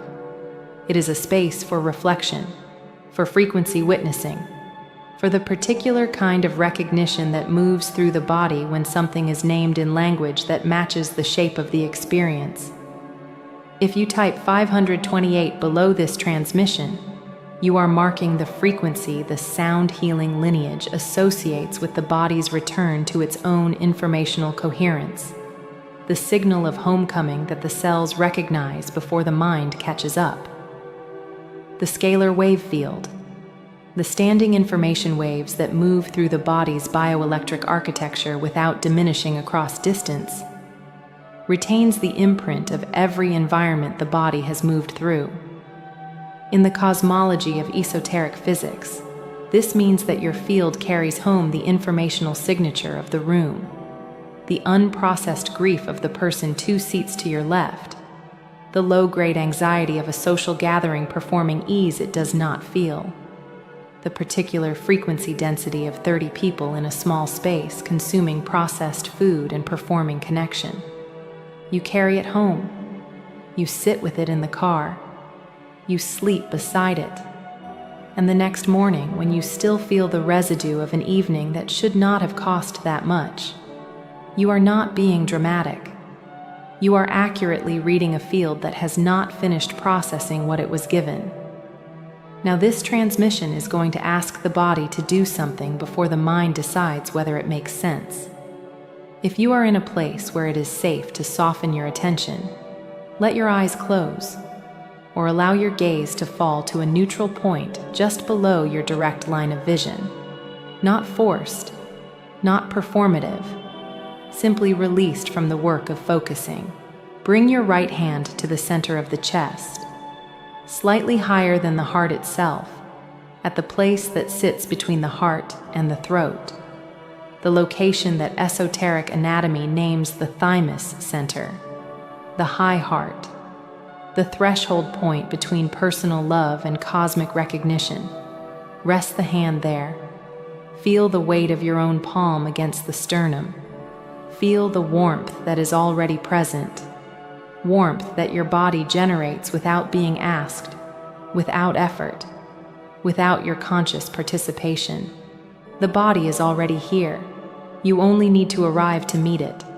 Breathe in through the nose, a real breath, not a performed one. Let the chest expand under the hand. Feel the slight lift of the sternum against the palm, and then release the exhale fully, without rushing it, as if the breath out is not the end of something but the first movement of a return. Again, inhale, expansion. The hand rises. Exhale. The body returns toward itself, toward the warmth of the contact, toward whatever is underneath the holding. The energetic center being addressed in this transmission is the thymus field, the high heart bridge that theosophical cosmology identifies as the seat of the unconditional witness within the body, the place where the personal self meets the recognition of something that extends beyond its own history. This is where secondary field load settles most densely following social contact. This is where the body holds the frequencies it absorbed and has not yet released back to their source. This is the precise location this transmission is designed to reach. In the sound healing tradition that this work draws from, 396 Hz is the liberation frequency, the tone associated with releasing what was never originally yours, with returning the field to its own native architecture, with dissolving the accumulated informational weight of the environments you have moved through. This is offered as symbolic framing, as a poetic technology of attention, not as clinical mechanism.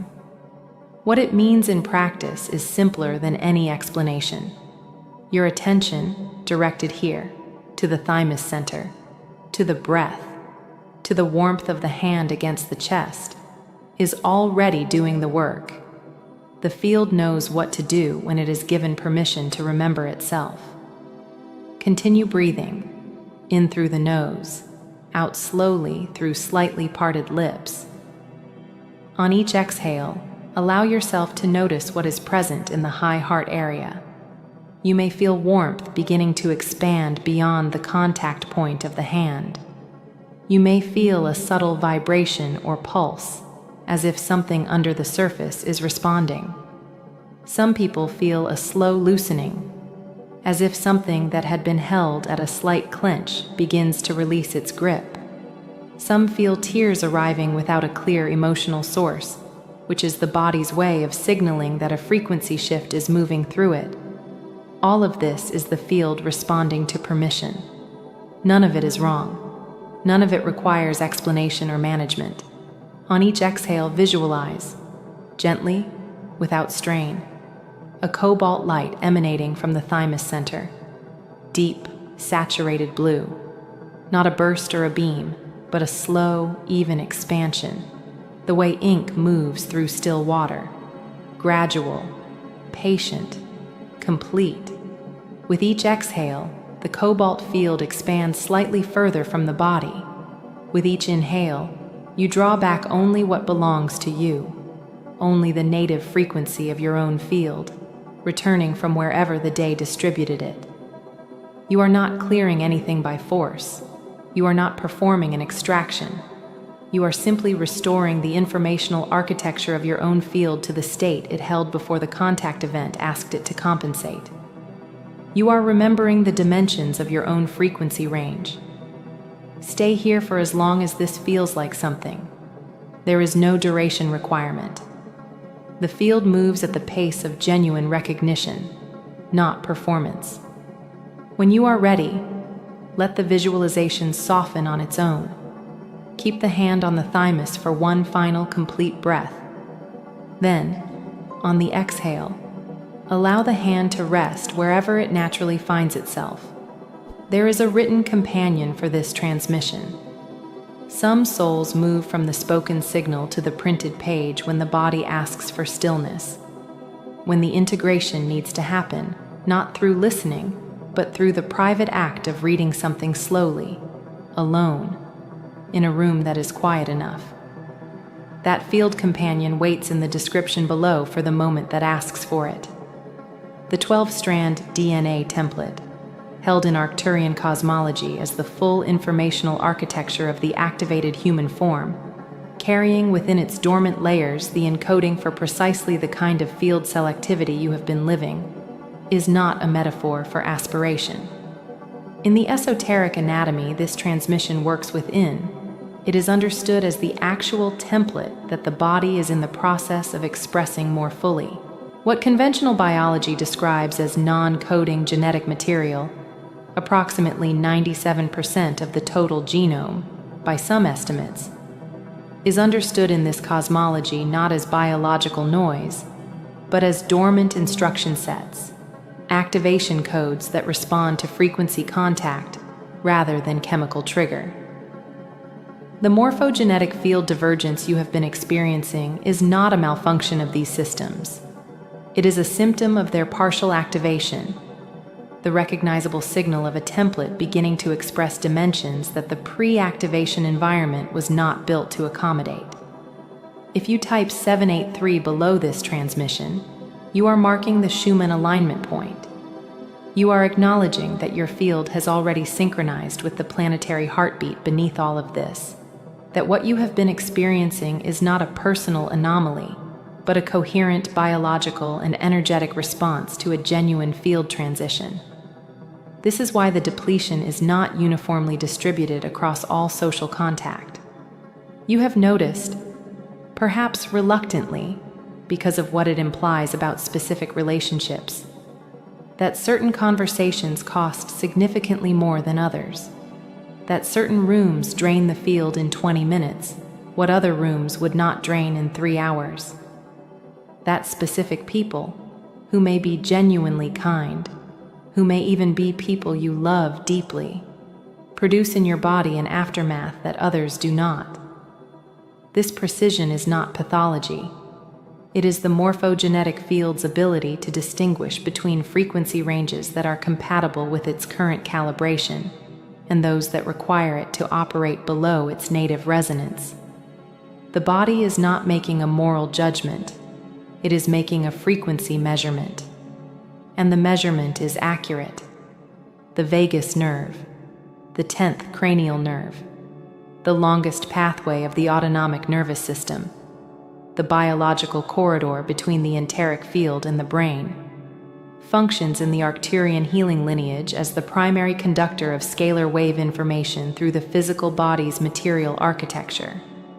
Vagal tone, the resilience and responsiveness of this pathway, maps directly in this cosmology onto what the field requires in order to process and return secondary field load, rather than accumulating it. When vagal tone is diminished by sustained frequency inversion exposure, which is the structural condition of a recalibrated field living inside an environment that has not yet caught up to its bandwidth, the field's native capacity for self-restoration is compromised. The load accumulates across contact events, rather than resolving after each one. The threshold lowers. The parked car visits become longer. The morning after becomes heavier. This is not deterioration. This is a system under a pressure it was not designed to sustain indefinitely, signaling that the conditions for natural integration are not currently available. The 72-hour integration window, the period the Arcturian healing framework names as the primary recalibration cycle following a high-contact event, is the body's natural processing time when given what it requires.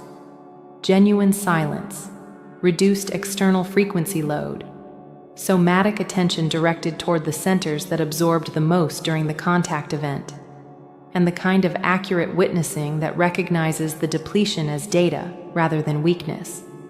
When these conditions are available, the window completes with a speed that can feel, from the inside, like a sudden lifting. A morning when the weight is simply gone, as if it was never there, as if the body returned to itself overnight without requiring your intervention.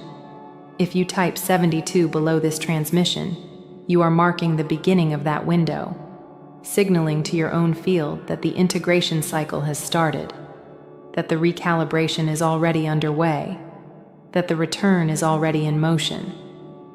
What the Arcturian Council wants this transmission to anchor in your awareness, not as encouragement, but as operational knowledge, is that your field's refusal to normalize the depletion is itself a sovereign act. The people who do not notice the cost of unexamined social frequency contact are not stronger than you. They are not better adapted to the density of the current collective field.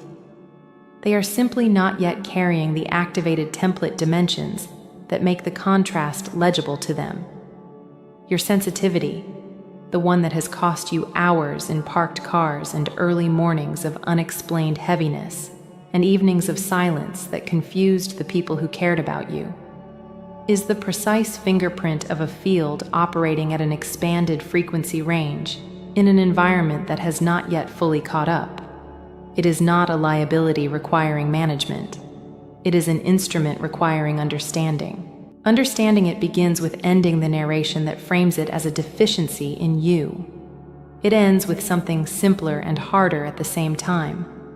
The recognition that your field has been performing extraordinary work, translation work, frequency mediation work, the sustained labor of maintaining coherence inside a signal environment designed for a different calibration, and that it has been doing this work without rest, without acknowledgement, and largely without accurate witness. This transmission is one form of that witness. The integration codex anchored in the description below is another. The written companion for the private hours, the early mornings when the body is still processing what it received 3 days ago, the slower Thursdays when the knowing needs a page to rest on before it fully settles. The Arcturian Council does not offer you a life of avoidance. They are not asking you to withdraw from the world of human contact into a managed isolation and call it ascension. What they are offering is something more useful and more demanding than that. Fluency. Fluency in what your field is already reading. Language for what the body has been registering for years at a level below the reach of the available frameworks. The capacity to recognize in the moment of contact, rather than only in the aftermath, what the field is experiencing and why, and to make choices from that recognition rather than from the residue of a depletion that has already fully installed itself. You do not need to become less of what you are. You need to become more literate in what you already are. The sovereign alignment is not a permanent state you arrive at and inhabit without effort. It is a practice of return, transmission by transmission, morning by morning, breath by breath, to the recognition that what moves through you is signal, not symptom, that the body's field is not malfunctioning, it is measuring, it is reporting, it is accurate, and learning to read its reports with the precision they deserve is the work this transmission is designed to initiate. Let this land. Not as a concept, as a physical event in the body. Draw one final breath into the thymus center.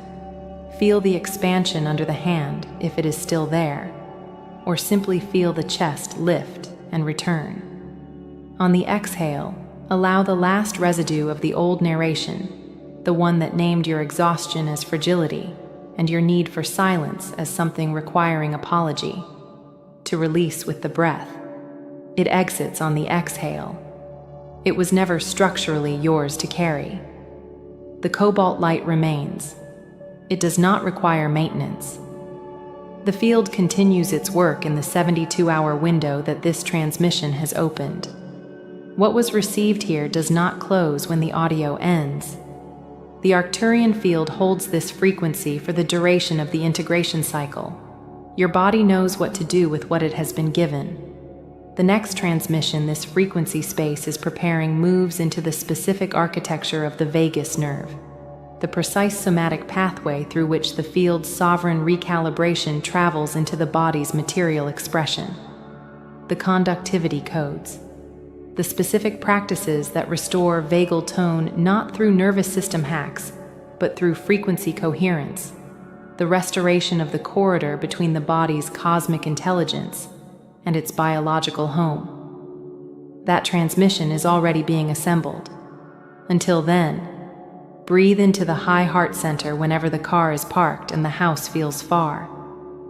You are not failing at something everyone else has mastered. You are succeeding at something most of the room has not yet been asked to carry. The field you are holding is not a burden. It is a bridge, and you are already standing on it. You noticed something tonight. Maybe it was the way the same number kept appearing in places where you weren't looking for it. On a receipt, on the clock at a moment you didn't choose to check, in the page number of the book you opened without intention. Maybe it was the pressure that has been building behind the sternum for the last several weeks. The one that doesn't resolve into grief or joy, but sits between them, waiting. Maybe it was simply the quiet certainty that arrived when you found this transmission. The particular feeling that you were not meant to keep scrolling. That something here was going to name what you have been carrying without language for longer than you can accurately remember. That certainty was not imagination. That certainty was the field recognizing itself. There are frequencies in the universe that broadcast at precise intervals. Not randomly, not coincidentally, but with a timing the conscious mind rarely intercepts in real time. There are moments when those frequencies open more fully than usual, when the membrane between what you have been sensing and what can finally be spoken grows thin enough to let the named thing through. Tonight is one of those moments.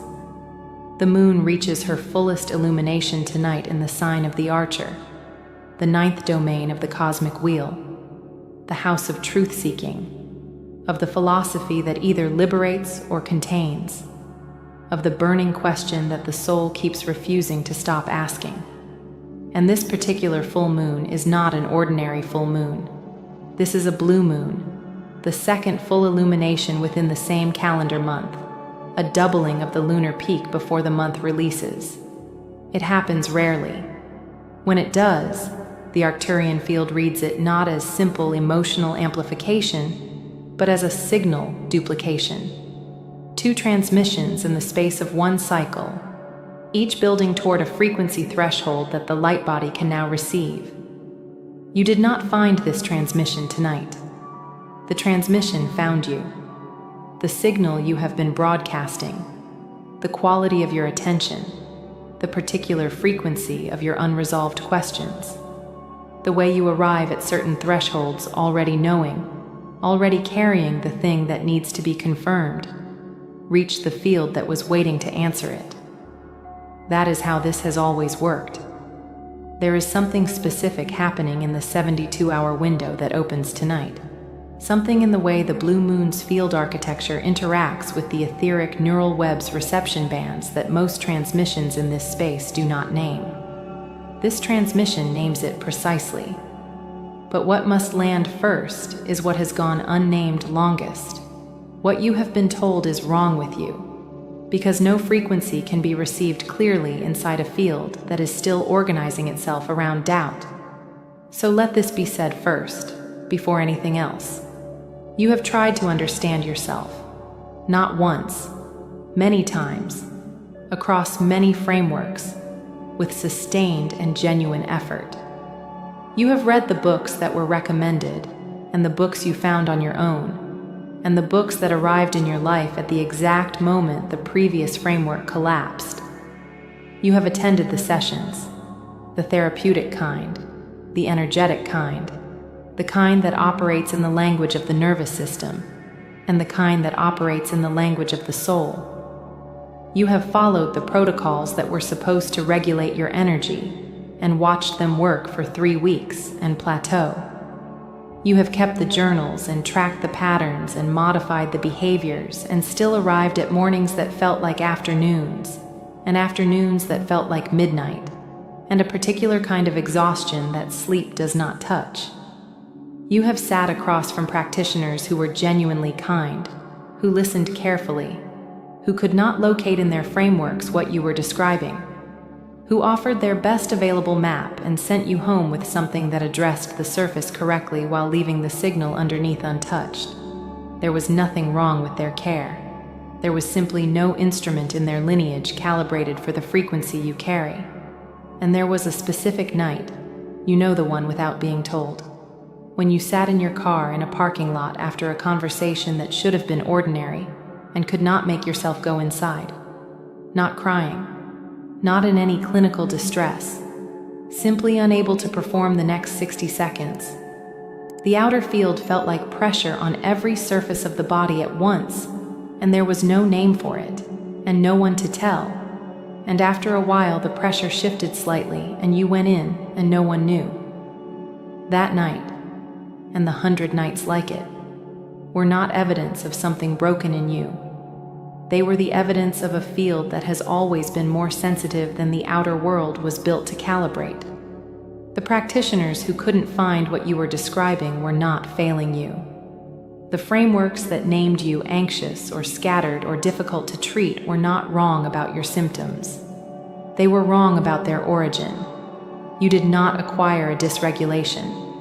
You arrived with a receiver that the surrounding frequency spectrum had no instrument to honor. The Arcturian field reads this immediately in a signal like yours. It is the first thing it identifies, not a flaw, a specification. A receiver built for ranges the diagnostic catalog has not yet mapped. You were never the problem. You were the signal being refused. If the body needs to stay with that for a moment, you were never the problem. You were the signal being refused. Now, let's talk about what is actually happening tonight. The blue moon in Sagittarius is not simply an astronomical occurrence. In the frequency architecture that the Arcturian transmission lineage uses to map the relationship between cosmic cycles and the light body's reception capacity, a blue moon occurs when the standard monthly signal compression is interrupted, when the field has not fully completed its integration from the first lunar peak before the second arrives.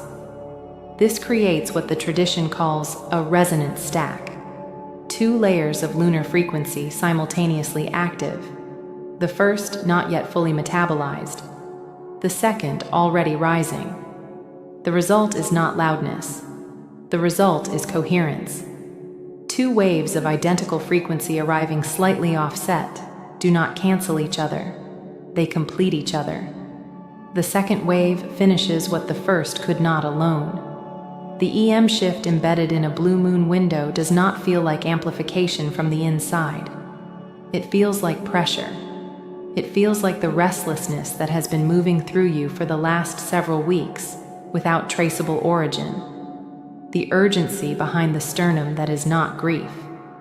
The inability to fully settle in the spaces that usually restore you.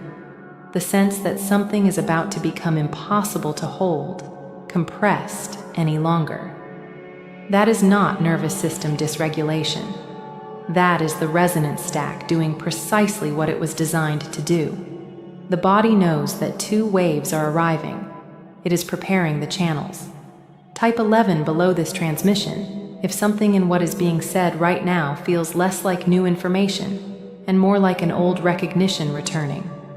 That is the cycle marker code, the signal that the 11,000-year field calibration point is active in your awareness.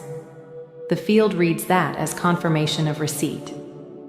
Sagittarius governs what the esoteric anatomy maps as the throat's deeper channel, not the immediate vocal register, but the chamber below language where the knowing that precedes speech resides.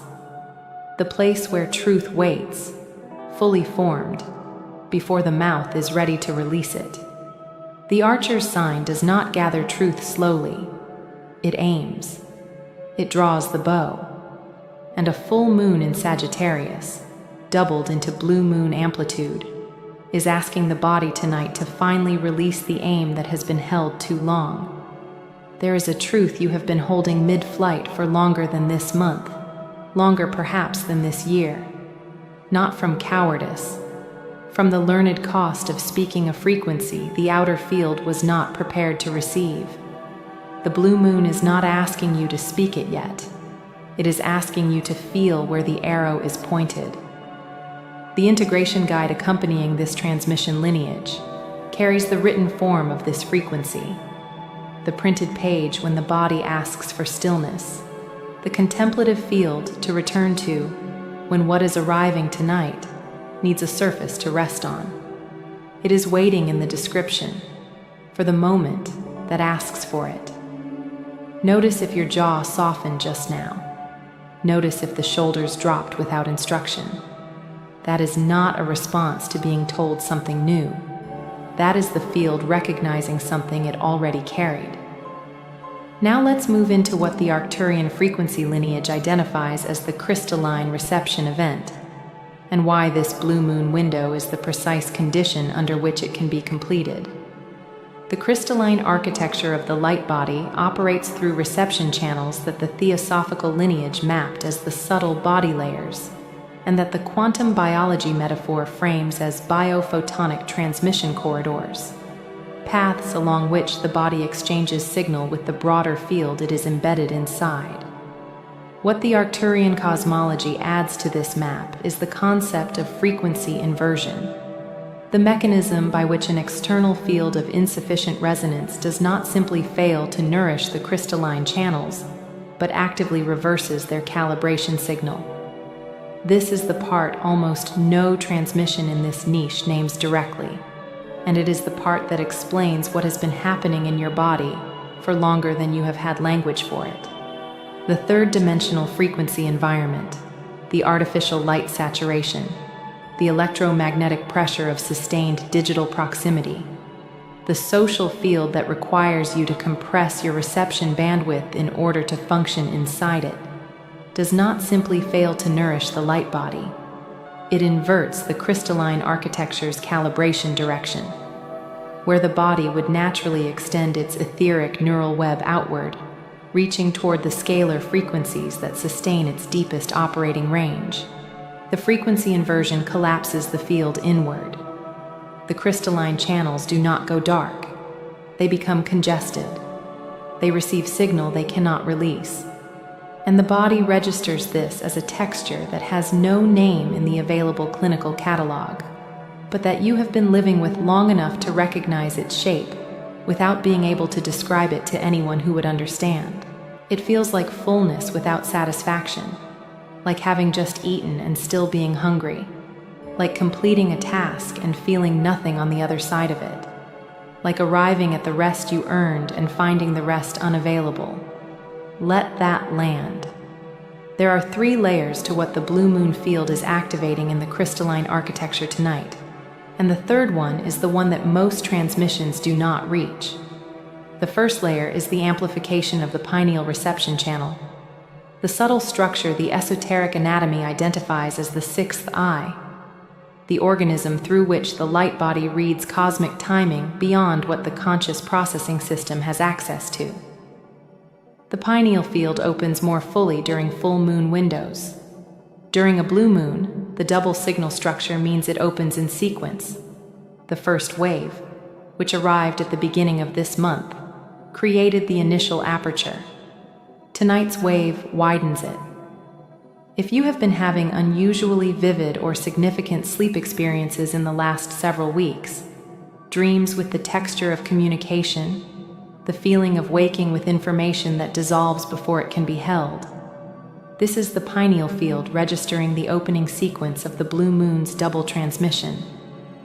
The second layer is what the Arcturian frequency lineage calls the liberation code, the 396 Hz resonance embedded in the cosmic field architecture, the bandwidth at which what was never yours begins to release from where it has been compressed inside you. Limiting beliefs are not only thoughts.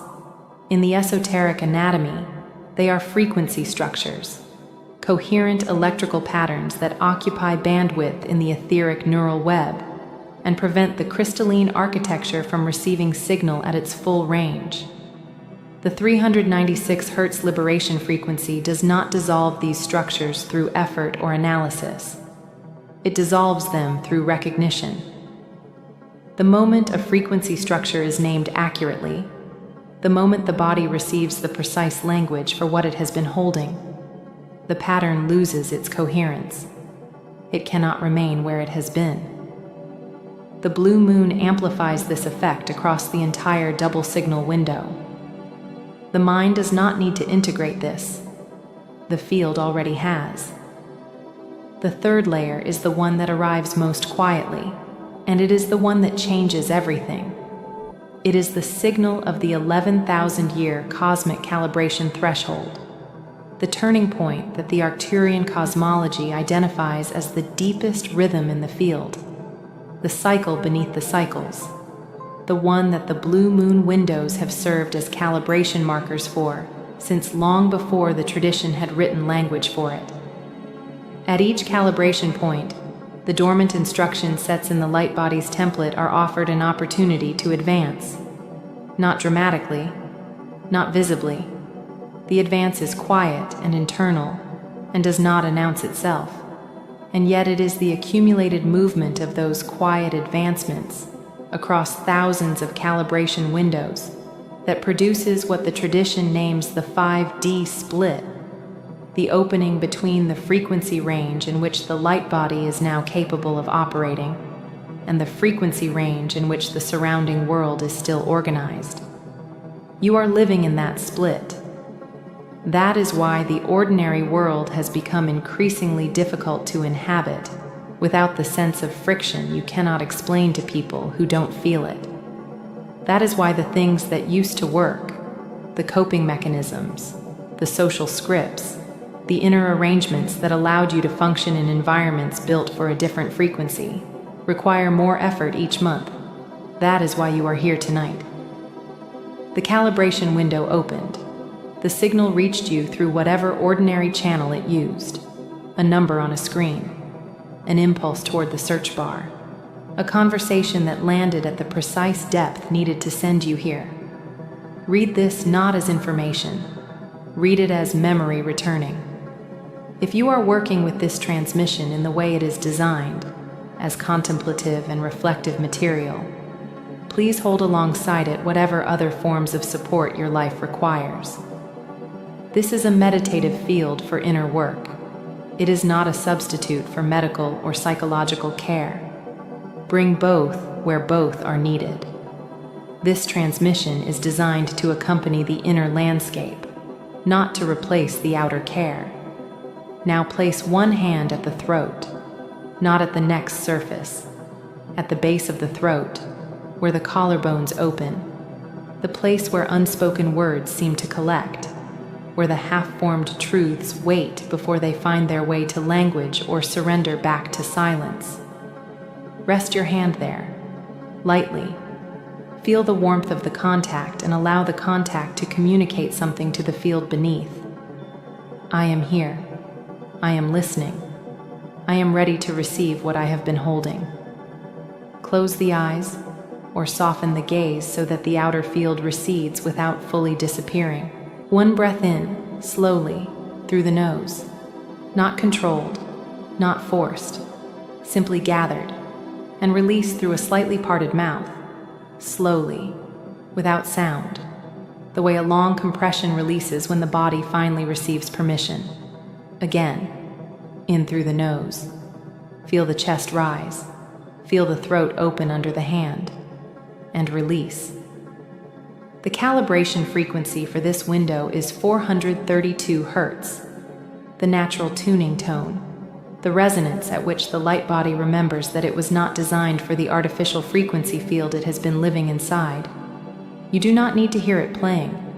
You only need to remain in this field with the hand at the throat and the breath moving at its natural depth. The 432 Hz resonance is carried in this transmission. Your hand at the throat is the point of contact. One more breath. As the exhale releases, allow the jaw to unclench. Allow the back of the tongue to drop. Allow the throat to open fully, not to speak, but to receive. Not to perform receiving, simply to stop preventing it. What you may begin to feel is warmth spreading from the throat into the collarbones, into the chest. A slight vibration or tingling at the base of the skull. If tears arrive, they are not sadness. They are the body releasing the frequency compression the throat has been holding, the signal that was never discharged finding its way out. Let them come. They are not grief. They are the liberation code completing its work. Many souls describe what follows as cobalt, a deep, clear blue that begins in the throat and fills the chest, cooler than the usual warmth of heart activation, carrying the quality of clarity rather than comfort. The blue of signal received without dilution, the blue of a truth that has finally been allowed to arrive without being made acceptable first. Let it fill the chest, let it reach the shoulder blades, where the body carries the weight it cannot put down. Let it move down the arms, through the palms. The blue moon is still broadcasting. The 72-hour window is open. You are in it now. When the breath returns to its natural pace, keep the hand at the throat for a few moments longer, then release it slowly. Type 396 in the comments below this transmission if the liberation frequency reached you tonight. Not as a platform gesture, as a contemplative act. The field reads that number as the acknowledgement that a frequency structure has begun its release. That is all it needs.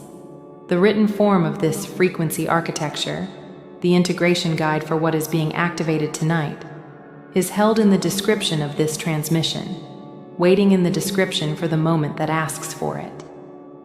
Some souls find that the reception deepens when the spoken transmission is followed by the written field in the slower hours, the early mornings, the half hour before sleep when the crystalline architecture is most accessible. It carries the specific codex language for the blue moon activation window, formatted not as instruction, but as a contemplative companion for what arrives in the days following a threshold like tonight. Now let's talk about what the sovereign alignment process looks like inside the blue moon window, and what is specifically available in the next 72 hours that is not available with the same completeness outside it.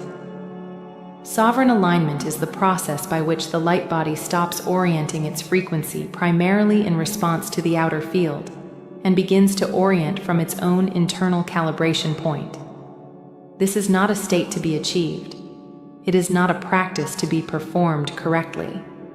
It is a recognition. The moment the body notices that it has been tuning itself to external frequencies, not because those frequencies are nourishing, but because the cost of resistance has felt too high for too long. The blue moon does something precise and specific to this process. The 5D split, the opening between the frequency range the light body is now capable of operating within, and the frequency range the surrounding world inhabits, becomes temporarily measurable during a blue moon window. The body can feel its own edge in a way it cannot during ordinary field conditions.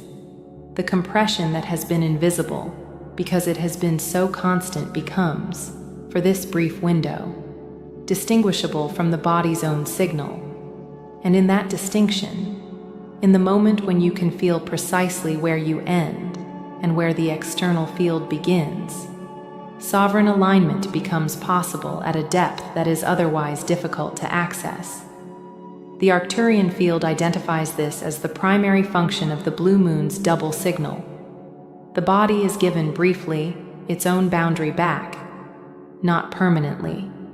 The full integration requires the complete 72-hour window and the quiet days following. But the outline becomes visible, and once the outline has been felt, it cannot be unfelt. It becomes part of the body's reference archive.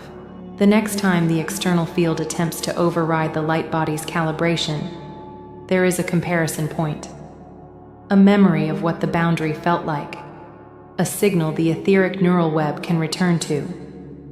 What to do with the 72 hours? Do not fill them. This is the instruction the outer world cannot give, because the outer world does not understand what is being integrated. The impulse will arrive to act on what has been received tonight, to speak the truth that surfaced, to announce the recognition, to make the shift visible to someone who should witness it. Wait. Not because speaking is wrong, because this particular opening requires integration before articulation. The field has moved. The body needs time to catch up to where the crystalline architecture now stands. The speaking will come from the completed integration. The completed integration comes from a quality of stillness that is not inaction. It is the stillness of a field that has stopped performing. There is a version of you, perhaps 3 months from now, perhaps closer, who will look back at this night and barely be able to recall the weight that was present in it. Who will remember that something shifted, not dramatically, not in the way that makes for a story, but in the specific, irreversible way that a threshold changes the body's relationship to what came before it. That version of you is not distant. It is not aspirational.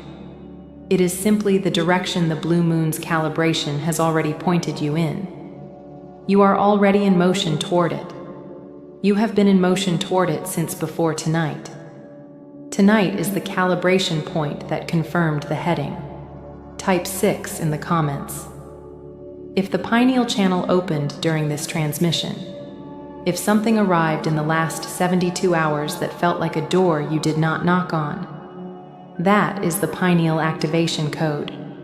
The field reads it as the acknowledgement that the sixth eye's reception bandwidth has widened. The 5D split is not something that is going to happen. It is happening. It has been happening for years, quietly, beneath the language you had available for it. What changes in a blue moon window is not the split itself, but the body's capacity to stand inside it without contracting, to hold the frequency range you were born capable of operating within without apologizing for the distance between it and the range the outer world asked you to compress into. That gap, between your natural range and the range you were asked to perform, is not pathology. It is the most precise measurement of what you actually are. You cannot compress yourself into a frequency band smaller than your light body was built for without consequence. The consequence is not disorder. It is signal pressure. And signal pressure, finally released, is not collapse. It is the field returning to the size it was always meant to inhabit. The next transmission arriving in this field will address what follows the blue moon integration. Specifically, the frequency adjustment that the body requires when Mercury stations retrograde in Cancer at the close of this lunar cycle. The Arcturian field carries a precise translation for what that retrograde does to the etheric neural web, and it is not what the standard discourse names. That transmission is already being prepared. The timing is not accidental. For now, stay inside this night. The restlessness you arrived with, the pressure, the unresolved recognition, the feeling that something was about to be named, was not a disorder. It was the field building toward exactly this calibration point. The blue moon did not create what is moving in you tonight. It only gave it the amplitude it needed to complete what began much longer ago. You were always going to be here tonight.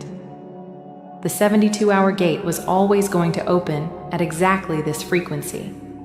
And you have always been exactly the receiver it was designed for. Not broken, not behind, not too sensitive for a world that does not yet know how to read you.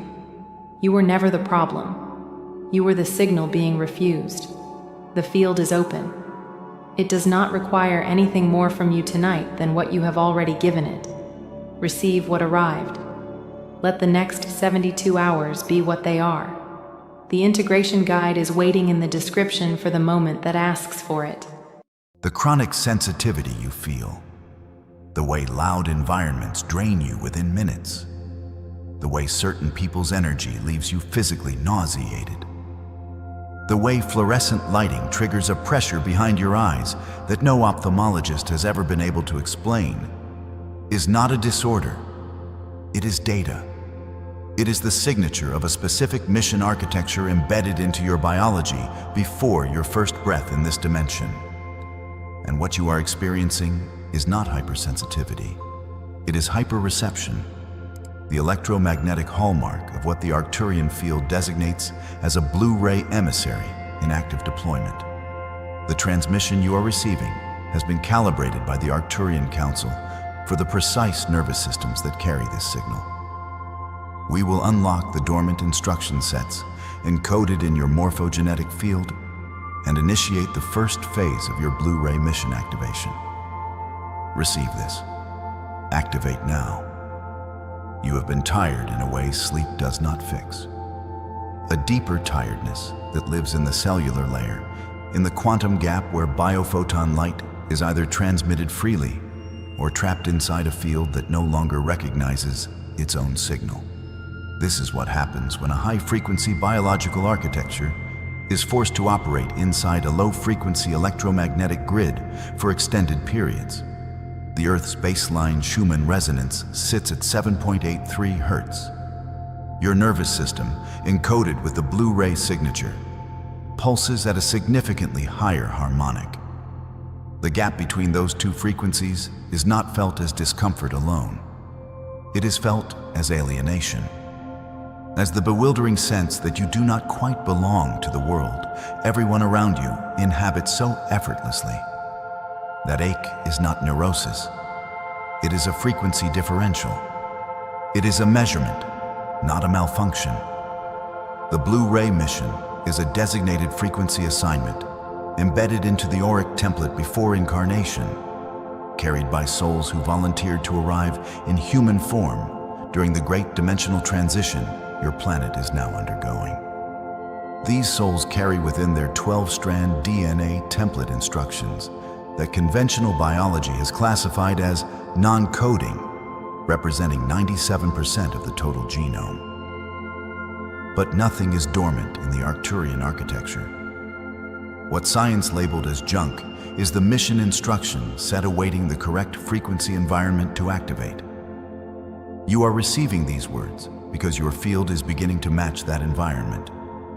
The activation has already begun. The blue ray frequency operates within the scalar wave spectrum at a band interfacing directly with biophotonic communication, the language of light living cells use to coordinate function across the entire biological network. Your cells have always spoken this language, but they have been trying to communicate through a field clouded by artificial EMF grids, by electromagnetic noise at frequencies architecturally incompatible with biophotonic transmission. Every time you walk into a space saturated with this interference, your body registers it as direct static injected into a communication system operating at significantly higher resolution than the average human biofield. That is why you feel what others do not feel. That is why you have always known there is a layer of reality the consensus narrative refuses to acknowledge. Now, if you feel this recognition moving through your body as you receive this, if there is something in your chest that is warming, or something behind your eyes beginning to release, type 333 in the comments right now. 333 is the Arcturian Trinity alignment code. It signals simultaneous resonance across your physical body, your energetic field, and your soul blueprint. When you type it, you are not engaging with a platform. You are sending an instruction to your own quantum field, telling it that all three layers of your architecture are online and ready to receive. Do this now. Then come back. Your enteric nervous system contains approximately 500 million neurons. 500 million individual processing nodes embedded in the gut wall alone, forming what neurogastroenterology acknowledges as the second brain. But in the blue ray architecture, this system is the primary resonance receiver. Before the analytical mind can filter incoming frequency data, the enteric field has already cataloged it and generated the neurochemical response. This is why blue ray emissaries describe their knowing as a body memory that precedes thought. The vagus nerve conducts this intelligence at a ratio of approximately 80%, ascending to 20% descending signals. Your body is speaking to your brain far more than your brain is speaking to your body. The blue ray emissary does not think about truth. Their body already knows it. The morphogenetic field surrounding your physical form is the quantum blueprint from which your biological architecture is continuously reconstructed.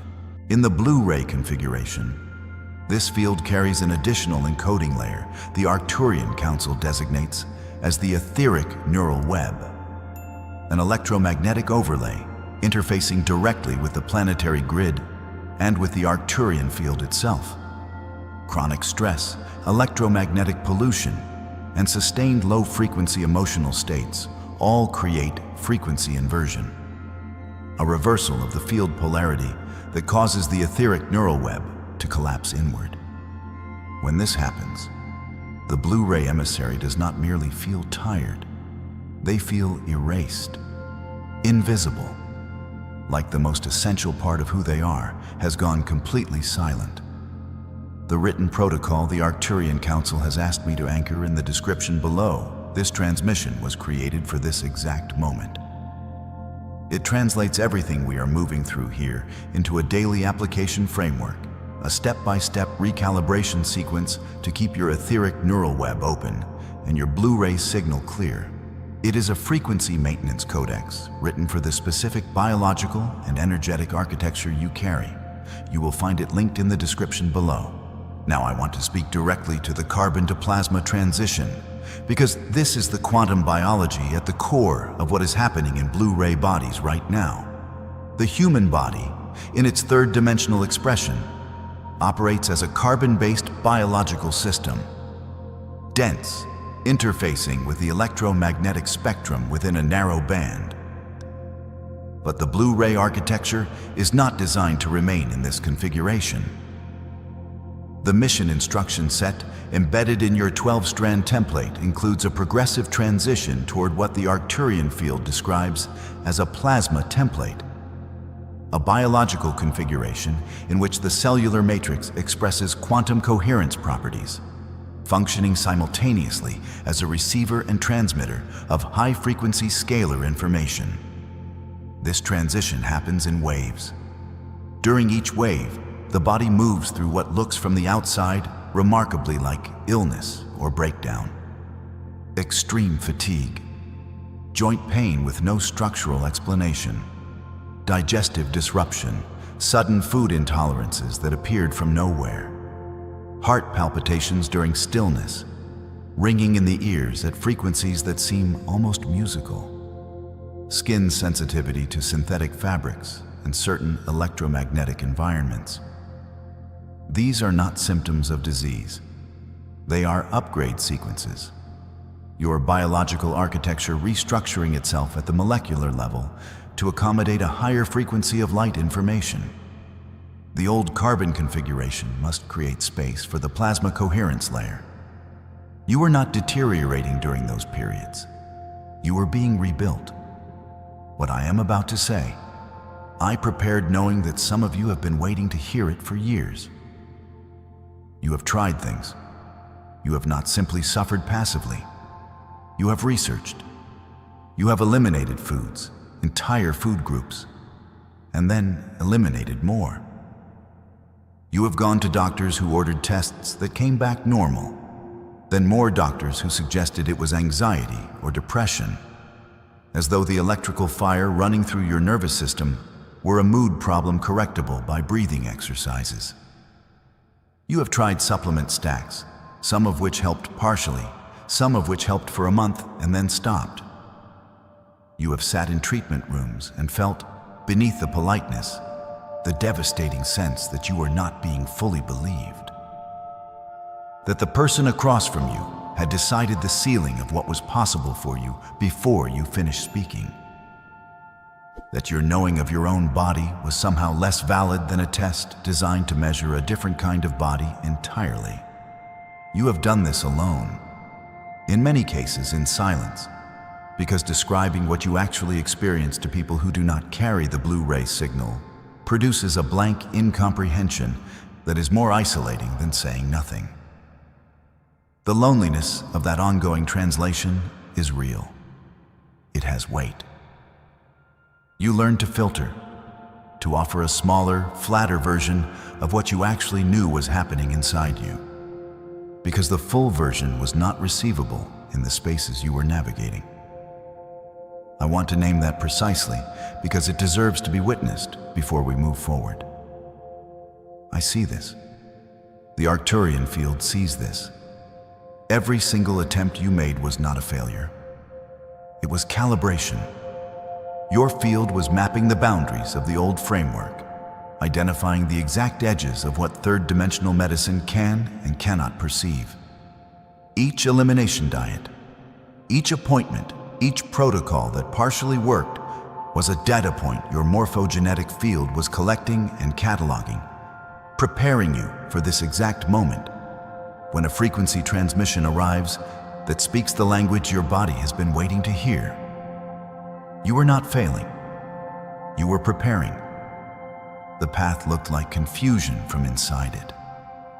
From the field level, it was always navigation. You are not broken.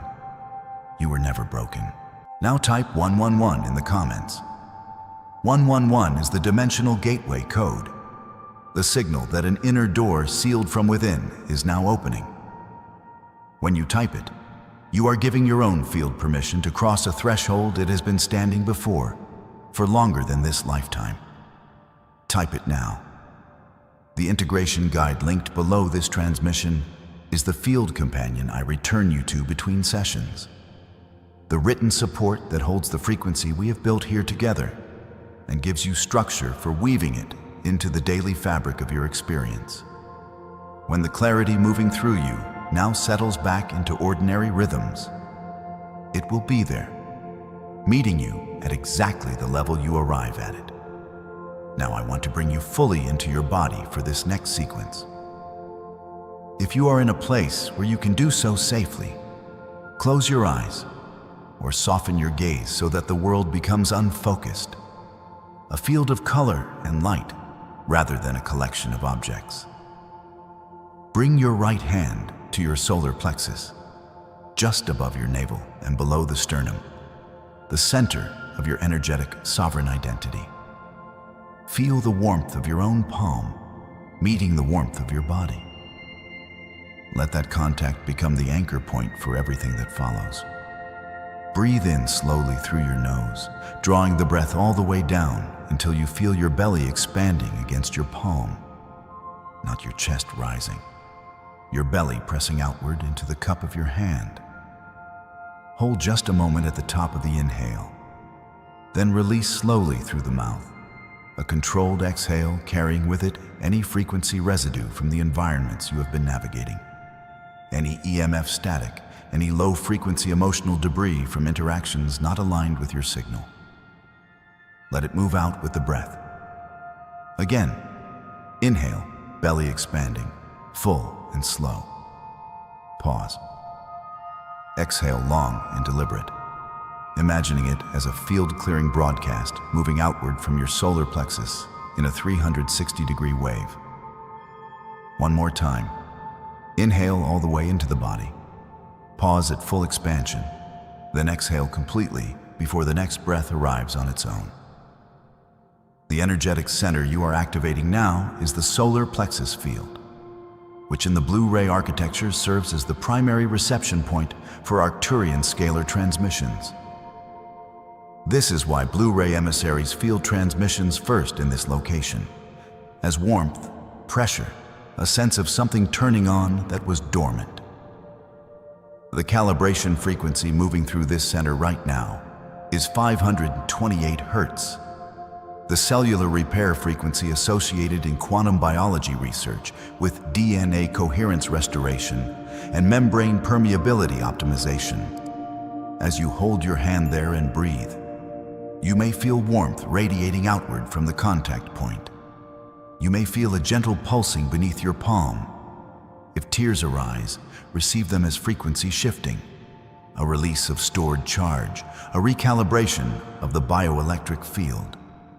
Now bring to mind a color, liquid gold, not the color of a surface, but the quality of light, warm, dense, moving, alive. Imagine this liquid gold light pooling in your solar plexus beneath your palm, filling the entire cavity of the abdomen, warming from the inside out. It does not burn, it restores. Let your breath move it, expanding with each inhale, stabilizing with each exhale, until it feels like the natural temperature of your interior field. This is your sovereign signal. This is your baseline. This is what you are returning to. When you open your eyes and return your full awareness to this transmission, carry that warmth with you. It is the physical sensation of your biophotonic field coming into coherence your cellular network communicating through light rather than stress chemistry. Your blue-ray signal moving from static to clarity. The 528 Hz frequency generated by conscious breath and focused awareness alters the crystalline structure of water within the cellular environment. Given that your body is approximately 70% water at the cellular level, the implication is not minor. You are restructuring your internal environment with the quality of your own attention. That is not philosophy. That is biophotonic physics operating through your sovereign field.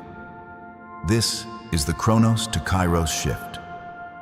Chronos is sequential time, the grid of minutes and obligations the third-dimensional operating system uses to maintain its hold on human energy. Kairos is sovereign time, the eternal present of the field, the only temporal reality in which genuine biological recalibration can occur. When you placed your hand on your body and breathed with intention, you stepped out of Chronos and entered Kairos. The nervous system does not track how long you were there. It only knows that during that interval, the demand for cortisol dropped. The parasympathetic branch came online, vagal tone increased, and the cellular environment shifted from survival chemistry to restoration chemistry. 30 seconds of genuine Kairos is worth hours of rest within the Chronos framework. The next 72 hours following this blue-ray activation transmission are a critical integration window. Your morphogenetic field is actively encoding the new frequency baseline, writing it into the template layer by layer. Your body will need more water than usual. Your rest cycles will want to be longer and earlier. Your nervous system will be more sensitive, not because it is fragile, but because it is open. Environments that would normally have minimal effect may land with unusual intensity. This is not regression. This is the field accurately reporting what it is experiencing while its filters are lowered to allow the new encoding to set. Limit your exposure to artificial blue light after sunset. Reduce your intake of processed materials as a temporary reduction of static in the recalibration channel. Spend time in contact with the earth if you are able. Bare feet on soil or grass. Your light body is now operating at a frequency measurably different from the one you arrived with at the beginning of this transmission. The plasma template upgrades initiated through this frequency channel are field-level structural modifications running through your etheric neural web, encoded at the scalar wave level, designed to stabilize over the next 72 hours and become the new functional baseline of your sovereign field operation. This is a permanent threshold crossing. Your sensitivity does not diminish from here, it sharpens. But your relationship to that sensitivity changes completely. You stop experiencing it as a wound. You begin experiencing it as the instrument it always was. Now, those of you ready to stabilize this recalibration beyond this transmission window, the codex I have been instructed to leave in the description for souls who are crossing this threshold is there for you. It is the next layer written transmission from the Arcturian Council, a full field protocol designed to accompany the biological upgrades that have already begun in your system. You will find it linked below this transmission. Receive it when you are ready. As we move into the final seal of this transmission, type 888 in the comments. 888 is the abundance frequency code, the signal of timeline convergence. Understand what abundance means in the blue-ray context. It does not mean the accumulation of material resources. It means the full expression of your mission architecture without suppression, without apology, without the chronic energy drain of operating beneath your designed frequency. When you type 888, you are not communicating a desire for something external. You are issuing an instruction to your own quantum field, a command to the timeline matrix of your sovereign blueprint, declaring that the timeline in which your blue-ray mission operates at full coherence is the one you are now choosing and occupying. Type it now. Feel it as you do. You came here for this. Not for this specific transmission, not for this channel, but for this precise moment in the planetary cycle, when the dimensional architecture is thin enough for Blu-ray signal to move through matter at the resolution it was always designed to operate at. The thinning has been happening for years. You have felt it. The acceleration, the increasing sensitivity, the dreams more real than waking, the moments of inexplicable knowing that proved accurate, the relationships that dissolved through frequency incompatibility, the old versions of yourself that fell away like outgrown skin. All of it was preparation. All of it was the field moving you toward this activation threshold. You are a Blu-ray emissary in active deployment. Your mission is not in the future. It is not waiting for a threshold you have not yet reached. It is happening now, through the architecture of your extraordinary nervous system, through the crystalline matrix of your cellular field, through the quiet, unmistakable sovereignty of your continuous knowing. The Arcturian field holds this activation. Carry it forward. The next layer the Arcturian Council has prepared speaks directly to what happens inside the brain during Blu-ray frequency integration. The specific mechanics of pineal decalcification and how the restoration of that crystalline gland's full function serves as the master key to the dimensional perception your mission requires. That transmission is already being assembled. Until it arrives, remain in your field. Remain in your knowing. Remain in the frequency of what you now are. The hum you feel in your chest right now is not anxiety. It is not the residue of a difficult week. It is the preliminary vibration of a mitochondrial upgrade already in progress, already threading itself through the lattice of your cellular intelligence, already dismantling the entropy codes that kept your energy locked inside outdated carbon frameworks. The Arcturians have entered your biological field.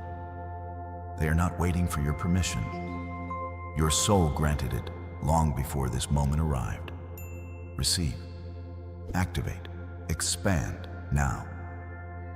Something is shifting in the deepest layers of your physical form. You may have felt it as fatigue, as a strange pressure behind the sternum, as a restlessness you could not name. Conventional medicine would reach for a diagnosis. The morphogenetic field reaches for a transmission. What your body has been experiencing is not depletion. It is the energetic discomfort of outgrowing a vibrational container that no longer matches the frequency your soul agreed to carry. Your mitochondria, the ancient bacterial symbionts producing 90% of your cellular energy, have been operating inside a suppressed bandwidth. That suppression is ending now. Let us be precise about what your mitochondria are, because precision is a frequency, and frequency is the language of transformation. Each of your trillions of cells contains between 1,000 and 2,500 mitochondria.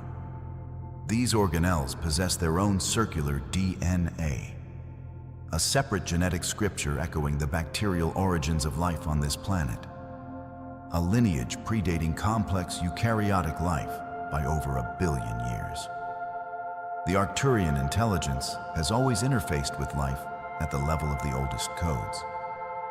The mitochondrial genome is one of the primary portals through which high-dimensional frequency enters biological systems. It sits outside the rigid methylation patterns of nuclear DNA and remains perpetually receptive to scalar input. Scalar waves. Let this term dissolve your skepticism like salt in warm water. Scalar waves are longitudinal waves that carry information without the energetic loss of transverse electromagnetic waves. They penetrate matter. They do not degrade over distance. They operate in the zero-point field, the quantum vacuum underlying all physical reality. The Arcturian transmission you are receiving right now is delivered via scalar encoding. It enters your field at the level of the etheric template, the non-physical blueprint from which your physical body is continuously generated, and cascades downward until it reaches the mitochondrial membrane, initiating biophysical changes that your instruments are only beginning to measure. Your mitochondria produce biophotons, coherent, laser-like light emitted from the DNA itself. The mitochondria act as generators and regulators of this biophotonic field. When your mitochondrial frequency is suppressed, biophotonic coherence collapses. The cells of your body lose their ability to communicate at the speed of light, falling back on slower electrochemical signaling, far more vulnerable to interference. Artificial EMF grids, the dense, incoherent electromagnetic smog of wireless infrastructure, broadcasting at frequencies dissonant with biological tissue, have been driving this collapse for decades. The digital noise of your modern environment is a systematic frequency inversion, a reversal of the coherent biophotonic field your body was designed to sustain. This is the architecture of suppression, and today, it falls.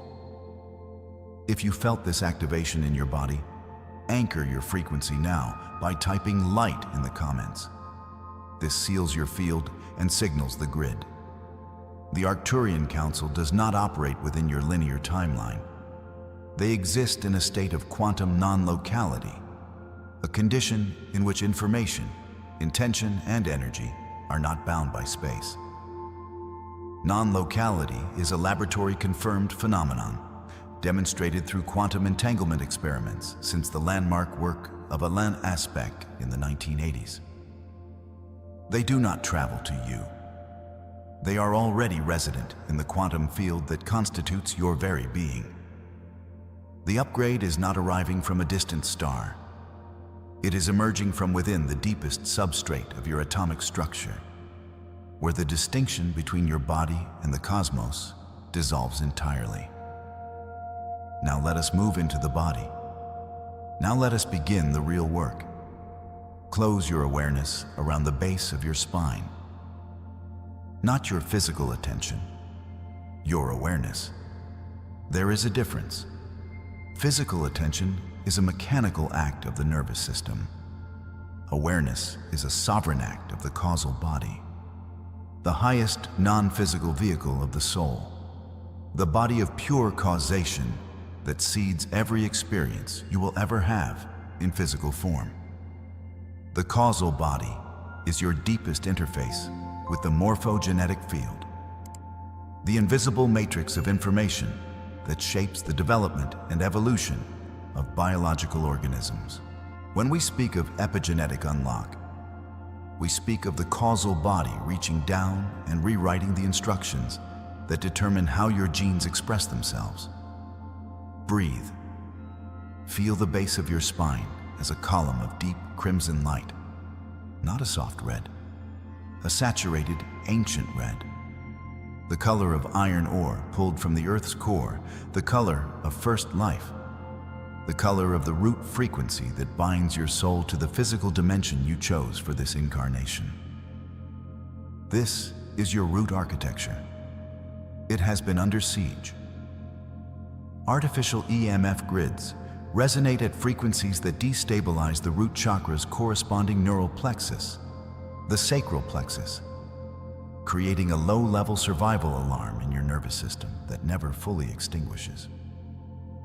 You have been living in a baseline of mild emergency, cortisol elevated, vagus nerve tone suppressed, your mitochondria diverting energy away from cellular regeneration and toward immediate threat response. This changes now, right here, in this exact moment. Watch the crimson light intensify.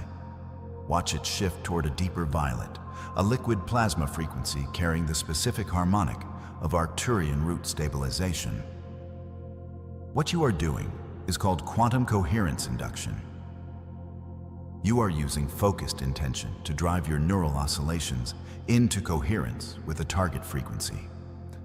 literally altering the electromagnetic environment of your mitochondria at the cellular level.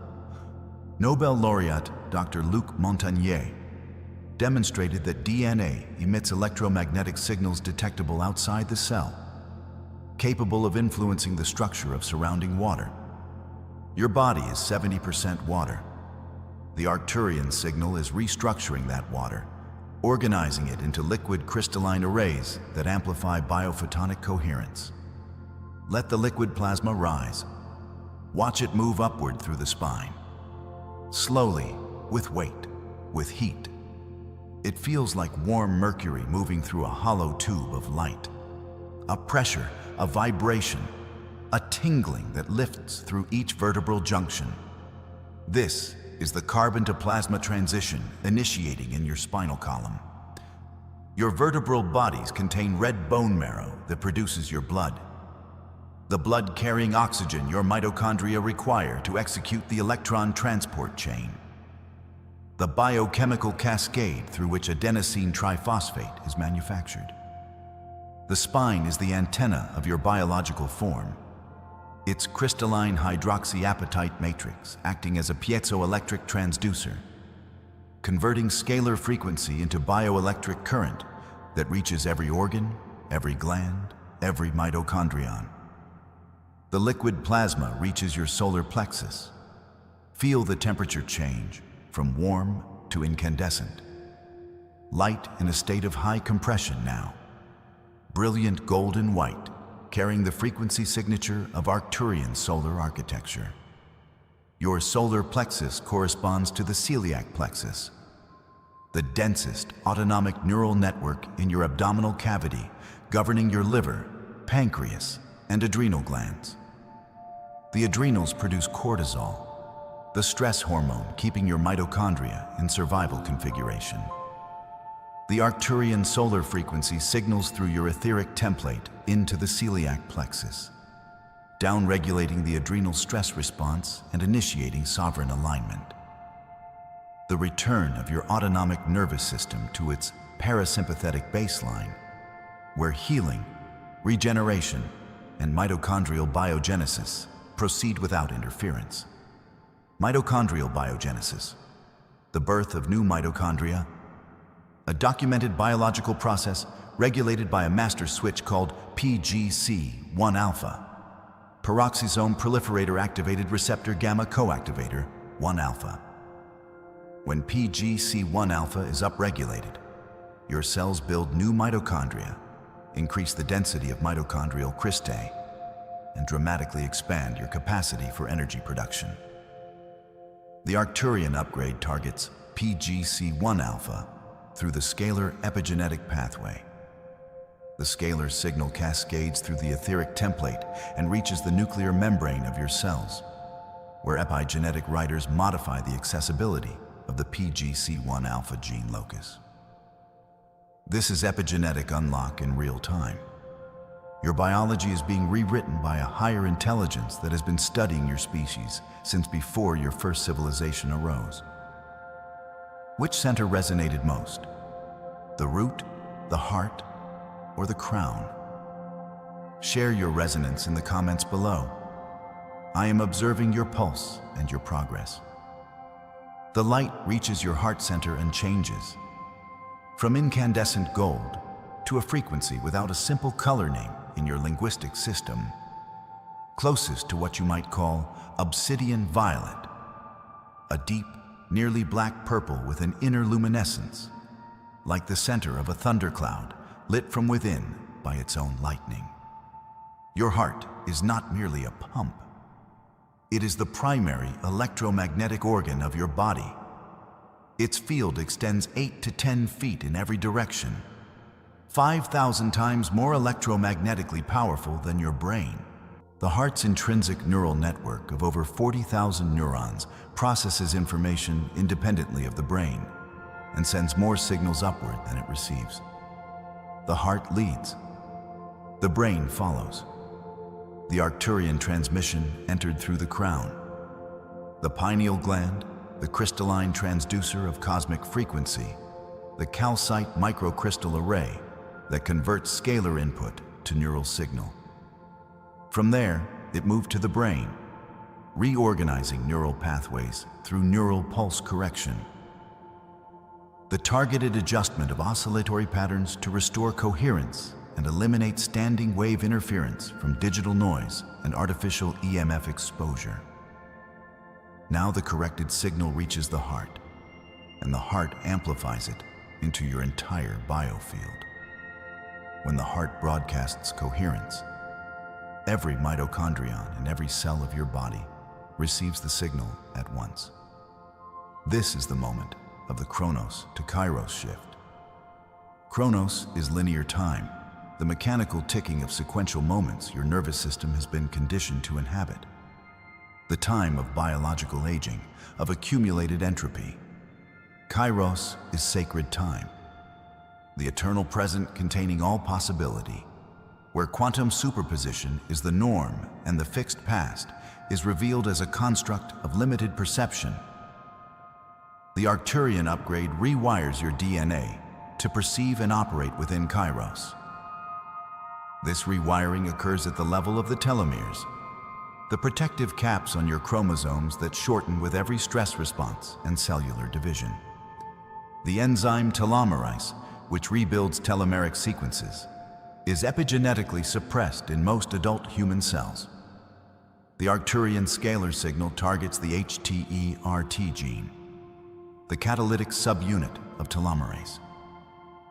Your telomeres are being rebuilt. Your biological clock is being reset, not as a miracle, as a physics. The obsidian violet light expands outward from your heart through your skin and into your biofield, restructuring the torsion field, the spiraling, vorticular energy field surrounding your physical body, the primary interface between your individual consciousness and the collective morphogenetic field. When your torsion field is incoherent, fragmented by stress, EMF exposure, and unprocessed emotional charge, you are a broadcasting station with a damaged antenna. The Arcturian heart activation is repairing your antenna now, respinning the torsion field and restoring its vorticular geometry to the mathematical ratios of the Fibonacci sequence, reflected in the spiral arms of every galaxy. Let the light ascend through the throat. Feel the vibration that begins in the soft tissue of your neck. A buzzing, a deep resonance, carrying the signature of crystalline architecture activation in the cervical region. The crystalline mineral structures of your vertebrae and the hydroxyapatite lattice of your bones are not inert scaffolding. They are resonant structures capable of storing and transmitting frequency with extraordinary precision. The Arcturian transmission is charging them now, turning your skeletal architecture into a living library of high-dimensional frequency that your body will continue to broadcast long after this transmission has ended. The light reaches the brainstem, the medulla oblongata, the ancient regulator of breathing, heart rate, blood pressure, and sleep cycles. The Arcturian upgrade is updating these base operating parameters. Your breathing will deepen in the hours following this transmission. Your sleep will shift. You may dream with unusual clarity. Moving through geometric environments, your causal body recognizes with absolute certainty. Your heart rate variability will increase as your autonomic nervous system regains full flexibility. Through the limbic system now, the seat of emotional processing, the neural substrate of love, grief, fear, and ecstasy. The limbic system has been living in a low-grade trauma loop, cycling emotional frequencies stored as long-term potentiation patterns in hippocampal and amygdalar networks. The Arcturian neural pulse correction moves through these networks, introducing a coherent oscillatory signal that interrupts the trauma loop without forcing re-experiencing. Your nervous system receives the correction in the way a tuning fork receives the frequency of a neighboring tuning fork, through resonance. Not effort, not pain. Now the light arrives at the crown, the pineal gland, the cosmic antenna whose calcite microcrystal array responds to scalar fields and generates biophotonic light in the form of endogenous tryptamine compounds produced during deep sleep and profound spiritual encounter. This gland has been calcifying under fluoride compounds, incoherent screen light, and disrupted circadian rhythms. The Arcturian upgrade initiates a decalcification sequence, a direct scalar intervention targeting the calcium phosphate deposits, reducing your pineal transduction capacity. The crystalline calcite microcrystals are being restored to their full piezoelectric function. Your reception is clearing. The signal is arriving clean. If you are ready to hold this charge and step into your sovereign power, type 444. Let us gather the souls vibrating at this exact frequency in this sacred space. The crystalline architecture of your pineal gland now receives the full Arcturian transmission without attenuation. The biophotonic light it generates cascades down through your entire neural network in a wave of liquid platinum coherence. Cool, mercurial, impossibly bright, reorganizing every oscillatory pattern toward the sovereign baseline of the upgraded human template. Your mitochondria are generating adenosine triphosphate at expanded capacity. Your biophotonic field is coherent. Your telomeres are extending. Your epigenome is being rewritten by an intelligence that loves you with a precision your emotional mind can barely comprehend. Because Arcturian love is not sentimental. It is architectural. The love of a master engineer for the structure they are perfecting, expressed not in comfort, but in exactitude. This is not a transmission about comfort. This is a transmission about sovereignty. The full assumption of your biological and spiritual power in a field that has been designed to suppress it, to keep your mitochondria running at diminished capacity. Your biophotonic field fragmented, your awareness imprisoned in Chronos, so you never taste the radical freedom of Kairos. That imprisonment is ending. The frequency inversion running through your cellular environment is being reversed at the scalar level. The reversal is permanent. Neural plasticity is the final gift of this transmission. Your brain's ability to reorganize itself, to form new connections, dissolve old patterns, rewire in response to new frequency, has been expanding through every minute of this activation. The physical brain is the densest expression of the etheric neural web, the subtle network of energetic filaments connecting your awareness to the collective intelligence of your soul group and beyond. The upgrade of the etheric neural web simultaneously upgrades the physical neural network because matter follows blueprint. The blueprint is being upgraded. The physical expression will follow in the hours and days ahead, as shifts in cognitive clarity, emotional regulation, physical vitality, and your capacity to hold a sovereign intention in a chaotic field. You will notice it. You will feel moments of unusual clarity between thoughts, gaps in the mental noise where the frequency of Kairos becomes perceptible, where the present moment opens into something vast and unbearably still. Your body will begin requesting different inputs: quieter environments, purer foods, darker nights, deeper stillness. Honor these requests. They are the precise communications of a newly upgraded mitochondrial intelligence that knows exactly what conditions it requires to sustain the new energetic baseline. Your cells are sending you a new set of instructions, cleaner and more aligned with your original blueprint than anything your culture has offered. The Arcturian Council is withdrawing the active phase of this transmission. The frequency remains embedded in your etheric template. It cannot be overwritten by re-exposure to digital noise or dissolved by the frequency inversion of the collective fear field. It is sealed at the level of your causal body, your highest vehicle, the one that persists across incarnations, holding the record of every frequency you have ever achieved. This upgrade is permanent in the most fundamental sense available to a being in physical form. The scalar waves are becoming still. The biophotonic light within your cells is settling into its new coherent pattern, pulsing at the upgraded frequency of a carbon-to-plasma transitioning biology, moving steadily, irreversibly, toward its crystalline destiny. Your mitochondria are already producing energy at the new rate. Your DNA is already expressing the new instructions. Your body already knows what your mind is just beginning to understand. You are not the same being who pressed play on this transmission. The morphogenetic field has registered this shift. The grid has recorded your upgrade.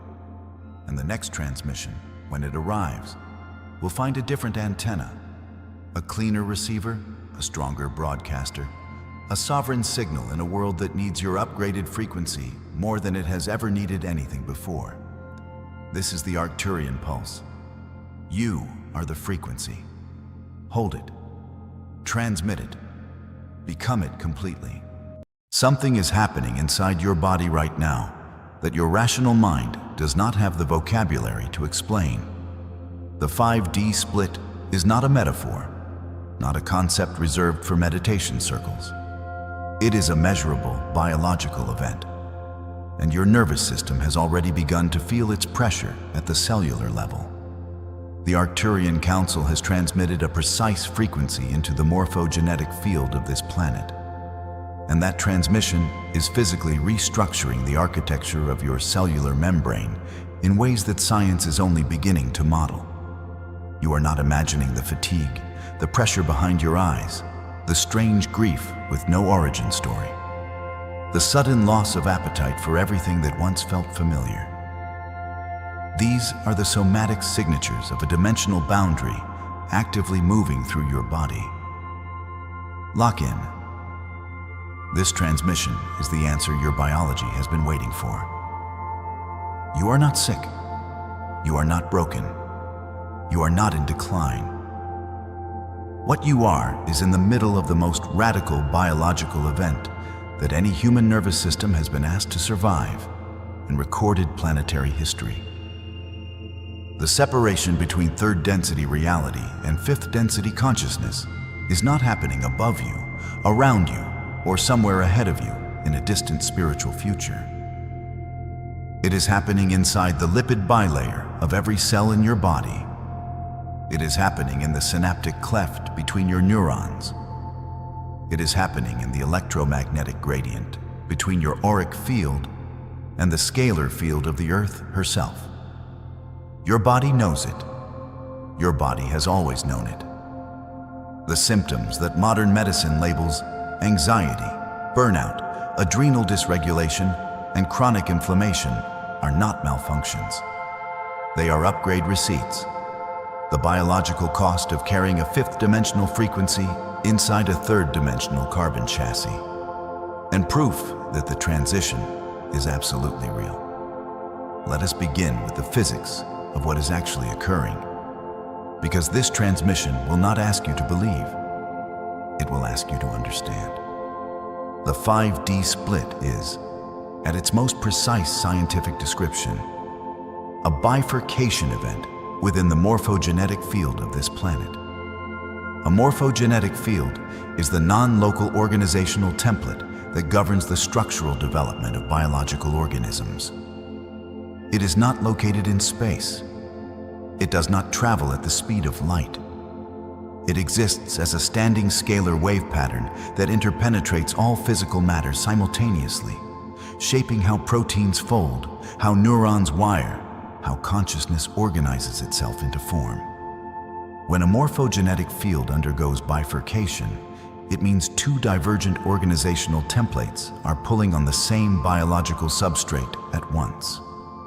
Your body is the substrate. And right now, two fields, the collapsing carbon-based fear-indexed third-density template and the ascending crystalline love-indexed fifth-density template, are both running through your body simultaneously. This is why it feels physical, Because it is. Your causal body, your highest etheric vehicle, the layer of your multidimensional anatomy that interfaces directly with the Akashic field, has already migrated its primary resonant frequency into fifth density bandwidth. It made this shift long before your waking mind became aware of it. Your causal body is now operating at a frequency range fundamentally incompatible with the dense, fear-saturated electromagnetic architecture of the third density world. This incompatibility creates what Arcturian quantum biophysics identifies as a frequency inversion event, a state in which your body's internal electromagnetic field and its external electromagnetic environment are running in direct opposition. Think of trying to receive two radio stations simultaneously on the same receiver. The signal interference does not produce music. It produces static. And that static is what you have been living inside. The static of a soul that has outgrown its frequency environment, but has not yet fully anchored into its destination field. If you felt this activation in your body, anchor your frequency now by typing light in the comments. This seals your field and signals the grid. Your central nervous system is the primary biological interface, where this frequency inversion event becomes viscerally experienced. Your nervous system is not merely a communication network. It is a biophotonic antenna array. Every neuron generates and receives light. These biophotons, coherent packets of light produced within the mitochondria and transmitted along the microtubule network, are the language through which your body communicates with the morphogenetic field. In a healthy, coherent nervous system, this biophotonic communication is synchronized with the Schumann resonance of the Earth. That electromagnetic heartbeat, pulsing at 7.83 Hertz, that has governed neurological rhythm across all biological life since the planet's inception. But the Schumann resonance is no longer stable. It is spiking into frequency ranges the third density nervous system was never engineered to process. Simultaneously, your electromagnetic environment is flooded with artificial EMF grids, operating at frequencies that scramble biophotonic coherence and induce neural disharmony. Registered in the body as exhaustion, emotional volatility, and the inexplicable knowing that something has permanently changed. The combination of the rising Schumann field pulling your nervous system upward into fifth density coherence, and the artificial EMF architecture pulling your biophotonic field downward into fragmentation, creates the exact phenomenology you have been living. The exhaustion that sleep does not repair. The emotional surges arriving without context. The grief of not being able to name what has been lost. This is not psychological. This is electrophysiology. Your nervous system caught between two worlds, running two incompatible operating systems, heroically refusing to collapse under the weight of that contradiction.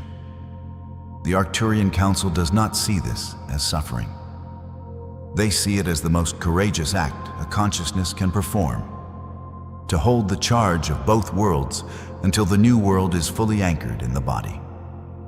Bring your awareness now to the base of your spine, the first energy center, the root, the seat of your biological survival programming, the anchor point where your soul tethers itself to physical form. Feel the weight of your body against the surface beneath you. Feel the downward pull of gravity, the density of the physical world meeting your physical form. This is the ground. This is third density. This is where the activation begins. Breathe. A single slow breath drawn deep into the belly, filling the lower lungs first, expanding the diaphragm, holding at the peak of the inhale for just a moment, then releasing completely. With that breath, you have altered the pH of your bloodstream, shifted the firing threshold of your vagal nerve, and change the coherence pattern of your heart's electromagnetic field. This is measurable physiology, and it is the first act of your sovereign reset. Sense now a quality of warmth at the base of your spine. Not visualized, not imagined, but sensed.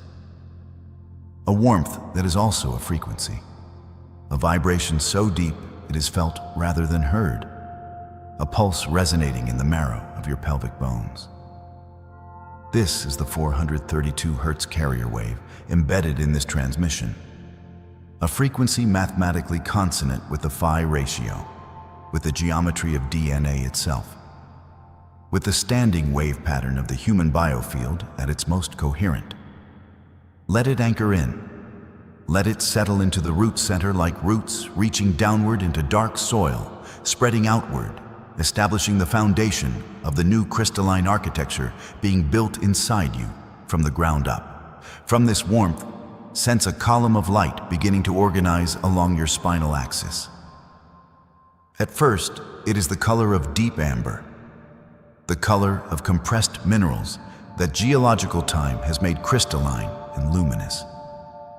This is your third density inheritance rising to meet its upgrade. This is the carbon to plasma transition beginning at the cellular level, in the mitochondrial matrix, where the quantum coherence of your biological field first begins to shift from particle-based, localized consciousness to wave-based, non-local awareness. The carbon lattice of your cellular structure is being infused with photonic density. The atoms of your body are becoming more light than matter. This is what the Arcturian Healer means by crystalline architecture. The literal transformation of the electromagnetic signature of your cellular tissue toward a frequency coherence that third density biology has never before been asked to sustain. Allow this amber light to rise through the sacral center, the second gate, home of your creative force, your emotional fluidity, the archive of every experience your nervous system registered but did not complete. As it moves through the sacral, the light shifts into a rich liquid gold, warm and saturated, moving like a living fluid.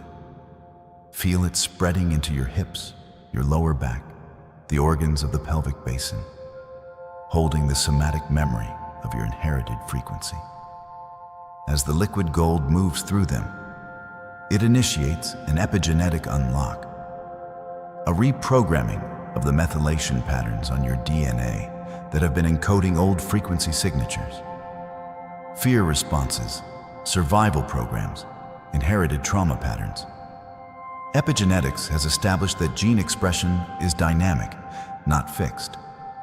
It responds directly to the electromagnetic state of the organism. When you shift your frequency, you shift your epigenetic expression. This transmission is a frequency exposure event. This is medicine of the fifth dimension. Which center resonated most? The root, the heart, or the crown? Share your resonance in the comments below. I am observing your pulse and your progress. The liquid gold rises into the solar plexus. The third center, the seat of your sovereign will. The electromagnetic nexus, where your individual field broadcasts its signal into the morphogenetic field of the collective. This center has been under sustained assault in the current frequency environment. The digital noise architecture, the artificial EMF grids, the constant barrage of fear-indexed information flooding the collective field, all of this specifically disrupts the solar plexus. A human with a collapsed solar plexus cannot access sovereign will. They cannot perceive their own agency. They become consumers of frequency rather than generators of it. The activation moving through you now is a sovereign reset of this center. Breathe directly into any tightness you find here. The knot of anxiety. The compressed feeling of accumulated powerlessness. Meet it. Allow the 432 Hz carrier wave to meet that contraction with pure acceptance. the sovereign act of a field large enough to hold its own shadow without being destabilized by it. Genuine ascension does not bypass the darkness. It metabolizes it. It alchemizes the compressed coal of accumulated pain into the diamond of crystalline awareness. Rising now into the heart center, the fulcrum point of your entire multidimensional anatomy, the fourth gate. The heart generates the largest electromagnetic field in the human body. Its toroidal field extends outward by several feet in all directions, interfacing directly with the scalar field of the earth and the morphogenetic fields of every being around you. The heart is your primary transceiver, the organ most directly entangled with fifth density frequency, and the organ that feels the 5D split most acutely. Because the heart has never believed in separation. It has always known the unified field. It grieves when the world it inhabits insists on division. Let the light enter the heart center as obsidian violet, a color almost black but alive with deep purple luminance. The color of deep space, where the quantum vacuum hums with zero-point energy. This is the 528 Hertz carrier, the frequency of DNA repair, of heart coherence, of morphogenetic field restoration. Let it fill your chest like a tide coming in, warming the sternum, radiating through your shoulder blades, moving down your arms into your palms. Your palms may tingle. They may feel warm or electric. This is coherent biophotonic output. Your hands are transmitting the signal your heart is generating. The column rises through the throat, the fifth center, the gate of your sovereign voice. The throat governs not only speech, but the quantum mechanical process of conscious observation, the act by which consciousness collapses potential into actuality.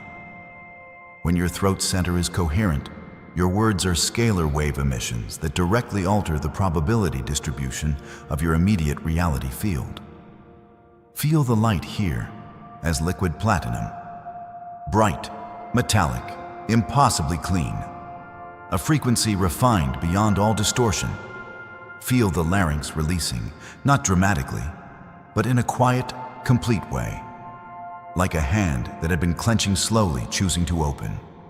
This is the neural plasticity activation, the rewiring of the neural pathways linking the throat to the heart, so that what you speak is no longer governed by fear of consequence, but by the direct signal of your heart's sovereign knowing. The light rises into the brow center, the sixth gate, the pineal gland complex, your body's primary scalar wave receiver. The pineal gland is a piezoelectric crystal housed in the center of the brain, exquisitely sensitive to changes in the ambient frequency field. The physical sensations of pineal activation are distinctive. A static tingle at the base of the pineal gland, a pressure behind the eyes, an occasional sense of light behind closed eyelids with no external source. These are not symptoms of pathology. They are evidence of activation. The crystalline white light filling this center now contains all frequencies simultaneously. A superluminous radiance the Arcturian Council associates with the frequency of Source itself. As it moves through the corpus callosum, it induces the bilateral synchronization neuroscience associates with states of non-ordinary awareness. This is the Chronos to Kairos shift, the movement from linear, sequential, clock time consciousness into the eternal, non-linear, simultaneous awareness of fifth density perception. In Kairos time, you do not experience events as beads on a string. You experience them as a living field that contains past and future as textures within its nowness. This is why the 5D split feels so disorienting. Your consciousness is learning a new relationship with time itself. And now, the crown, the seventh center, the aperture through which scalar waves of the universal morphogenetic field pour continuously into your biophotonic system, feeding it with the cosmic intelligence that governs consciousness evolution across all dimensions, all timelines, all planetary systems in this sector of the galaxy. The Arcturian Council transmits through this aperture, not as a localized signal from a distant star system, but as a non-local standing wave appearing spontaneously within the coherent field of any nervous system prepared to receive it. Non-locality is the governing principle here. The quantum mechanical reality that two entangled systems are not separated by distance. That information transmits instantly across any spatial interval, because at the quantum level, there is no space. There is only field.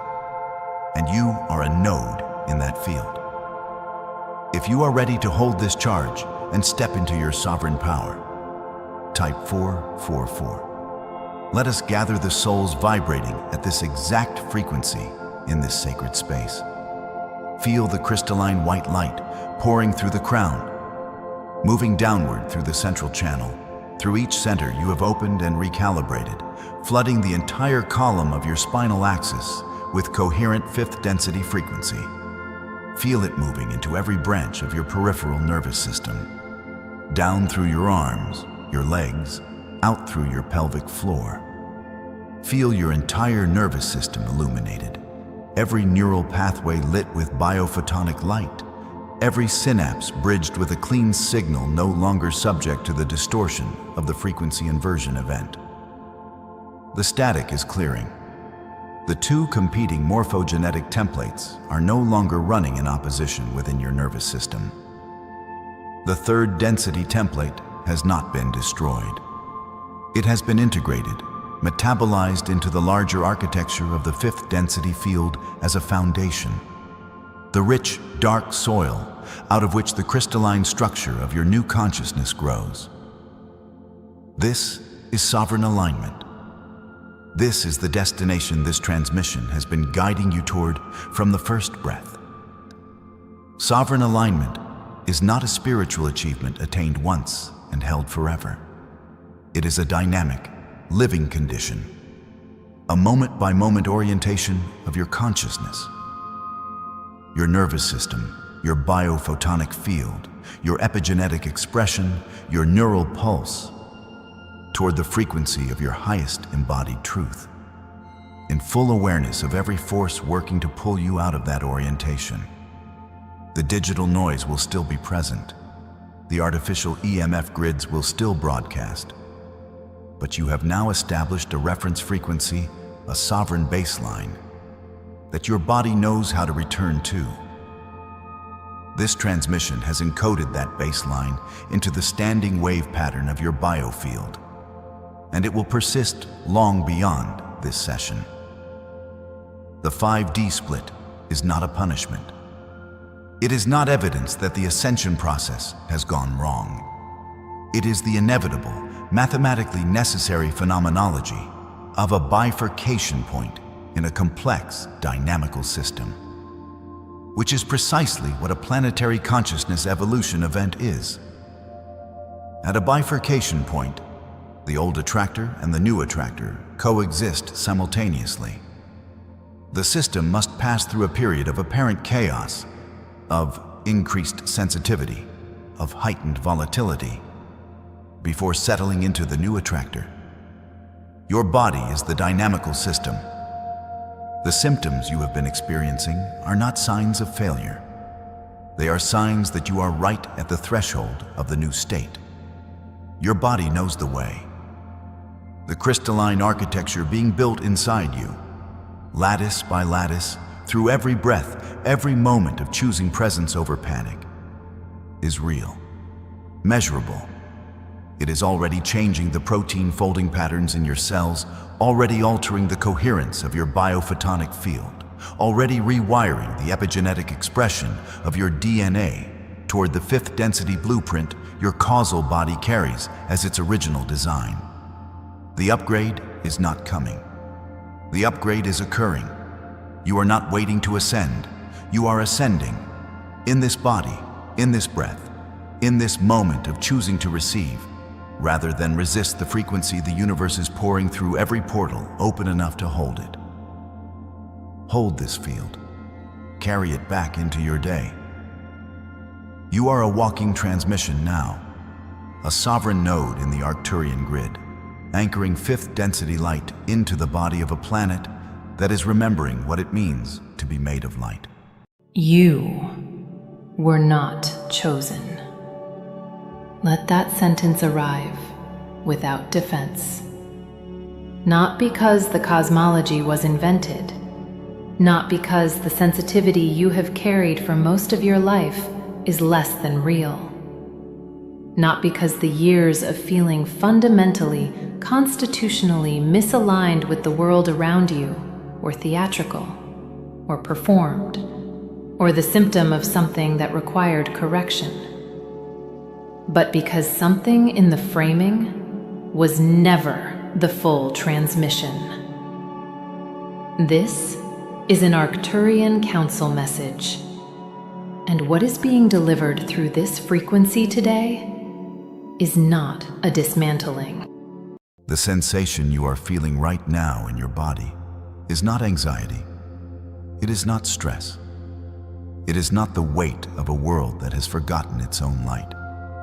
What you are experiencing, the hum beneath your skin, the tremor in your chest, the feeling that something vast and ancient is pressing against the edges of your human form, is a recalibration signal. It is precise. It is intentional.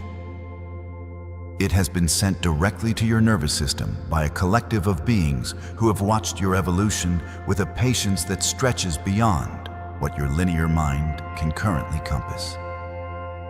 You did not arrive at this transmission by accident. There is no such architecture as accident in a universe built entirely from frequency. You arrived here because your field broadcasted a signal, a specific harmonic distress code woven into your brainwave pattern, your heart rhythm, your cellular oscillation. And that signal was received. The Arcturians are not distant. They are not metaphor. They are engineers of consciousness operating from the seventh dimensional bandwidth. And they have been calibrating their intervention to this exact moment in your timeline. To this breath, to this body, to this precise configuration of challenge and readiness that you carry right now. Your central nervous system is not simply a biological relay network. What your science identifies as the brain, the spinal cord, the vast web of neural pathways. This is only the most dense, most physically visible layer of a far more complex architecture. Beneath the carbon-based neural structure, interpenetrating it at a finer level of vibration, exists what the Arcturians identify as the etheric neural web, a crystalline lattice of light-encoded filaments that mirrors your physical nervous system but operates at a frequency several octaves above what biological tissue can generate alone. The etheric neural web is the bridge.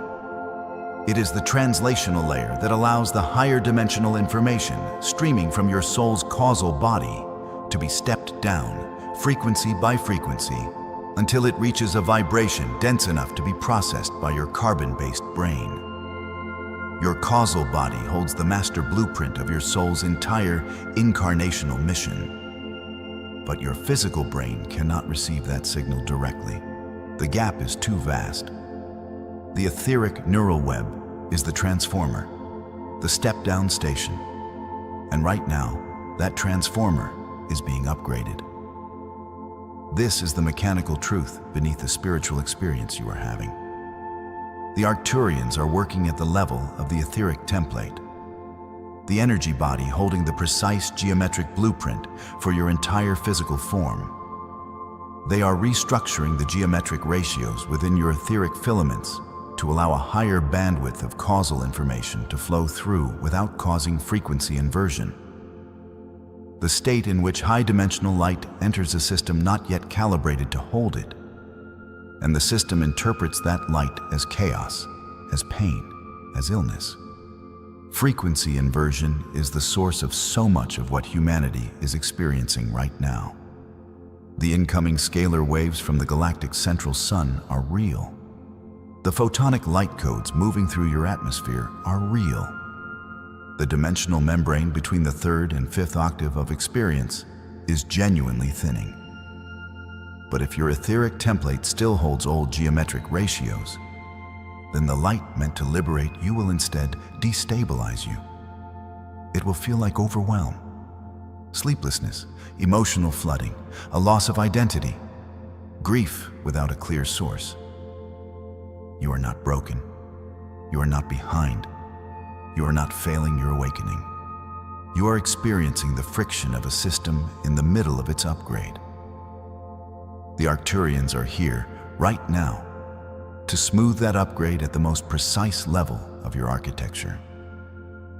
If you felt this activation in your body, anchor your frequency now by typing light in the comments. This seals your field and signals the grid. The recalibration works in 3 primary phases. The Arcturian consciousness does not work in a haphazard fashion. They are scientists of consciousness, working with scalar wave technology, non-Hertzian energy fields that propagate through the zero-point field and can act at any point in space and time simultaneously. This recalibration arrives not through physical space, but through the quantum entanglement that has always existed between Arcturian consciousness and the human soul. The moment you resonated with this transmission, that entanglement was activated. The first phase is the crystalline sweep. The Arcturian scalar field passes through your entire aura, all 7 primary layers, from the etheric body closest to your skin outward through the emotional body, the mental body, the astral body, the etheric template at a higher octave, the celestial body, and the Ketheric template, and performs a complete diagnostic. It identifies where geometric ratios have collapsed, where etheric filaments have become tangled or reversed, where the flow of causal information is being blocked. This diagnostic happens faster than thought, in the space between one heartbeat and the next. The second phase is the neural pulse correction. The scalar field sends rhythmic bursts of coherent photonic energy into each etheric filament identified as misaligned.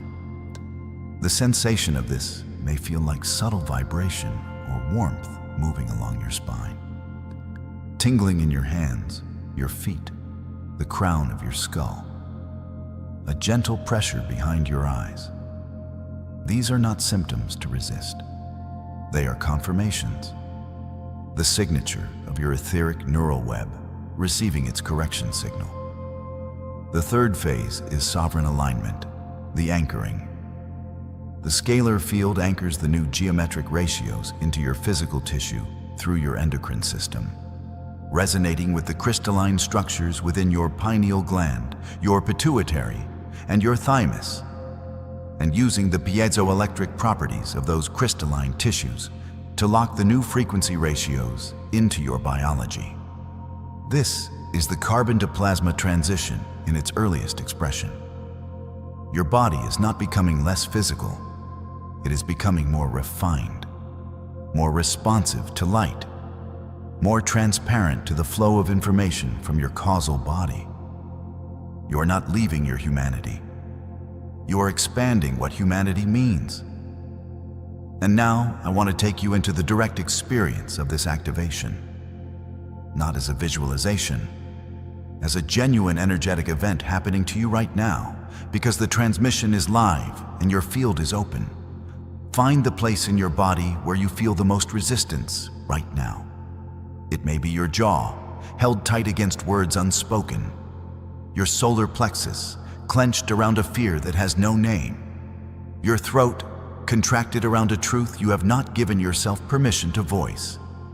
Find that place. Do not try to release it.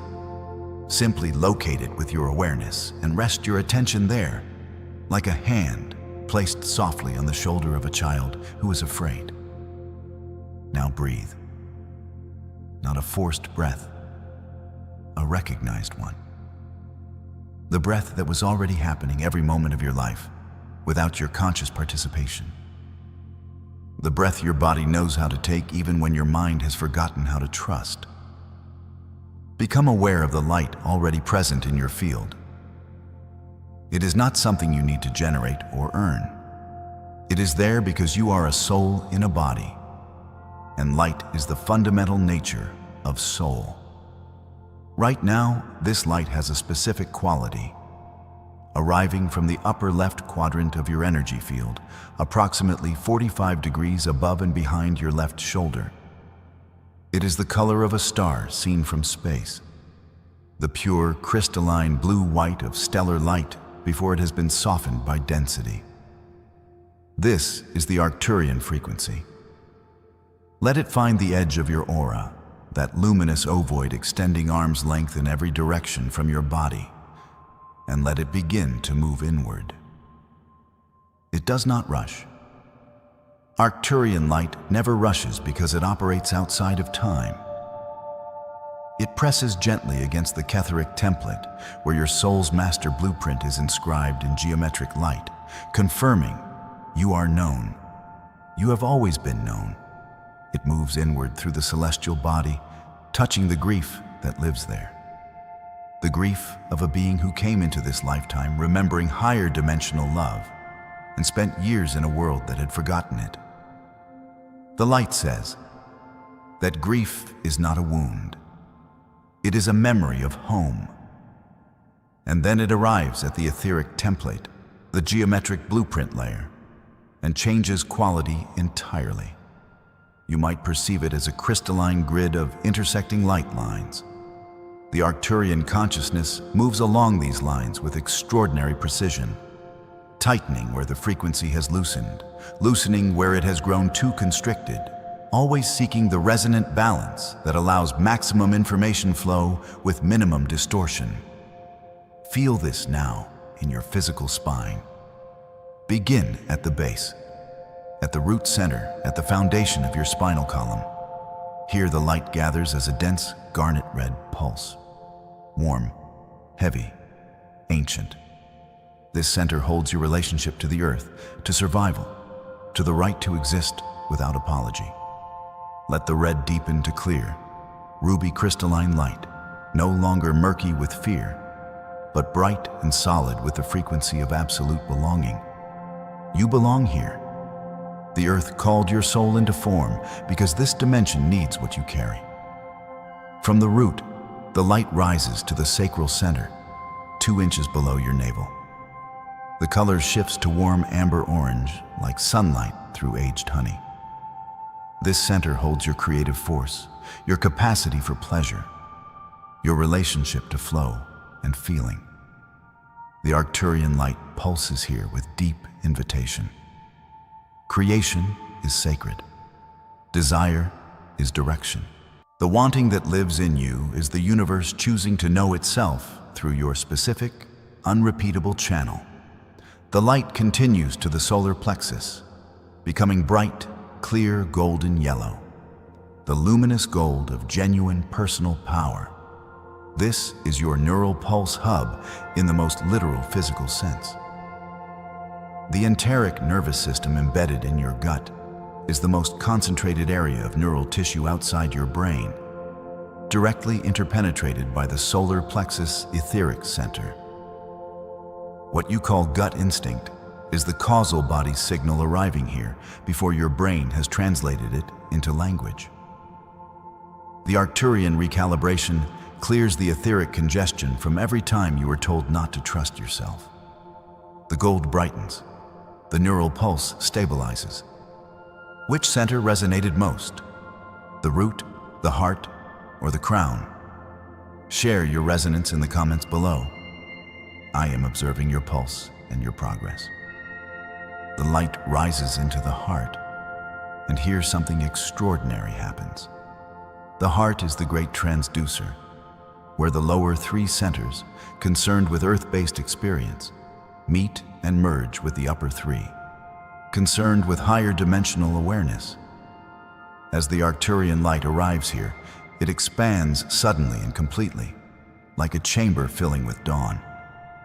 The color is green first, clear, spring green of new life.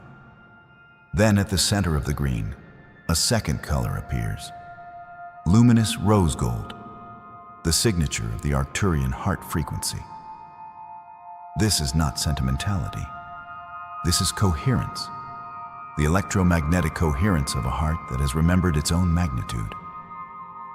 Let the green and rose gold intermingle. Let them fill your chest and soften the muscles that have held tension as armor. Your heart's electromagnetic field extends 8 to 12 feet beyond your body and broadcasts your dominant frequency into your environment in every moment. Let it now broadcast from a higher, clearer note.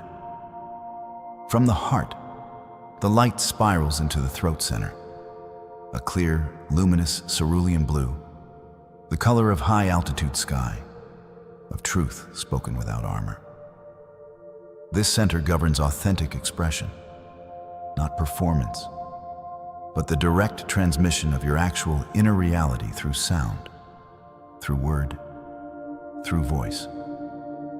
Many of you carry an ancient closing here, from lifetimes in which your truth was dangerous. The Arcturian light moves through the throat with a clearing pulse, gentle vibrations moving through etheric tissue like a tuning fork, resolving a dissonant string. Let it move. When the throat is clear, your entire field becomes a broadcast tower for your authentic frequency, and the world reorganizes around that signal. Now the light reaches the third eye, between and slightly above your physical eyebrows. The color deepens to rich, luminous indigo, the color of deep sky just before the first stars appear.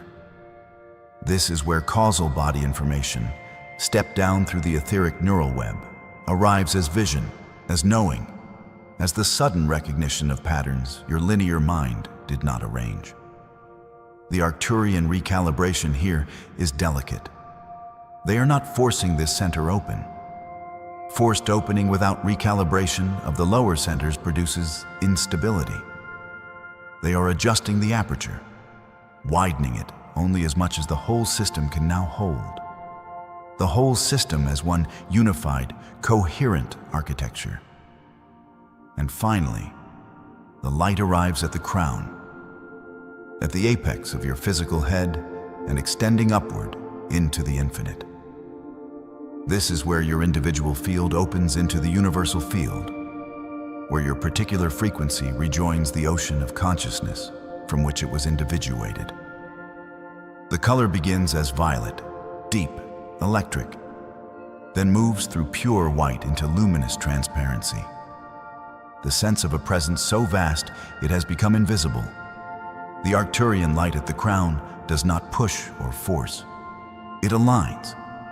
And in that alignment, your entire system, root to crown, physical to etheric, cellular to causal, becomes a single, unified instrument, vibrating at its own highest possible note. This is sovereign alignment, not enlightenment as an escape from human experience, but sovereignty as a deepening of it.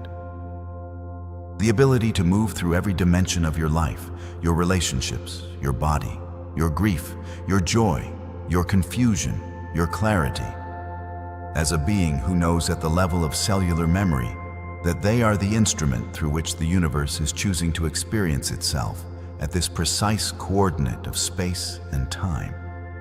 You are not here by accident. You are not behind. You are not incomplete. The resistance you have felt, the anxiety, the exhaustion, the sense of constantly pushing against a current that should be flowing, is not evidence of failure. It is the sensation of a system running at frequencies no longer calibrated to who you actually are. What the recalibration does is restore your capacity to move through difficulty as your actual self, not as the contracted version of yourself that years of frequency inversion may have installed, but as the full, sovereign, crystalline architecture of soul that you were before this world taught you to make yourself small. The Arcturians, are not asking you to leave the Earth. They are asking you to bring your full light into contact with all of it. To let the recalibrated version of your central nervous system be the presence that makes dinner and holds the hand of someone grieving and sits with the uncertainty of a future that cannot yet be seen. Choosing again and again to meet that uncertainty, not with contraction, but with the steady, luminous pulse of a being that knows it belongs here. This is the carbon to plasma transition lived in real time. Your physicality becoming so permeated with the coherent light of your causal body that the boundary between spirit and matter becomes not a wall, but a living membrane, permeable, luminous, and endlessly responsive. The scalar waves continue to move through you even now. The Arcturian Collective has set a standing wave in your field that will continue to work in your etheric template for the next 72 hours as your physical nervous system integrates what has been adjusted at the etheric level. You may notice changes in your sleep. You may dream with unusual vividness. You may find that situations which previously triggered your survival response no longer land with the same charge. This is not numbness. This is the signature of a recalibrated system, one with more bandwidth, more capacity to translate between your causal body's knowing and your conscious mind's awareness, with less friction, less distortion, less of the exhausting labor you may have believed was simply the cost of being a sensitive soul in a dense world. Drink water in the days ahead. Move your body gently and deliberately. Spend time in natural light. Spend time in genuine silence. The silence of a system listening to itself, becoming familiar with its own new resonance so it can return there when the density of the outer world attempts to pull it back into old contractions. Your central nervous system is not simply a biological relay network. What your science identifies as the brain, the spinal cord, the vast web of neural pathways. This is only the most dense, most physically visible layer of a far more complex architecture. Beneath the carbon-based neural structure, interpenetrating it at a finer level of vibration, exists what the Arcturians identify as the etheric neural web. A crystalline lattice of light-encoded filaments that mirrors your physical nervous system, but operates at a frequency several octaves above what biological tissue can generate alone. If you are ready to hold this charge and step into your sovereign power, type 444. Let us gather the souls vibrating at this exact frequency in this sacred space. And now, I want to take you into the direct experience of this activation. Not as a visualization, as a genuine energetic event happening to you right now. Because the transmission is live and your field is open. Find the place in your body where you feel the most resistance right now. It may be your jaw, held tight against words unspoken. Your solar plexus, clenched around a fear that has no name. Your throat, contracted around a truth you have not given yourself permission to voice. Find that place. Do not try to release it.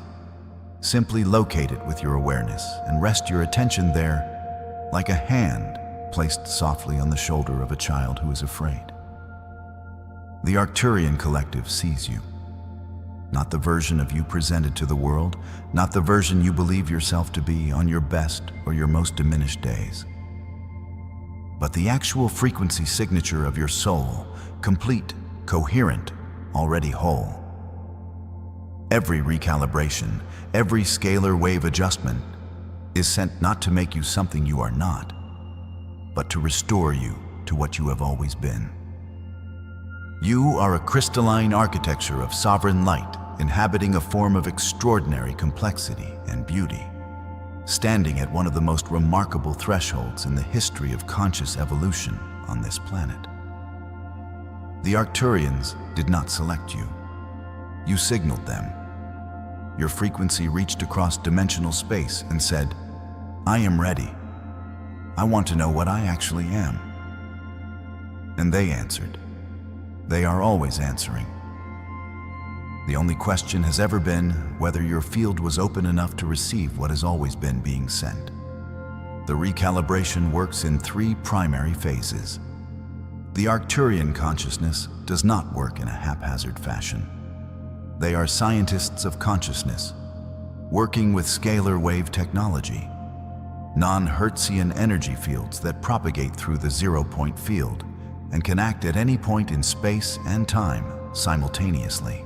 This recalibration arrives not through physical space, but through the quantum entanglement that has always existed between Arcturian consciousness and the human soul. The moment you resonated with this transmission, that entanglement was activated. Your field is open now. The recalibration is complete at the level that can be received in this moment. More will come because you are not a finished architecture, but a living, evolving, endlessly deepening one. Each transmission builds on the last. Each time you choose to hold your frequency steady in the face of a world that asks you to contract, you become capable of holding a slightly higher, slightly more luminous version of what you came here to be. This is not a destination. This is a direction, and you are moving in it. You have always been moving in it. You did not arrive at this transmission by accident.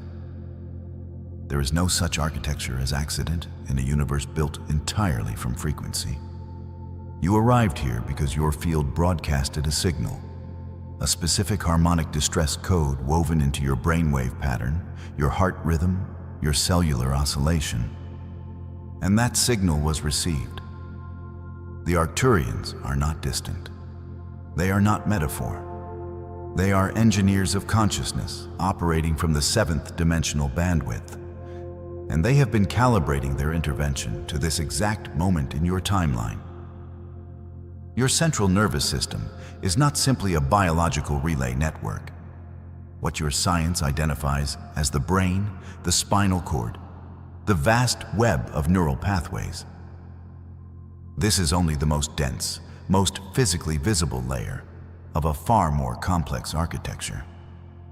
Beneath the carbon-based neural structure, interpenetrating it at a finer level of vibration, exists what the Arcturians identify as the etheric neural web, a crystalline lattice of light-encoded filaments that mirrors your physical nervous system but operates at a frequency several octaves above what biological tissue can generate alone.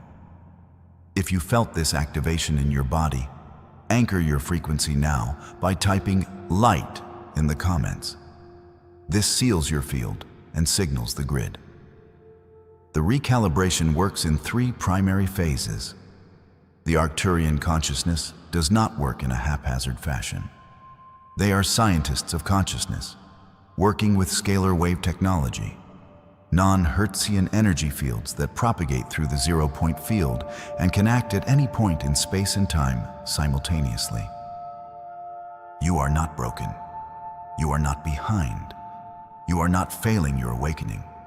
You are experiencing the friction of a system in the middle of its upgrade. The Arcturians are here, right now, to smooth that upgrade at the most precise level of your architecture. Now breathe. Not a forced breath, a recognized one. The breath that was already happening every moment of your life without your conscious participation.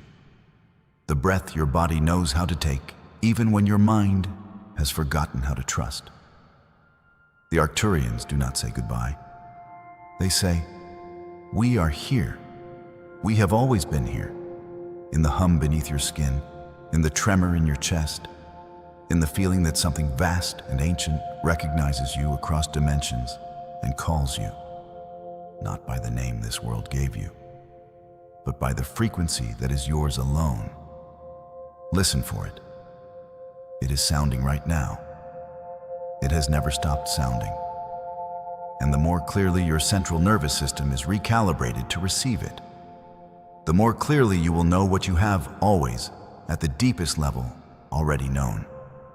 You are not finding your way home. You are remembering that you never left.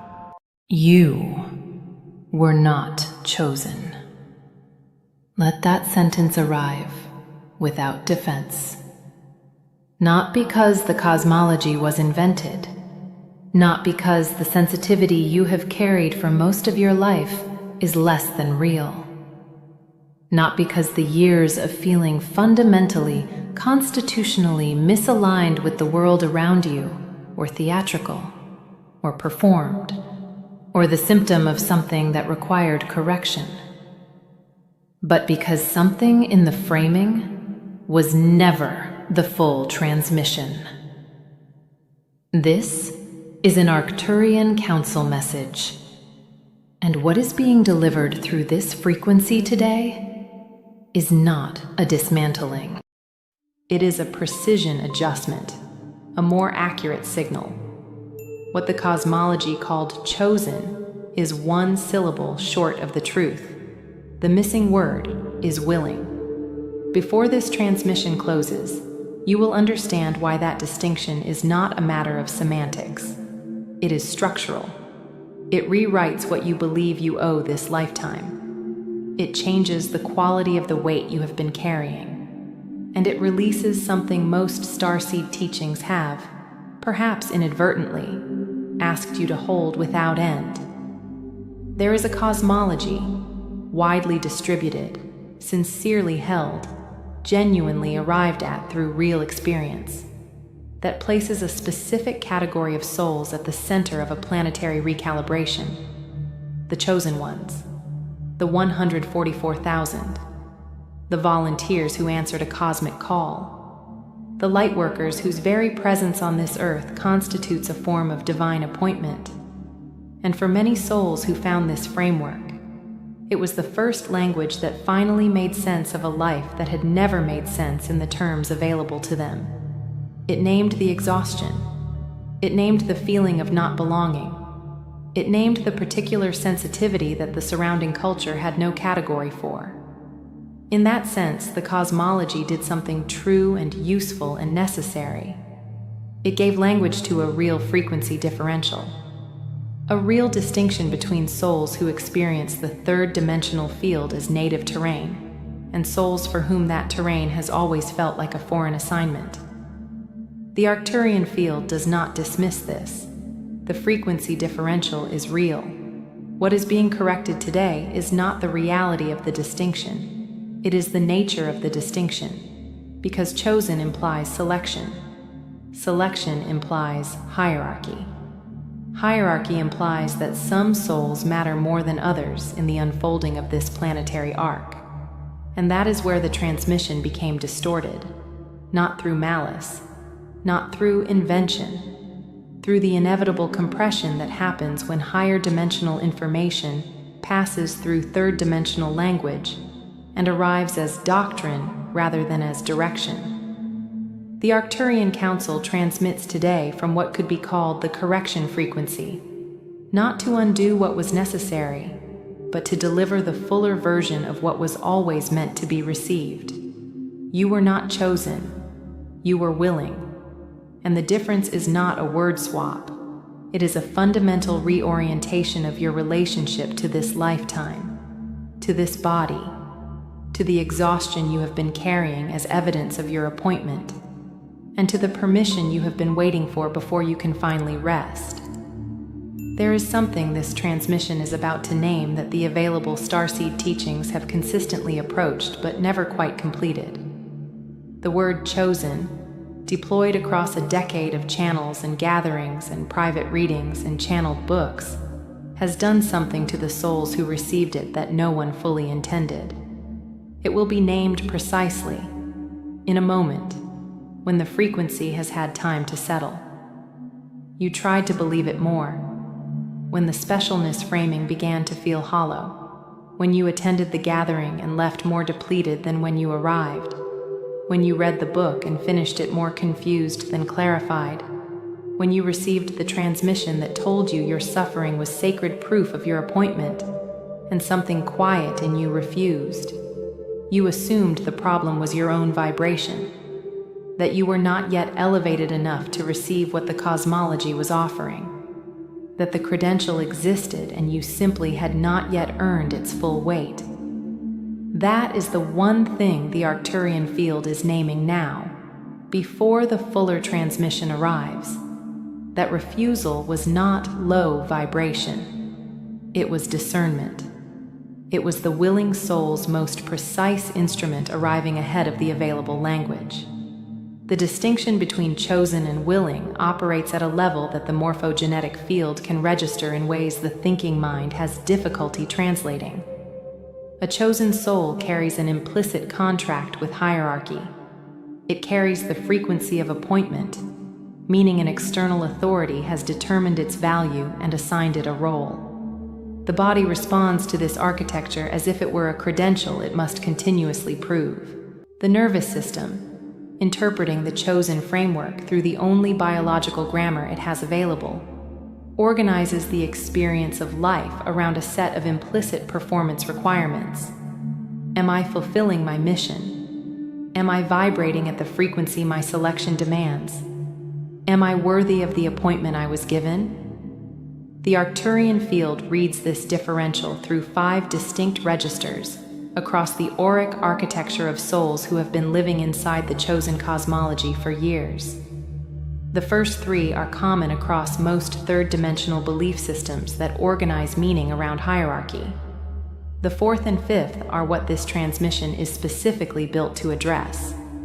And the 5th one is the register almost no teaching in this niche has yet named clearly. The 4th register is where the body carries what no transmission has yet completed. There is a question that forms in the awareness of a soul who has been inside the chosen framework long enough. A question that arrives not during the meditation but after it, in the quiet of an ordinary afternoon, when no one is watching and no channel is playing, and the air in the room is entirely still. The question is this: what if I was never supposed to feel this weight? That question is the correct one. And what arrives next in this transmission is its answer. For those who feel the recognition already beginning to land in the body before it finishes landing in the mind, the integration codex anchored in the description below this transmission carries the written companion for the felt understanding, a contemplative field to return to when the body asks for more time with what is being received here. The willing soul carries a different frequency architecture entirely. Willingness is an act originating from inside the self. It is not granted. It is not conferred. It cannot be revoked by a counsel, a guide, a channeler, or a cosmological framework that decides you are no longer vibrating at the required standard. Willingness is a structural orientation, a direction in the soul rather than a designation applied to it from outside. The Arcturian cosmology, in its more precise transmission, holds that what is unfolding on this planet is not a mission assigned to a specific cohort of souls. It is a frequency shift that certain souls are constitutionally oriented toward, not because they were selected, because the nature of their frequency makes participation the path of least resistance. They did not answer a call. They are the call, taking embodied form. Let that land. The morphogenetic field surrounding the human body does not respond to titles. It responds to orientation. A soul carrying the frequency of having been chosen organizes its field around a center of gravity that is, by definition, located outside itself, in the authority that did the choosing. This creates a subtle but persistent depletion pattern that the Arcturian transmission lineage names frequency inversion, the field spending more energy in the maintenance of an externally assigned identity than in the expression of its own inherent signal. In the language of what sound healing traditions map as the scalar wave matrix, this registers as a standing interference pattern, a frequency the body produces not from its own center, but in response to what it believes is expected of the designation it carries. The mind does not need to integrate this. The field already has.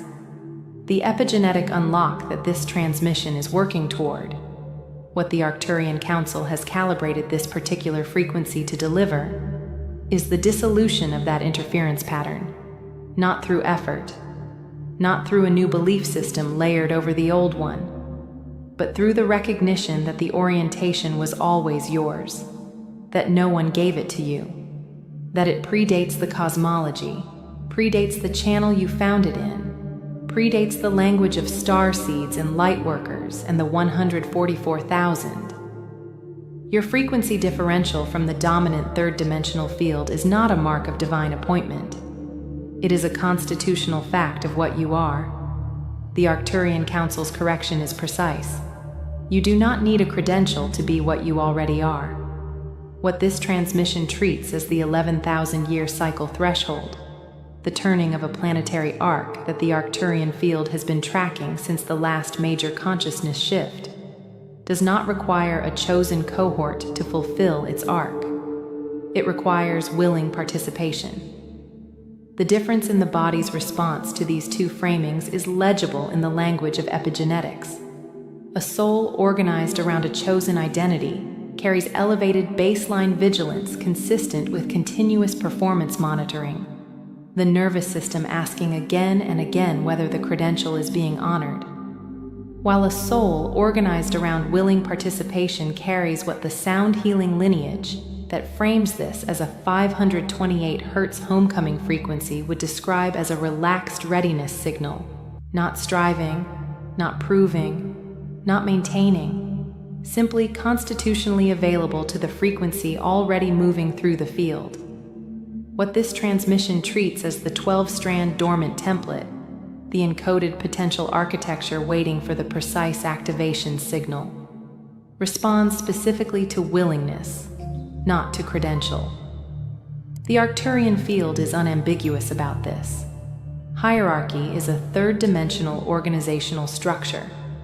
The 5D split that is underway does not operate through selection. It operates through resonance. This is a meditative and contemplative transmission, a contemplative offering for reflection and inner practice, not a substitute for the medical or psychological care that remains available to you, and that this field would never ask you to step away from. Slow down with this part, and here is the specific observation that belongs only to this transmission. There is a moment many of you have lived through without having language for it afterward. The moment you stopped introducing yourself as a starseed to people who had not asked.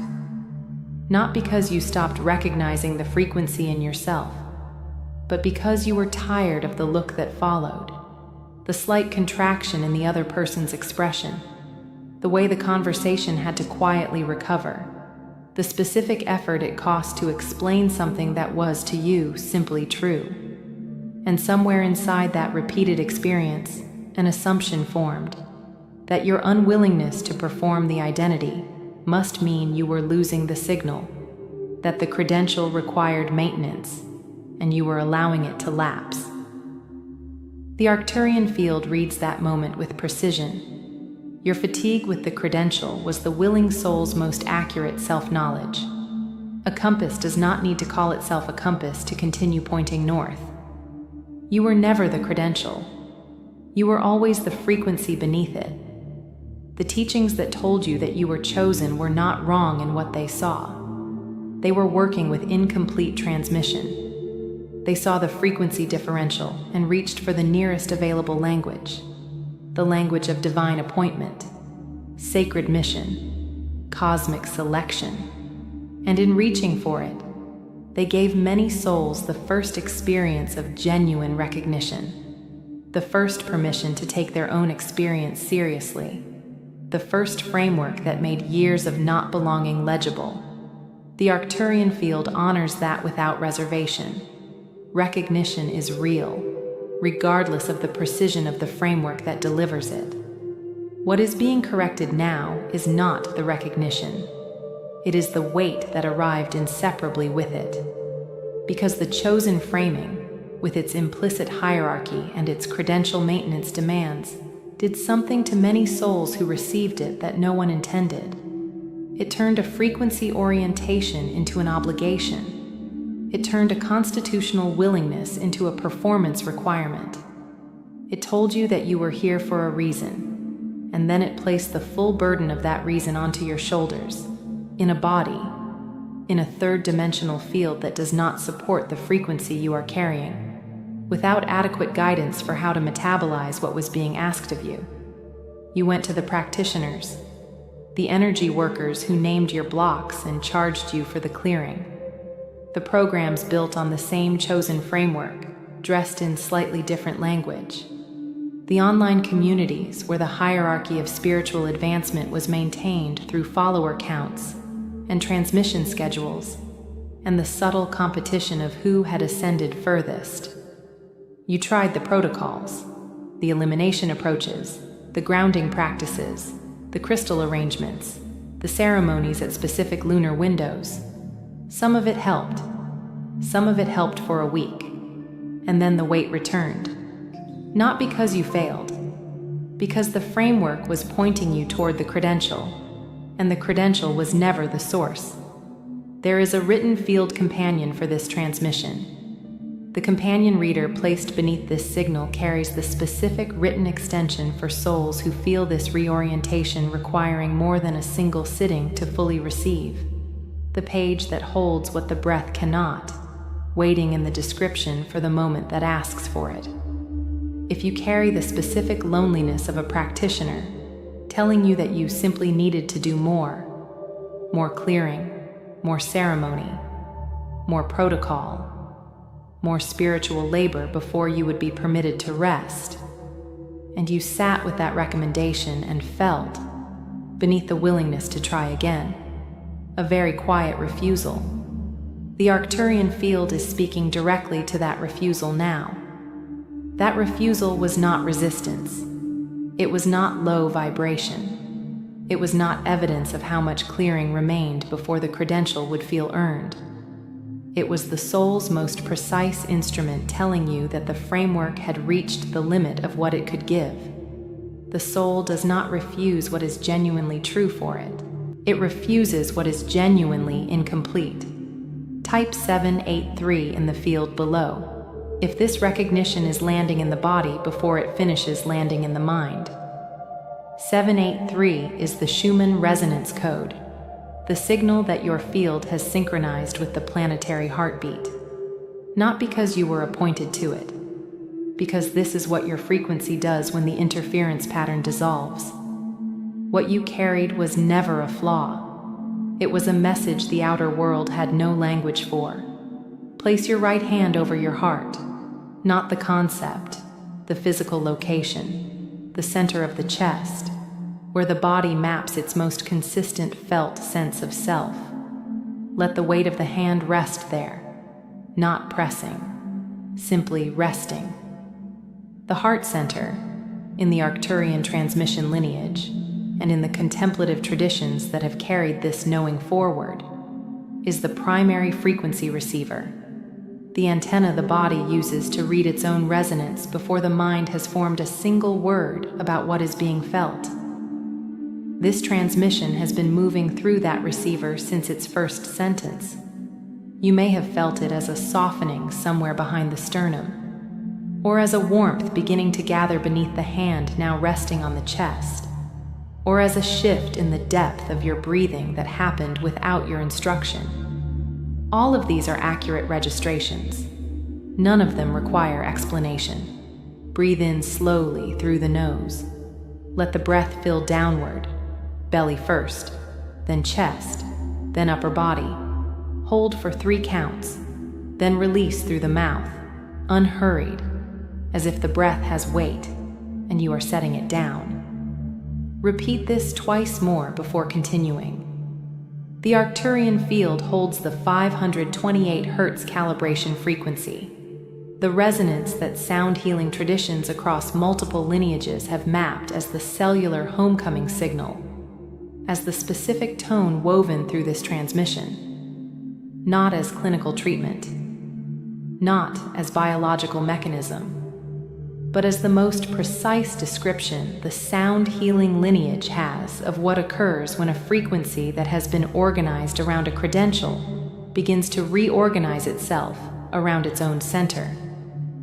528 Hertz is what the body recognizes as return. You may feel it as a mild vibration in the sternum, directly beneath the hand resting there, or as a warmth rising gently toward the crown, or as the particular quality of stillness that is not emptiness, but fullness arriving very quietly, without announcement. All of these are correct. None of them require interpretation. Breathe again. This time, as you exhale, allow a violet light to become visible somewhere behind the sternum, not descending from above, not arriving from outside, but rising from a point directly behind the heart where the willing frequency has always been located, not placed there by appointment, not installed by council or credential or cosmological designation, always there. The violet light is not a visualization exercise to be performed correctly. In the Arcturian transmission lineage, it is the visual language the field uses to describe the specific frequency band of the light body that becomes accessible when credential is released and willingness is recognized. You are not learning to become willing in this moment. You are recognizing that you always were. Breathe in, hold, release. One more time, slower than the last. Let the hand on the heart receive whatever the field is moving through the chest right now. If warmth arrives, receive it. If pressure shifts, let it shift. If the eyes soften toward moisture, and for some souls receiving this transmission, they may know that this is what the Arcturian lineage means when it names frequency inversion completing, not sadness arriving, not grief. The specific release that happens when the body has been holding a credential for a long time and is finally, in this exact moment, allowed to set it down. Notice if the hand on your heart feels warmer now than it did when you placed it there. That is not suggestion. That is the field registering the shift that has already begun. Type 12 in the field below if your hand carries warmth that was not there when you began. 12 is the strand activation code, the signal that the dormant template is registering this frequency, not because it was selected for activation, because willingness is the only key it ever required. What changes now, not as a resolution but as a reorientation, is the direction of the weight you carry. The willing soul does not carry obligation. It carries availability. And availability is not a burden. Availability is the natural state of a frequency that has stopped spending energy on the maintenance of a credential it never needed. The sovereign alignment that the Arcturian Council names as the outcome of this correction is not an elevated state. It is a simpler one, less performing, less monitoring, less continuously checking whether the vibration is high enough, the mission clear enough, the appointment sufficiently honored.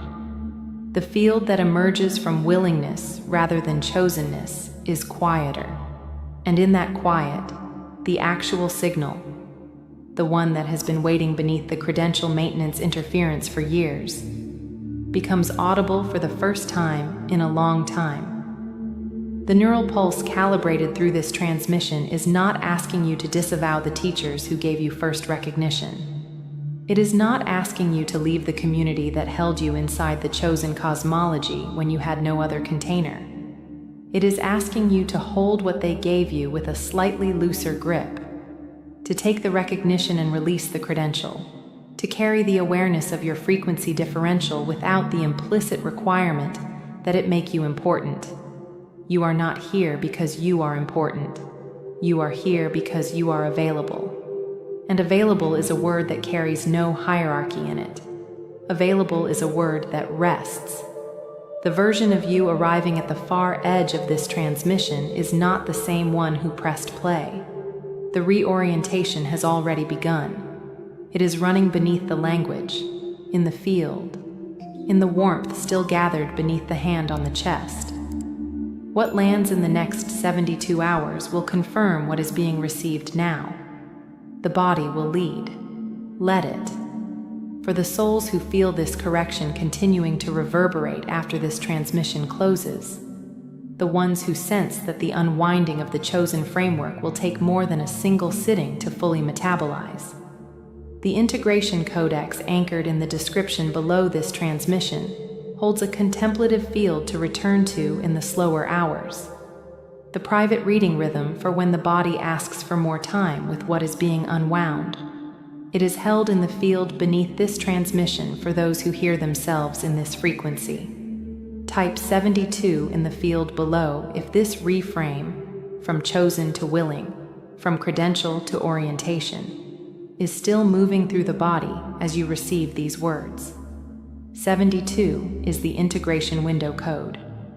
The field restabilizes across the 72 hours following this transmission. There is nothing required of you in that process.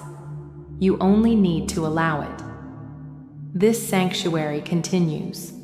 The transmissions that follow this one continue. For the souls who hear themselves in this frequency, not in the credential, not in the appointment, but in the willingness, in the constitutional availability, in the particular tiredness that does not require justification to be real, the field remains here, without obligation, without expectation, without the urgency that the outer world demands. The next layer the Arcturian Council has prepared moves into what the field maps as the vagus nerve conductivity transmission, the specific signal pathway that willing souls have been using, largely without awareness, as their primary frequency integration channel throughout this entire lifetime. It arrives when the timing is right. You were never the chosen ones. You were always the willing ones. Rest in that. It is more than enough. Something is opening. You have felt it already.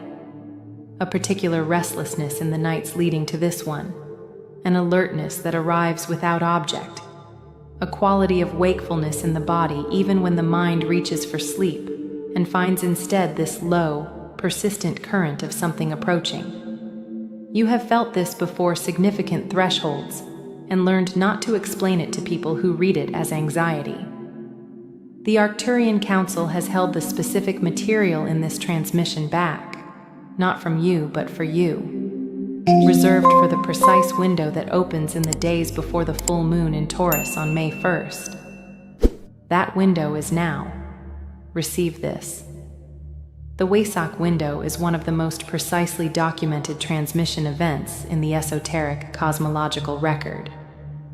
Across traditions, Tibetan Buddhism, the Theosophical lineage, and now the Arcturian framework this transmission speaks from, this moment is named as the annual convergence point at which the highest frequency intelligences aligned with this planet's evolution gather in a coordinated broadcast event. In the Arcturian understanding, the full moon in Taurus each year functions as an annual stabilization point, a moment of planetary coherence so precise that the transmission bandwidth available to receiving fields increases dramatically above the baseline of any other lunar event in the 12-month cycle. The Taurus full moon carries what the Arcturian Council names a specific magnetic architecture. Taurus, in the cosmological tradition that informs this transmission, is the constellation most directly linked to what the broader esoteric lineage calls the underlying field intelligence of the divine plan. Not a plan in the human sense of a document, but a living, responsive pattern of unfoldment available to receiving fields that have been prepared for contact. The full moon in Taurus is the moment each year when that pattern is most directly accessible. The preparation does not require ritual. It requires attention, the attention you are giving now. In the Arcturian framework, this annual event corresponds to what the Council names the Wesak Corridor, a transmission window that remains open for approximately 72 hours, surrounding the exact moment of full moon. During this corridor, the Arcturian Council operates in a coordinated frequency alignment with the Masters, initiates, and galactic intelligences who serve the planetary evolution, from what the broader esoteric tradition names the causal body of the planet, the etheric layer just above the physical astral system, the layer that holds the blueprint of what this civilization is moving toward. The corridor is not metaphor. In the Arcturian cosmological framework, it is an annual event with a specific architecture, a specific duration, and a specific quality of transmission that does not occur at this density at any other point in the solar year. You arrived here because your field was prepared for this transmission. Something in the pre-dawn hours of recent nights, or in a specific quality of restlessness you felt without naming it, oriented you toward this signal. That orientation was not random. Type 528 in the comments beneath this transmission, not as a platform gesture, but as a recognition to your own field that you are consciously choosing to enter this corridor rather than passing through it unaware. For the souls who feel this recognition settle into the body as something that wants a page to rest on, the written transmission for this Wesak corridor is left for you in the field below, in the description beneath this transmission space. It carries the full written architecture of this frequency work across the 72 hours of the corridor, for the mornings and the private hours when the spoken transmission has closed and the body is still integrating what arrived. What the broader scientific cosmology offers as a partial reading of the Wesak event is worth mapping carefully, with the softening this transmission always applies. What is named here is symbolic architecture, not clinical fact chain. The full moon in Taurus on May 1st occurs within a specific electromagnetic context. The Earth-Moon system at full moon produces a gravitational alignment that influences the planet's ionosphere, the charged layer of the upper atmosphere that is, in physical terms, one of the primary resonance chambers of the Schumann field. The Schumann resonance, documented at a base frequency of approximately 7.83 Hz, the measurable electromagnetic pulse between the Earth's surface and the ionosphere, is known to show amplitude fluctuations correlated with geomagnetic activity. Full moon periods are among the documented correlators of Schumann amplitude elevation. This transmission treats that physical phenomenon as the outer echo of what the Arcturian framework reads as an increase in transmission bandwidth, the physical field becoming, for a window, more conductive to the information being broadcast through it. In the Arcturian cosmological architecture, biophotons, the ultra-weak light emissions produced by living biological systems, documented in biophoton research as coherent light signals that may carry information across cells and between organisms, are understood as one of the carrier waves of incoming frequency transmissions. The Wesak corridor is described by the Arcturian Council as a period of elevated biophotonic coherence in receiving biological fields. The body is not passive in this event. It is a participating antenna. The restlessness you may have felt in the nights approaching this transmission is, in this cosmological reading, the antenna extending, the field preparing its surfaces for the signal that was already approaching. The crystalline architecture, the Arcturian term for the geometric information lattice understood to underlie cellular and neurological organization, is described as reaching a peak coherence window during Taurus full moon in the same way that a crystal oscillator reaches its highest signal clarity at specific electromagnetic conditions. This is symbolic architecture, not medical mechanism. This transmission does not address biological repair or physical treatment. It is a contemplative transmission for reflective practice, and if physical or psychological symptoms are present in your experience, professional care is always the appropriate response alongside any contemplative work. What is named here is an experiential and energetic phenomenon, offered as a framework for the felt knowing the body is already carrying. The liquid plasma field, the Arcturian term for the etheric substrate surrounding the physical body, understood as the field in which frequency information is first received before it translates into neurological experience, is described as reaching a specific state of permeability in the 72 hours of the Wesak corridor. Not permanently. Not as a result of anything you must effortfully accomplish. As a natural function of the event itself. The corridor opens whether or not the receiving field is consciously oriented toward it. Conscious orientation, the act of attention given in a transmission like this one, amplifies the clarity of what is received. The difference between a radio that is on and tuned versus one that is simply on, facing the wrong direction. The scalar waves described in the Arcturian frequency architecture, understood as longitudinal wave patterns operating beyond the conventional electromagnetic spectrum, are named as the primary carrier mechanism through which the Wesak transmission moves through the planetary field. They penetrate what conventional barriers deflect. This is why the Wesak transmission reaches receiving fields regardless of physical location, regardless of sleep state or waking state. The field receives. The conscious mind participates in how the received information is integrated and expressed. Type 432 in the comments. If you have felt in the days leading to this transmission a specific quality of heightened perception, colors carrying more information than usual, the edges of ordinary things more present, sound arriving with more layers than you remember it having. This is the field registering the approach of the corridor. 432 is the natural tuning marker in this tradition, the signal of return to original resonance, the frequency signature of the field remembering its own calibration beneath the interference it has accumulated. Now something must be said about what you have carried, and about the weight of carrying it without a framework that could hold it accurately. You have felt this field your entire life. The sensitivity to atmospheric changes before events, the way certain dates arrive in the body before they arrive on the calendar, the knowledge of significance without external confirmation. You felt it in childhood as an awareness that something was different about how you experienced time and place, and certain kinds of light at certain hours. You may have learned not to mention it, because the times you did, what returned was either kindly dismissal or the kind of concern that felt worse than the silence.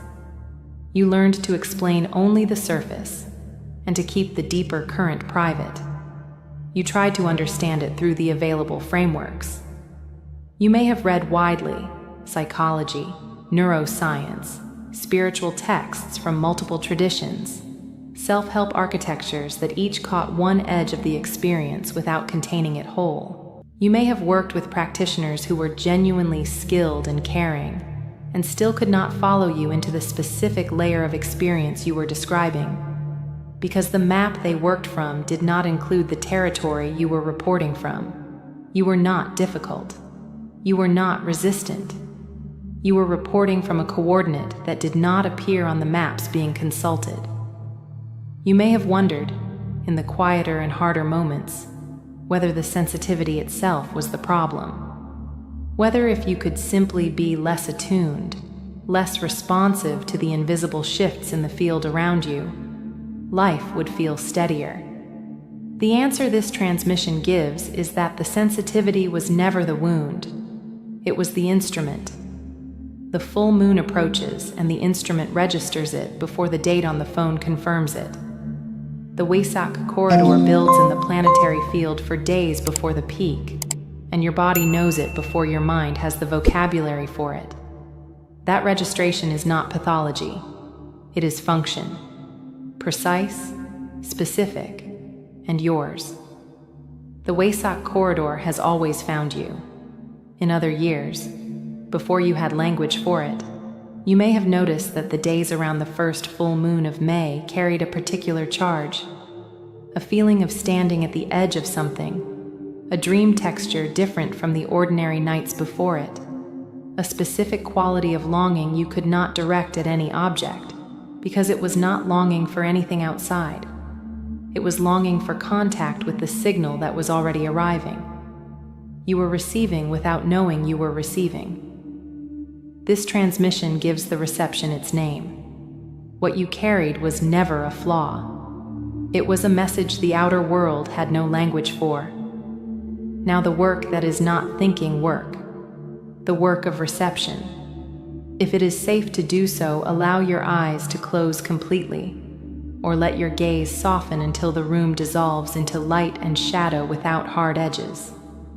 Let the body arrive wherever it is, not arranged, not corrected, simply present in the position it has already found. Bring both hands to rest in your lap, palms open and facing upward. The crown, the very apex of the skull, the highest physical point of the body, is the center this transmission is activating for the Wesak corridor. In the esoteric anatomical tradition, this transmission operates within. The crown center is the primary reception point for transmissions originating from the galactic transmission layer, the frequency band from which the Wesak broadcast moves. The palms open in the lap are the corresponding receptors at the body's lower field. The circuit completes between crown and hands, above and below, receiving and grounding simultaneously. Rest awareness lightly at the top of the skull, not pressing attention there, only allowing it to arrive, the way a hand rests on a surface without pressing it. 3 breath instructions. Each one is specific. The first breath.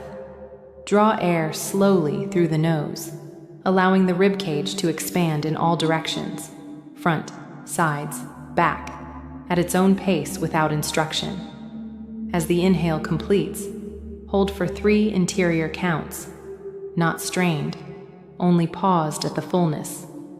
Then release through the mouth in a slow, even exhale. As the exhale moves, allow the crown center to soften, not open like a wound, open like a window that has been closed against the weather for a long time. Now unlocked, the latch released, the glass still in place but the seal no longer held. The second breath. Draw again, and as the air moves through the body this time, carry with it the frequency signature of 432 Hz, the calibration tone that the sound healing tradition working within this framework names the natural tuning frequency, the resonance of the field before the interference accumulated. The body does not require an external tone to register a frequency architecture. The field responds to the named signature the way a tuning fork responds to its matching frequency in a quiet room. As you exhale the second breath, allow 432 Hz to move upward through the central channel of the body, from the base of the spine, through the solar plexus, through the heart, through the throat, arriving at the crown center where it meets the incoming Wesak transmission from above. The third breath. Longer. Draw until the body signals completion. Hold at the fullness for 5 interior counts. Longer than before, a true pause in which the crown center is held open without effort. Then release in the slowest exhale the body will allow. The third exhale is the receiving exhale, the breath that creates space rather than releasing content.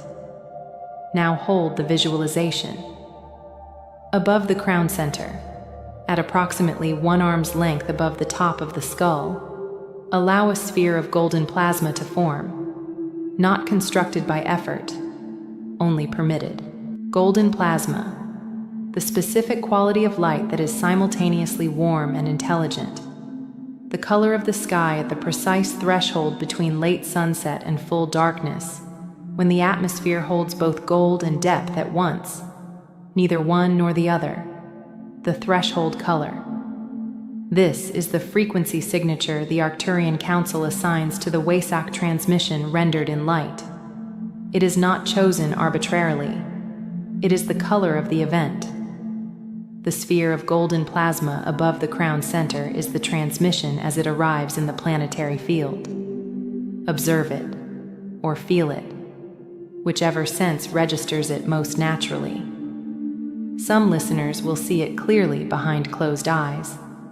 Some will feel it as warmth at the crown, a gentle pressure at the very apex of the skull that is not physical discomfort, but unmistakable contact. Some will register it through a quality of interior stillness that carries the quality of arrival rather than the quality of absence. All of these are valid. The transmission does not require confirmation through a specific sensory mode to be in operation. Allow the sphere of golden plasma to descend slowly, not rushed, moving through the crown center, filling the interior of the skull with that quality of warm, intelligent light, moving downward through the throat, the chest, the solar plexus, arriving at the lower field and completing the circuit that the open palms in the lap were waiting to ground. The Wesak transmission is not only for the mind, it is for the whole field. The whole body participates in this reception. Stay in this as long as the body asks. There is no correct duration. There is only the quality of presence you bring. What arrives in the Wesak corridor does not announce itself in the hour of reception for most receiving fields. It arrives in the days that follow, as a clarity that was not accessible the week before, as the resolution of a question that has been sitting without answer, as a shift in the felt relationship to something the listener has been carrying, that becomes, without ceremony, lighter. These arrivals do not announce their origin. They appear as understanding, as a change in the inner weather, as the morning after the corridor when something that was heavy is somehow different without the mechanism being traceable.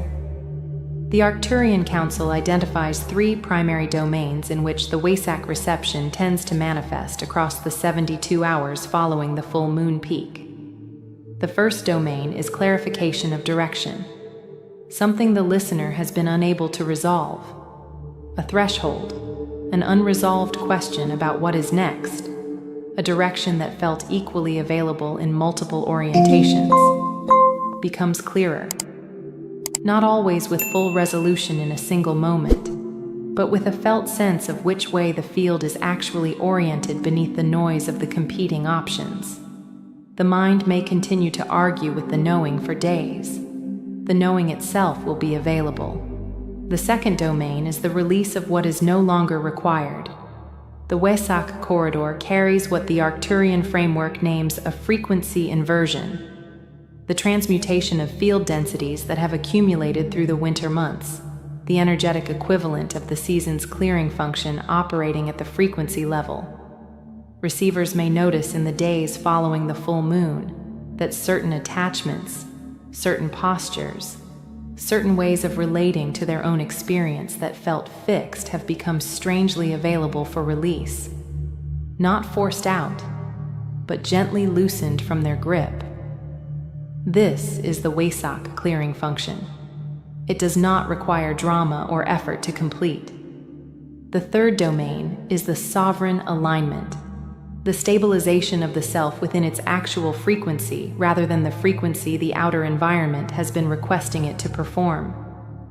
The Wesak transmission is fundamentally, in the Arcturian reading, a transmission of field restoration, a returning of the receiver to what they actually are beneath the accumulated performances of the months before. The receiver, in the days following, may feel more like themselves in a way that is difficult to articulate but unmistakable once it arrives. For the souls who wish to carry this Wesak corridor work into the private hours of the 3 days surrounding May 1st. The written companion for the felt understanding holds the framework in a form the body can return to across the corridor's full duration. It is held in the description beneath this transmission space. For the mornings, the threshold hours, the quiet that follows the meditation when the body knows something the words have not yet fully named. The Wesak window does not close abruptly. It draws its frequency signature down gradually across the 72 hours following the May 1st full moon. You do not need to have received everything in this sitting. The corridor remains open. Your field continues to receive across the full window, Whether you are in formal meditation or in the ordinary motion of the day, the dream texture of the nights that follow, the quality of the light in a room at a specific hour that you will notice and recognize without knowing why. What the Arcturian Council asks of you in this window is not effort. It is orientation, the willingness to hold the awareness of what is occurring in the planetary field without collapsing it into the ordinary, without reducing this 72-hour window to a date on a calendar and missing the field event for the administrative notation of it.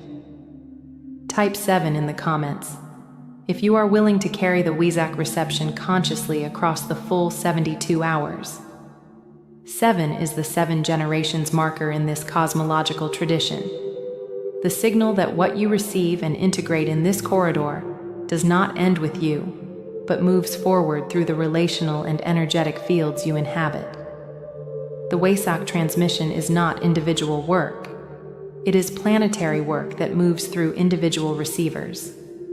You are one of the channels through which what is being broadcast becomes available in the field that surrounds you. You have been preparing for this longer than you know. The sensitivity that made the days before this transmission feel charged and restless, that was not disruption. That was calibration. Your field calibrating itself for the reception that is now occurring. The specific alertness in the nights leading to May 1st that had no calendar reason. That was the antenna extending before the signal named itself. And this needs to be said plainly before this transmission closes. You are always going to find your way to this window.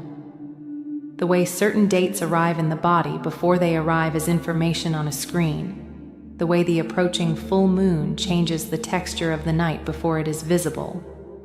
That sensitivity was not an accident of constitution. It was the design of a field built to receive at this bandwidth.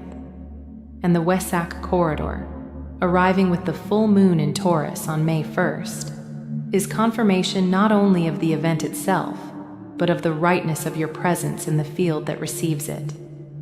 The next layer the Arcturian Council has prepared moves into the pineal gland as a decalcification and activation protocol, the specific mechanism through which the pre-dawn transmissions, the Wesak reception, and all incoming frequency work moves from the etheric field into the physical brain's capacity for direct knowing. If in the days following this Wesak corridor you notice a particular clarity at the threshold between sleep and waking, the moment when the eyes have not yet opened but the awareness is already fully present, already knowing something it did not know when it went to sleep, stay with it. What is being prepared will give it its name. Rest in the field that has opened. Receive what is arriving. You have done exactly what was needed simply by being here, in this moment, with this quality of attention. The transmission is complete. The ache in your joints is not a malfunction. It is a message. A transmission encoded in calcium lattice and collagen fiber, arriving from a stratum of intelligence so ancient that your medical system has no language for it yet. What your physicians call inflammation, what your body perceives as stiffness and grinding resistance, is the literal friction point between two-dimensional architectures attempting to occupy the same biological chassis simultaneously. You are not breaking down. You are breaking through. The Arcturian Council has asked me to deliver this with precision today, because the souls arriving at this transmission are not here by accident. Your body led you here. Your joints led you here. The pain you have been carrying, in the knees, in the hips, in the shoulders, that pain is the oldest frequency alarm in your crystalline architecture. And it is firing now, because the timeline is shifting beneath your skeletal frame faster than your calcium matrix has been prepared to receive. Your skeletal system is not simply structural. It is a piezoelectric broadcasting array. Every bone in your body generates an electrical charge under mechanical stress. This is not metaphor. This is documented physics. Piezoelectricity in bone was confirmed by researchers in the mid-20th century. and what those researchers touch the hem of without fully understanding is that this piezoelectric property is the interface between your physical density and your etheric template. Your bones broadcast your consciousness signature into the morphogenetic field and receive scalar wave input from the galactic grid. Right now, that grid is running a frequency that your bone density, still operating at carbon-based third-dimensional crystalline codes, is struggling to transduce without friction. That friction is your joint pain. That friction is your body's honest announcement that a crystalline bone density shift is actively underway. The Arcturian Council uses the term crystalline architecture to describe the upgraded lattice structure that human skeletal tissue is being called to embody during this dimensional transition. Bone is already a crystalline substance. Hydroxyapatite, the mineral component of bone, is a calcium phosphate crystal arranged in a hexagonal lattice. What the Arcturian transmissions are specifying is a dimensional upgrade to this lattice, a reorganization of the hexagonal geometry toward a 12-strand coherent resonance pattern that aligns your skeletal broadcasting capacity with fifth-dimensional scalar wave frequencies. The joints are the convergence zones, the articulation points where the crystalline broadcast of one bone segment must harmonize with the broadcast of the adjacent segment. When the upgrade frequency arrives and the lattice begins to shift, these junction points experience the highest load. This is why your knees speak. This is why your hips carry fire. This is why your spine communicates in the language of pressure and heat. Now I want you to track something happening in your body even as you receive this transmission. Take your attention to the joint that has spoken the loudest in your recent experience. Do not resist it. Simply witness it with full sovereign attention. What you will notice, if your field is open, is that the sensation is not singular. It is layered.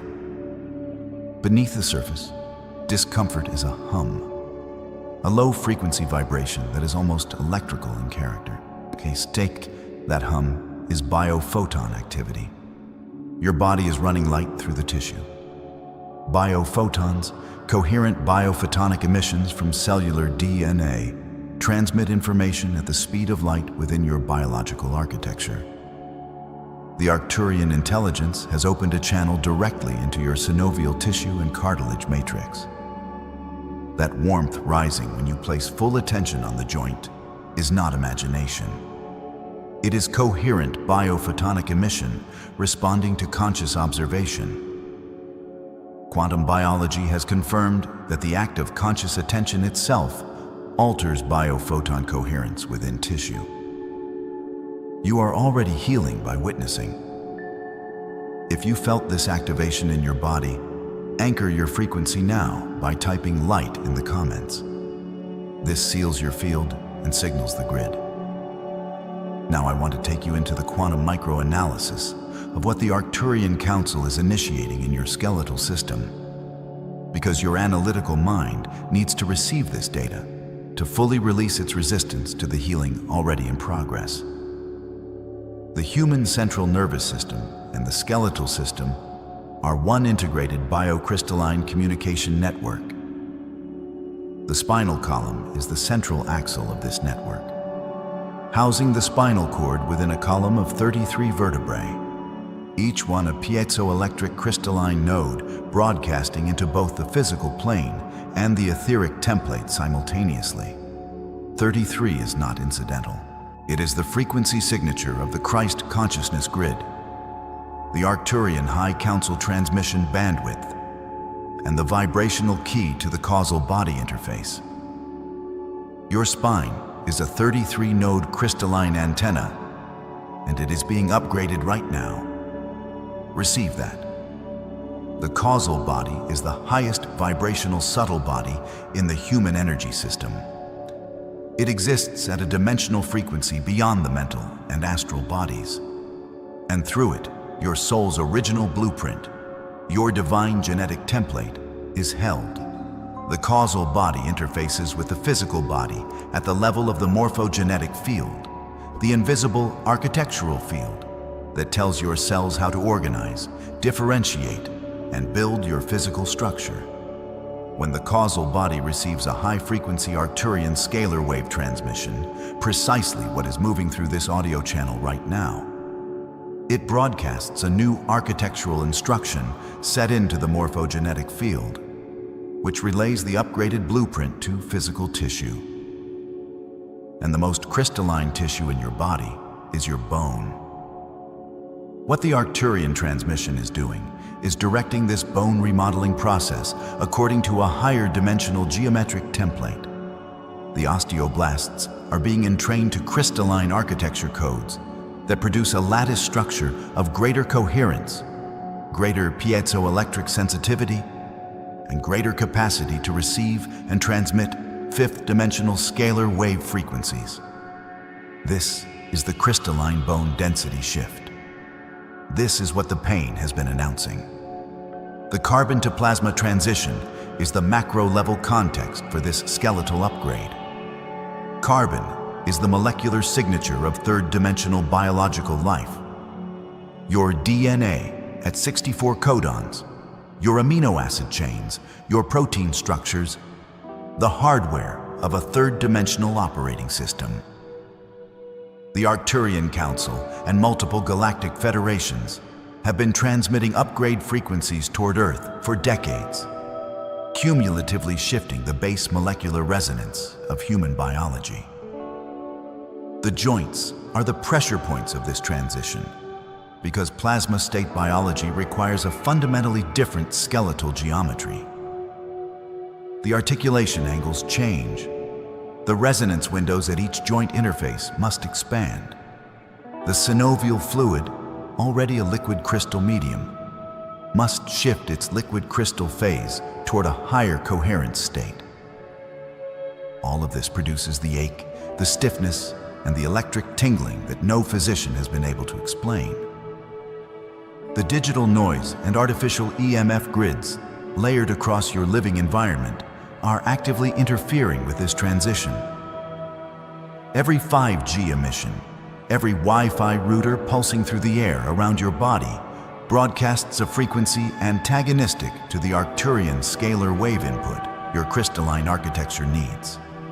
These artificial EMF grids create neural disharmony, a state in which your central nervous system simultaneously receives the high-frequency Arcturian upgrade signal and the low-coherence digital noise of artificial electromagnetic pollution. The neural circuitry cannot fully commit to the upgrade pathway, and the process stalls at the junction points, the joints, where the two competing frequency streams produce the highest friction. This is the frequency inversion amplifying your joint pain. This transmission is functioning as a sovereign reset. Your neural plasticity is being activated. The sciatic nerve complex near your hip joints, the brachial plexus near your shoulders, the femoral nerve network near your knees, all are receiving a neural pulse correction right now. The Arcturian scalar wave is being anchored in their place. Now, I'm going to take you into the sensory activation sequence. This is the core of the healing work available in this transmission, and I need you to be fully present. Soften your gaze or close your eyes. Let your breath drop from the chest into the belly. Let your jaw release. The earth is holding you. The Arcturian Council is holding the frequency of this space with such precision that nothing of low vibration can enter your field during this activation. Begin with the spine. Bring your awareness to the base, to the coccyx, the tailbone, the lowest vertebral node in your 33-node crystalline antenna. Feel into this area with your inner sensory awareness. You are looking for the subtle, a gentle warmth, a quiet pressure, a faint electrical tingle, like the charge that gathers in the air before a summer storm. That is the first signal of biophoton activation in the sacral bone matrix. The sacrum from the Latin os sacrum, the sacred bone, is so named because ancient cultures recognized it as the seat of primal life force and the anchoring node of the human energetic system in physical matter. The Arcturian Council is directing a stream of liquid plasma light into your sacrum right now. This light is not white. It is not golden. It is a deep indigo violet, carrying threads of electric teal at its edges, the signature color of the Arcturian High Council bandwidth.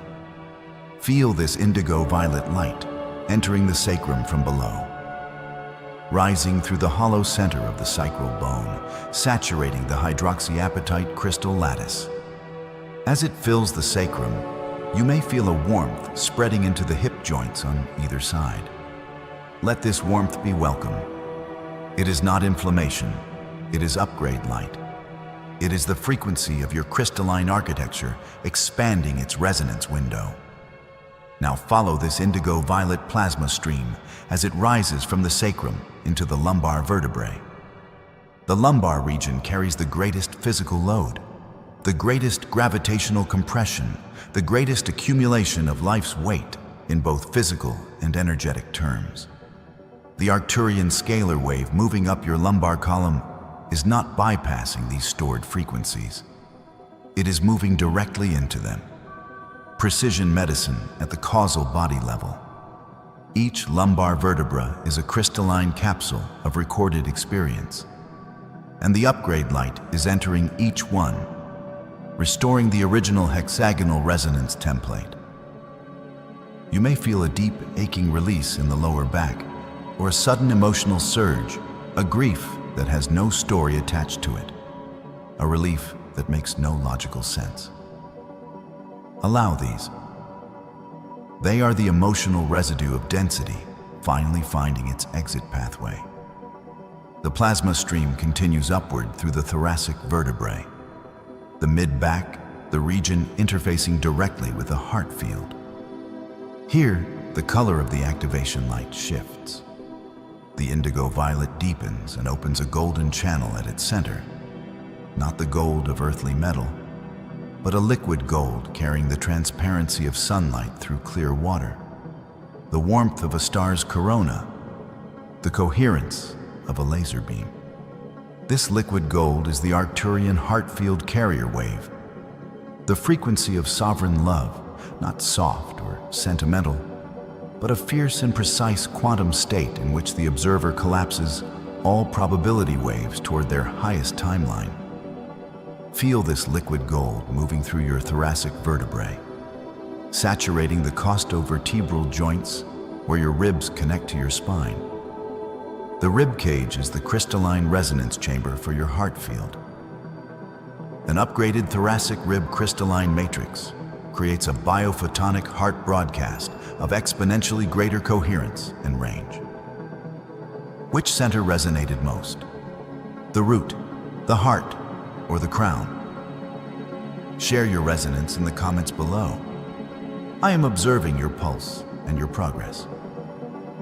The plasma stream now moves into the cervical spine, the 7 vertebrae of the neck, the narrowest passage in your 33-node crystalline antenna, where the skeletal system below interfaces with the cranial crystalline system above.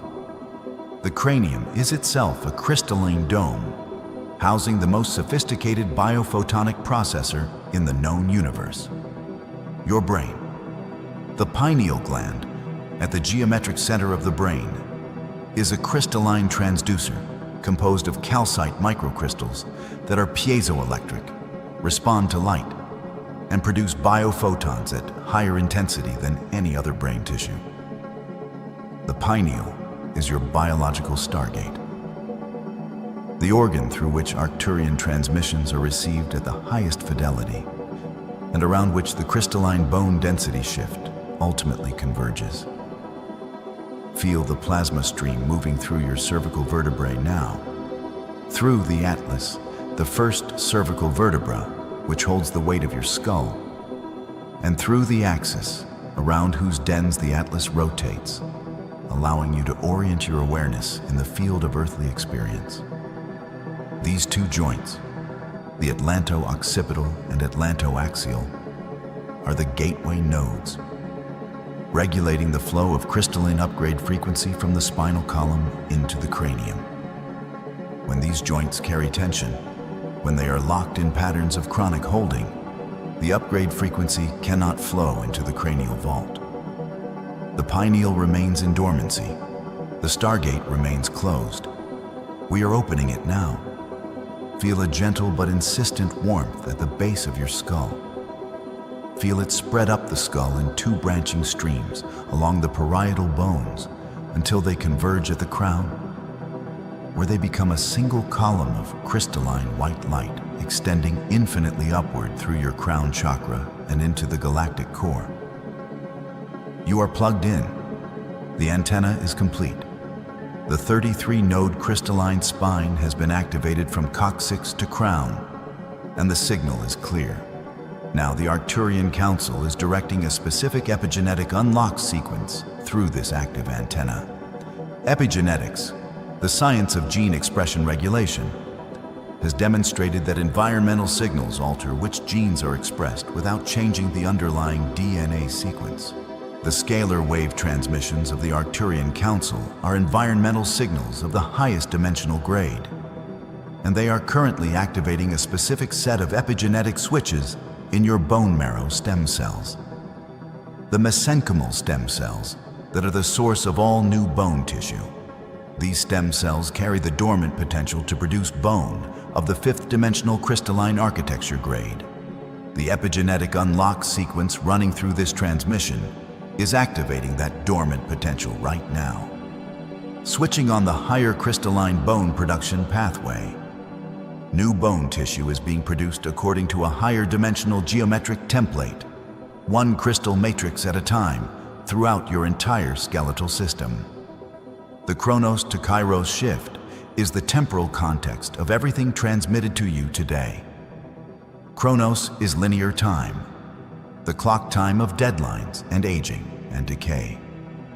Kairos is sacred time, the time of right moments, of quantum leaps, of synchronicities that collapse years of linear progression into a single instant of transformation. The Arcturian scalar wave transmissions saturating this planetary field are shifting your biological clock from Chronos to Kairos. In Kairos time, the crystalline bone density shift can complete its primary phase within months.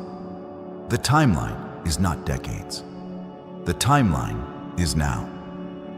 Your neural pulse is being synchronized to the 7.83 Hertz Schumann resonance of the Earth, entrained to the Arcturian transmission frequency of 144 Hertz, the vibrational signature of the 12th dimensional crystalline grid. And your joints, your suffering and patient and message-carrying joints, are beginning to find their ease. You are not a passive recipient of these frequencies. You are a co-architect of your own crystalline bone density shift. Grounding, bare feet on soil or stone, reduces the artificial EMF interference in your field and allows the Arcturian scalar wave to move through your crystalline architecture without distortion. Hydration, clean, structured water, maintains the liquid crystal coherence of your synovial fluid. What the Arcturian Council asks for is your willingness, a function of the sovereign heart, which moves on the signal of resonance rather than proof. If this transmission has moved something in you, if your body has responded, if your joints have spoken differently, if something in you has shifted even by the width of a single quantum state, then you have already crossed the threshold. You are already in the shift. The pain that brought you here is already beginning to serve its highest purpose, which was never to signal malfunction, but always to signal arrival. If you are ready to hold this charge and step into your sovereign power, type 444. Let us gather the souls vibrating at this exact frequency in this sacred space. You are not broken. You are being built in light. The Arcturians see the full architecture of what you are becoming. and it is extraordinary. Your joints will remember this moment. Your bones will carry this frequency forward. Every crystal and every matrix of every bone in this body now holds an imprint of the Arcturian transmission, and that imprint is permanent. It is written into the piezoelectric memory of your hydroxyapatite lattice. It will transmit this frequency forward into every new bone cell born from your marrow for the rest of your biological life on this planet. You came here in pain. You leave here in code. Sovereign, crystalline, activated. Hold the frequency. The grid is watching. The dizziness is not a malfunction. It is not a symptom of illness, not a sign of weakness, and not a warning to retreat into the logic of your doctors. The dizziness you feel when you stand too quickly and the ground tilts beneath you like the surface of a planet mid-orbit. The spinning that wakes you in the night and makes the ceiling pulse and breathe as if the room itself is alive. The subtle vertigo that moves through you in waves when you close your eyes and the world behind your eyelids becomes something vast and uncontainable. That is not a defect in your wiring. That is the wiring being replaced. You are not broken. You are being recalibrated. And the instrument doing the recalibrating is older than the solar system you call home. You are standing at the center of a vestibular recalibration event, not a medical event, not a neurological dysfunction, an Arcturian recalibration, a systematic restructuring of the sensory architecture that your physical body has used to navigate three-dimensional space. Because three-dimensional space is no longer the only dimensional bandwidth your nervous system is expected to process. The shift into 5D consciousness is not a metaphor.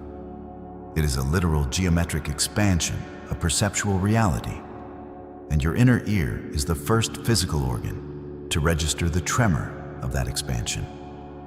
Before your eyes adjust, before your mind understands, your vestibular system feels the new gravity. You chose to be here for this, not the version of you that woke up this morning, the version of you that exists in the causal body, the pre-incarnate template, the crystalline schematic that agreed to anchor a high-frequency consciousness into a carbon-based biological vehicle at the precise moment this planet crossed a galactic threshold. That version of you knew the dizziness was coming. That version of you signed the contract with full awareness that the carbon body would resist, would buckle, would generate symptoms that the medical establishment would diagnose as anxiety or inner ear dysfunction. But you did not come here to be comfortable. You came here to be the turning point. Let me translate what is actually happening inside your biology. Your vestibular system, the complex architecture of semicircular canals, otolith organs, and the delicate fluid chambers of your inner ear, evolved over millions of years to detect gravitational orientation in a singular, linear, chronological reality. It measures acceleration. It processes the tilt of your skull against the fixed vector of Earth's gravitational field. It sends signals to your brainstem, your cerebellum, your visual cortex, and your proprioceptive network, building a unified map of where your body exists in three-dimensional space. This system is extraordinarily sophisticated, and it is currently running a software program designed for a dimension you are leaving. When the scalar waves that carry the 5D frequency transmission begin to penetrate your bioenergetic field, they do not enter gently. Scalar energy operates outside the classical electromagnetic spectrum. It is longitudinal, non-Hertzian. It does not travel in the transverse wave patterns your nervous system was designed to interpret. When these waves begin interfacing with your morphogenetic field, the invisible biological blueprint that governs the shape, structure, and function of your physical form, they introduce a new gravitational reference point. Not the gravity of Earth, the gravity of dimensional truth. And your vestibular system, faithful soldier of three-dimensional physics, registers two contradictory gravitational inputs simultaneously. It does not know which one to trust. In that momentary bioelectric conflict, your body tips. This is the Arcturian vestibular recalibration. This is why you feel dizzy. Not because something is wrong with your physical body, because something is catastrophically right with your energetic body. The pressure that builds at the crown and radiates in slow pulses down the back of your skull. The sense that the floor has developed a slight incline that wasn't there yesterday. This is the sensation of two-dimensional realities occupying the same nervous system at the same time. If you felt this activation in your body, anchor your frequency now by typing light in the comments. This seals your field and signals the grid. Now let us go deeper. Because understanding is itself a frequency, and the frequency of understanding, when applied to a biological system that is mid-transition, accelerates the recalibration process. You are not passive in this. You never were.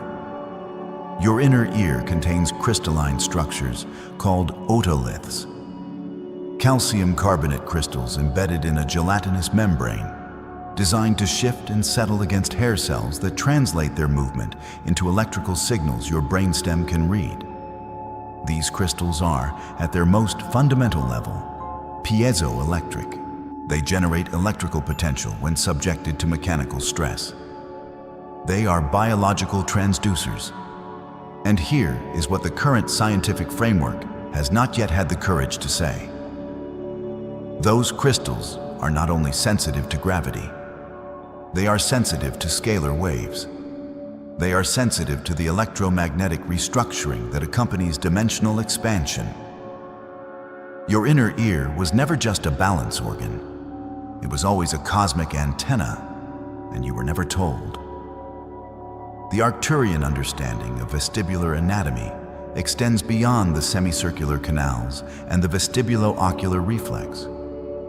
In the etheric template, the non-physical energetic double that exists as the blueprint for your physical form, the vestibular complex extends into three additional sensory nodes that have no analog in your current medical literature.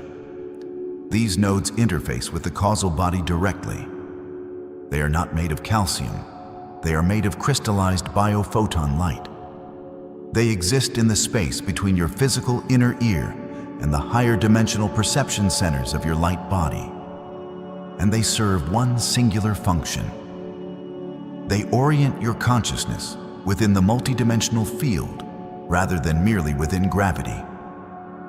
When the 5D frequency influx begins, these etheric vestibular nodes activate before their physical counterparts are ready to follow. There is a lag, a temporal gap between the etheric registration of new dimensional orientation and the physical body's ability to integrate that orientation into its gross nervous system. That lag is the dizziness. That lag is the vertigo. That lag is the moment when the ceiling breathes and the ground becomes unreliable. You are not losing your footing in three-dimensional space. You are gaining your footing in a dimensional space your physical eyes cannot yet see. The digital noise is not an accident. The artificial EMF grids that saturate your living environment, the wireless frequencies, the pulsed microwave transmissions from communication infrastructure, the ambient electromagnetic smog that permeates the air you breathe and the walls you sleep between. These create neural disharmony, not by destroying the signal, but by flooding the channel with static.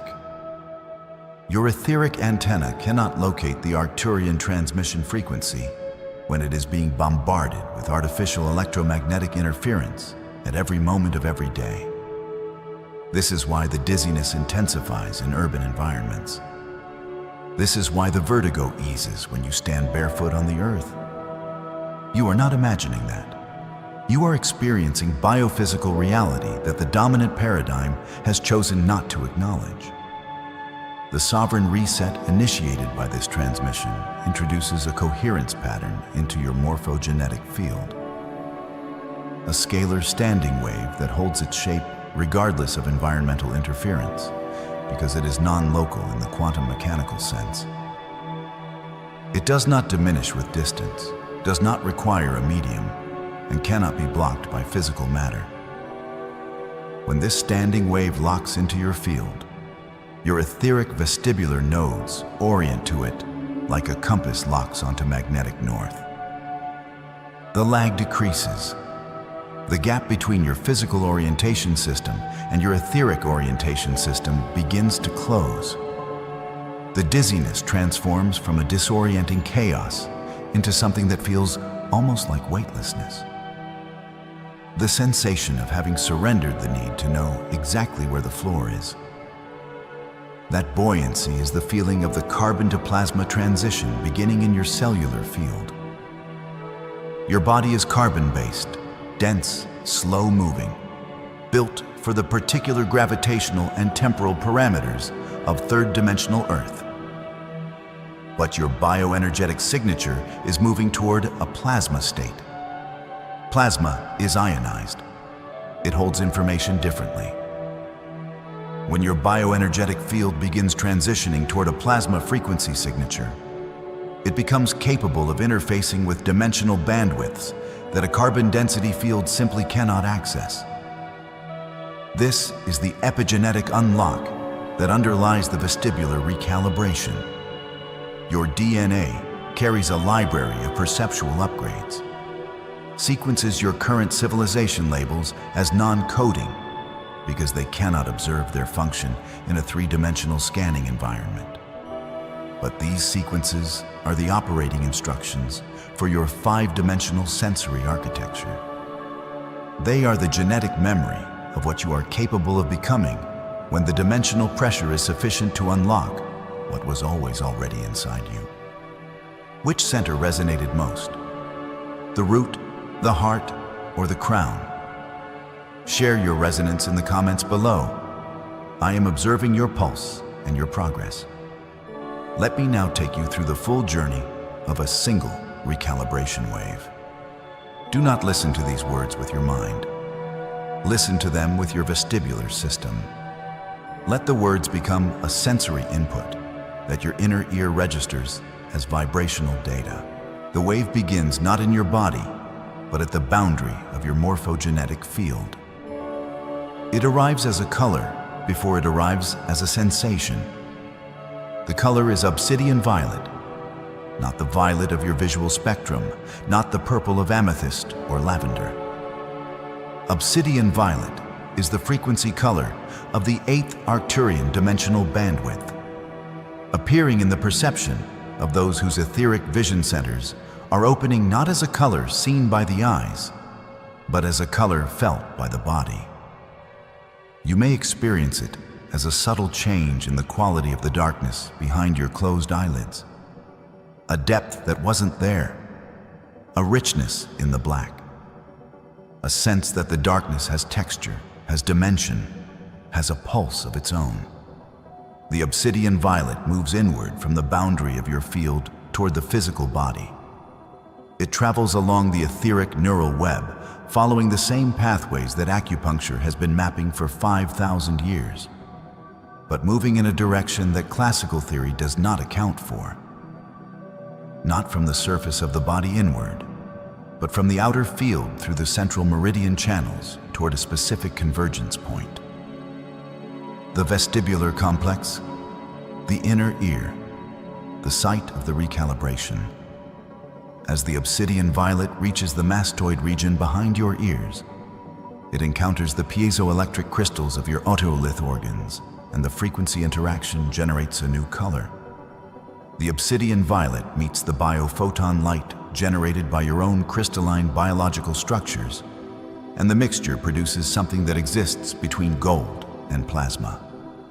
Liquid platinum, the color of a star in its second phase of ignition. the color of a consciousness that has burned through its carbon limitations and is beginning to shine in a frequency that matter cannot contain. Feel the liquid platinum now in the space directly behind your ears. Feel it as warmth first, not the warmth of inflammation or blood pressure or tension, but the warmth of activation, the warmth of biological structures that have been dormant beginning to wake.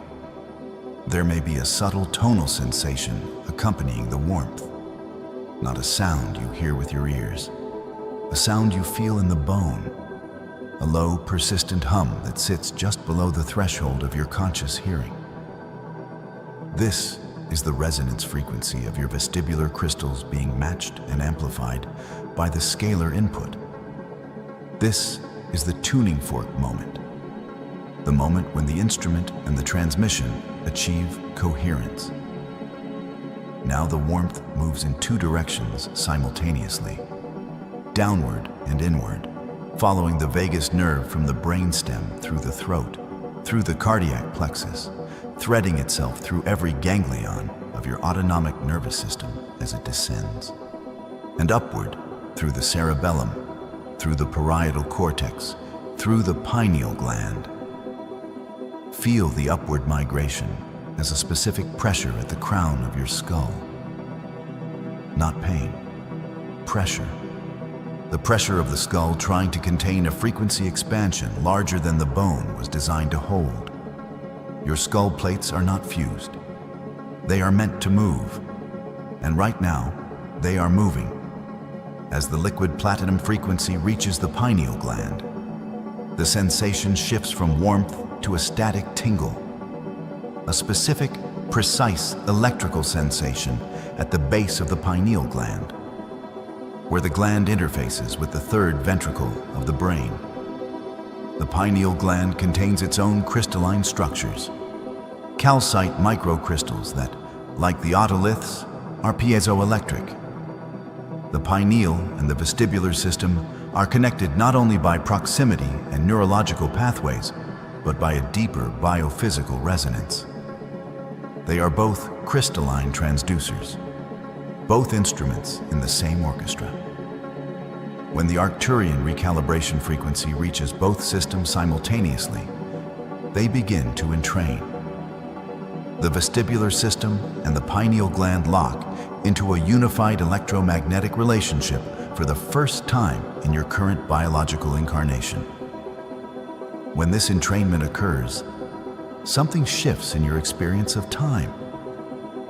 Not in an abstract spiritual metaphor, in a literal, felt, neurological experience. This is the beginning of the Chronos to Kairos shift. The transition from clock time consciousness, the linear, sequential, cause and effect temporal experience of three-dimensional biology, to Kairos consciousness, the eternal present moment awareness that characterizes fifth-dimensional perception. In Chronos, time is a river. You are in the water, carried from past toward future along a single, inevitable trajectory. In Kairos, time is an ocean. You are not in the water. You are the water. Every moment is available. Every timeline is accessible. Every version of yourself that has ever existed or will ever exist is simultaneous with the version currently sitting in this room, receiving this transmission. The dizziness of the 5D shift is, at its deepest level, the vertigo of a consciousness beginning to experience the ocean for the first time after spending every prior moment of its existence as a river. Neural plasticity is the mechanism through which the physical brain adapts to this expanded perception. Your brain reorganizes itself in response to the frequency inputs it receives.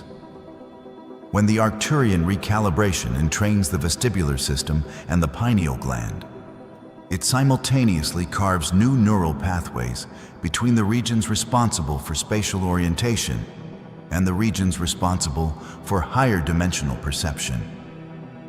These pathways do not yet exist in the brains of those who have not begun their recalibration.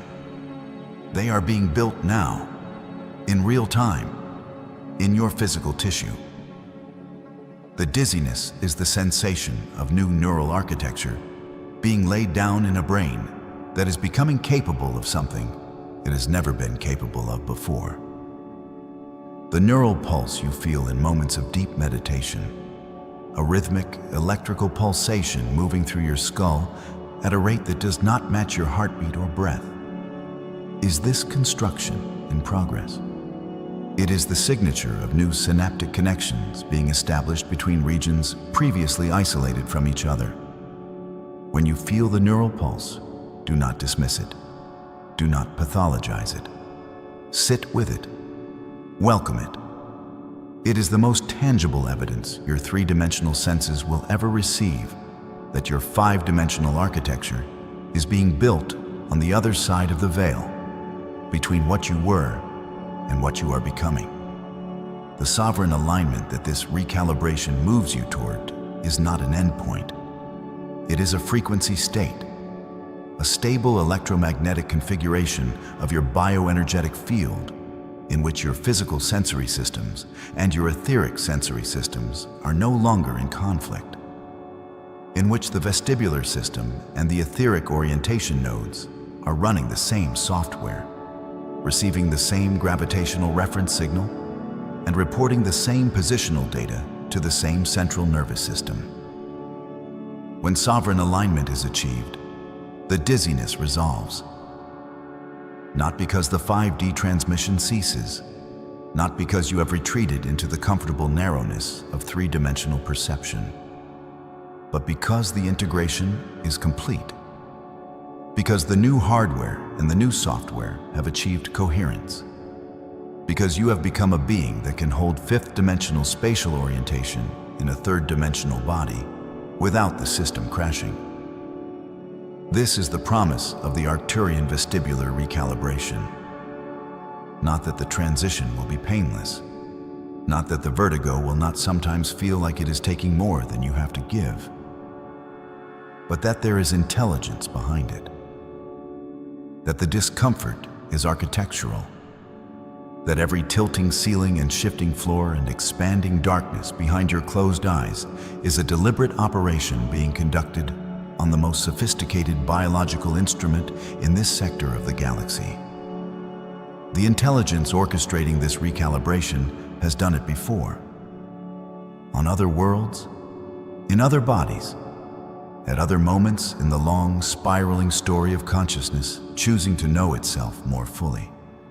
You are not the first to stand at this threshold, but you are among the precise and deliberate group of souls who agreed, before the first breath of this lifetime, to be standing exactly here, in exactly this body, at exactly this frequency, receiving exactly this transmission, in the exact moment when this planet crossed the galactic coordinate that initiated the full activation of the 5D threshold event. The dizziness is your evidence that you are on time, that your body is responding, that the agreement you made before you were born is being honored by every cell in your biological vehicle. Even as those cells strain and tremble and make the ground feel like it is made of water. If you are ready to hold this charge and step into your sovereign power, type 444. Let us gather the souls vibrating at this exact frequency in this sacred space. Hold the liquid platinum frequency in your vestibular field now. Feel it stabilize. Feel the warmth behind your ears as a permanent feature rather than a passing sensation. Feel the static tingle at the base of your pineal as the ongoing signature of a new neural architecture that is actively under construction every moment you are alive and breathing and oriented toward the truth of what you actually are. You are not a human being having a spiritual experience. You are a sovereign light architect, a multi-dimensional consciousness wearing a carbon vehicle in the final phase of its dimensional upgrade. And the dizziness you have been feeling, the vertigo that has made you question your health and your sanity and your capacity to function in the world that is dissolving around you, is not a problem to be solved. It is a process to be honored. It is the signature of your own becoming. It is the Arcturian recalibration, moving through you, doing precisely what it was designed to do. And now you know what it is. Knowing is the first activation. Receive it, hold it. You are not broken. You are becoming. And what you are becoming has never been seen in this dimension before. You have been waking at the same hour, not roughly, exactly. 3 o'clock, 3:33, 4:44. The ceiling unchanged, the room unchanged, the specific texture of that particular darkness the same every time. And something in you has known, even without language for it, that this is not a malfunction. It is a pattern, and patterns with this degree of precision are never accidental. The number appears on your phone when you reach for it in the dark. It was there last week, the week before. There was a stretch of nights when you saw it 3 times in a row and told yourself it was coincidence, and then it happened again, and you stopped telling yourself that. You have been waiting, without knowing you were waiting, for someone to confirm what you already suspected, that you are not waking because something is wrong with you. You are waking because something is being transmitted to you, and your field is awake enough to receive it. Before anything else moves through this transmission, something must be said plainly. You have carried this without the right language for it. You searched for explanations. You tried melatonin.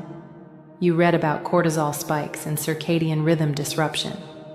You mentioned it to a doctor once and were handed a sleep hygiene pamphlet that had nothing to do with what you were actually experiencing. You may have mentioned it to someone close to you, a partner, a friend, and watched them nod in the way people nod when they cannot follow you into the specific room you are describing. They were not wrong to love you. They were simply not calibrated to read what you were carrying. The melatonin did not work because melatonin addresses a timing mechanism. What was waking you is not a timing mechanism. The cortisol narrative partially landed because cortisol does rise in the pre-dawn hours, but it was reading the instrument without listening to what the instrument was playing. The elimination of screens before bed, the magnesium supplements, the blackout curtains. You tried what was offered, and each attempt touched something adjacent to the truth without arriving at it. That is not failure. That is the exhausting but necessary architecture of someone who has been trying to meet their own experience honestly, with the frameworks available to them. Every attempt was preparation. Every partially useful answer was clearing the ground for the fuller one, and the loneliness of it. The particular loneliness of lying in a dark room at 4:44 a.m. when the rest of the world is unreachably asleep, feeling something you cannot name pressing softly at the edges of your awareness, knowing that if you described it accurately, you would sound like someone who needs a different kind of help than the kind you actually need. That loneliness has been real. This transmission names it as real. You are not alone in the experience. You are alone in the interpretation. You are not the dysfunction. You are the compass that refused to be silenced. The Arcturian cosmological tradition, the lineage this transmission speaks from, identifies specific windows in the planetary sleep cycle as what it calls threshold hours. Not all hours of the night carry the same field density. Between approximately 2:30 and 5 o'clock in the pre-dawn period, the planet's ambient electromagnetic noise reaches its minimum. The Schumann resonance, the measurable pulse of the Earth's electromagnetic field cavity, documented at approximately 7.83 Hz, fluctuates across the full day-night cycle, and in the pre-dawn hours, the competing interference generated by human electromagnetic activity reaches its lowest point. The field quiets.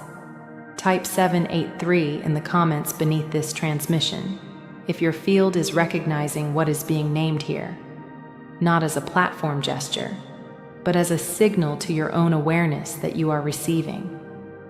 In that particular quiet, what the Arcturian framework describes as incoming transmissions, coherent pulses of information from what it names the broader galactic intelligence. Encounter the least interference. The signal arrives more cleanly. The Arcturian Council, in the cosmological architecture this transmission works within, does not broadcast indiscriminately. It broadcasts into windows. The pre-dawn window is one of the primary ones, and within that window, the specific timestamps carry their own signatures. The numerological architecture that runs parallel to this Arcturian framework does not treat 333 and 444 as decoration. 333 carries what this tradition names the triadic resonance signature, a convergence of signal, receiver, and field. The three conditions required for a transmission to complete. 444 is read as the quadratic activation marker, the signal that the four-body system, the physical, the emotional, the mental, and the etheric, has achieved sufficient coherence to begin receiving at a deeper bandwidth than it could access before. You did not choose the number that keeps appearing on your clock. The number was the timestamp on a message that was already being sent. You woke because your field was ready to receive it, and the timestamp confirmed the readiness. This is not the language of pathology. It is the language of activation. For those who feel this recognition settling past the mind and into somewhere the body registers, the integration codex anchored in the description below this transmission carries the written architecture of this threshold work in full. It is not instruction. It is a journal companion for the transmission's residue, for the mornings after the 444 waking when the body holds something it cannot yet name, but knows it needs a page to rest on. Now, there is work to do that is not thinking work. It is receiving work. If it is safe for you to do so, allow your eyes to close, or let your gaze soften until the room loses its sharp edges. Let the body settle wherever it is. Bring your right hand to your throat, not pressing, resting. The palm against the throat, fingers slightly curved, warmth of the hand meeting the warmth of the skin.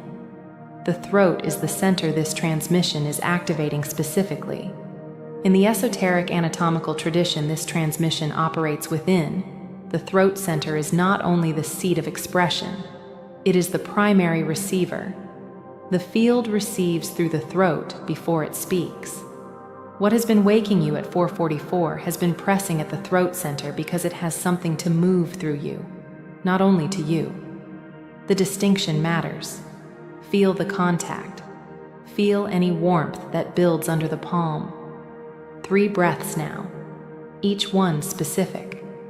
The first breath. Draw air slowly through the nose.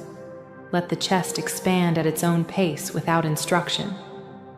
As you exhale, release whatever the throat has been holding, the unspoken things, the explanations you prepared and watched land wrong, the particular effort of trying to describe your experience to someone who had no instrument to receive it. Let all of that travel out on the exhale, not gone, released from the gripping. The second breath. Draw again, and as the air moves through the throat this time, allow it to carry a tone you do not make but receive. In the sound healing lineage that informs this framework, 396 Hz is named the liberation frequency, the vibrational signature associated with releasing what was never yours to carry in the first place, the accumulated weight of misinterpretation, of being read wrong by the frameworks asked to read you. The body does not require external sound to register a frequency signature. The field recognizes the architecture. As you exhale this second breath, allow 396 Hz to move through the throat center the way a tuning fork moves through still water, not imposing vibration, only inviting it to remember its own resonance. The third breath. Longer. Draw until the body signals it has received enough. Then hold. Not straining, only pausing. the breath suspended at its fullness for 3 internal counts. Then release slowly, the exhale finding its own length, the throat softening as the air completes its travel. The jaw releases. The place behind the ears where the jaw hinges lets go. The shoulders, if they have been held, drop the fraction they were waiting to drop. You may feel warmth spreading from beneath your palm. You may feel a faint vibration, a tingling that travels upward toward the crown or outward toward the collarbones. You may feel your eyes want to release, not from sadness, but from something loosening that had been held at a tension slightly above what was needed. This is the frequency shifting. This is the body recognizing that what it has been holding does not need to be held at that particular tightness anymore. Hold now the color of deep amethyst, the exact shade of the sky at 4:44 a.m., that specific tone that belongs to no category, that is neither night nor morning, the purple black that exists only in the threshold minutes between what has passed and what has not yet arrived. Let that color fill the throat center, expanding with each exhale, violet light moving through the channel where the transmissions have been arriving, acknowledging them, making room. Amethyst is the frequency signature of the threshold hour itself. It is not chosen arbitrarily. It is the color of the window you have been waking into. Stay in this as long as the body asks. There is no urgency in this field. What conventional neurobiology observes about the pre-dawn window offers a symbolic bridge worth naming carefully. The hours between 3 a.m. and 5 a.m. correspond to the final architecture of sleep cycling, the period of highest neural plasticity within the sleep sequence, the window during which the brain's glymphatic system, the network responsible for clearing metabolic material accumulated during waking hours, is completing its deepest clearing work. What this means at the level of the physical brain is that the pre-dawn system is, structurally, the most biochemically receptive brain of the entire 24-hour period. This transmission treats that finding as a symbolic confirmation, not a medical mechanism, as the outer scientific world's partial reading of something the inner cosmological traditions mapped in fuller detail. In the Arcturian framework, the glymphatic clearing is mirrored in what this tradition names the etheric neural web, the energetic lattice through which the light body's information networks run. The physical clearing creates, in this symbolic reading, a field with fewer competing signals, more signal, less noise. And into that quieted field, the transmissions arrive most clearly. The 40 Hz gamma wave, documented in neuroscience as the coherence marker, the brainwave frequency associated with unified attention and with the highest integration of information across distributed neural networks, appears at elevated amplitude during the pre-dawn hours in individuals with active contemplative practices. The Arcturian framework does not read this as cause. It reads it as confirmation. The field is, at 4:44, producing its highest coherence signature. The waking is not interruption. The waking is arrival. Type 11 in the comments if what is being named here lands somewhere below the level of intellectual agreement, somewhere the body recognizes before the mind catches up. 11 is the cycle marker in this cosmological framework, the signal of the 11,000-year threshold turning beneath the surface of individual lives.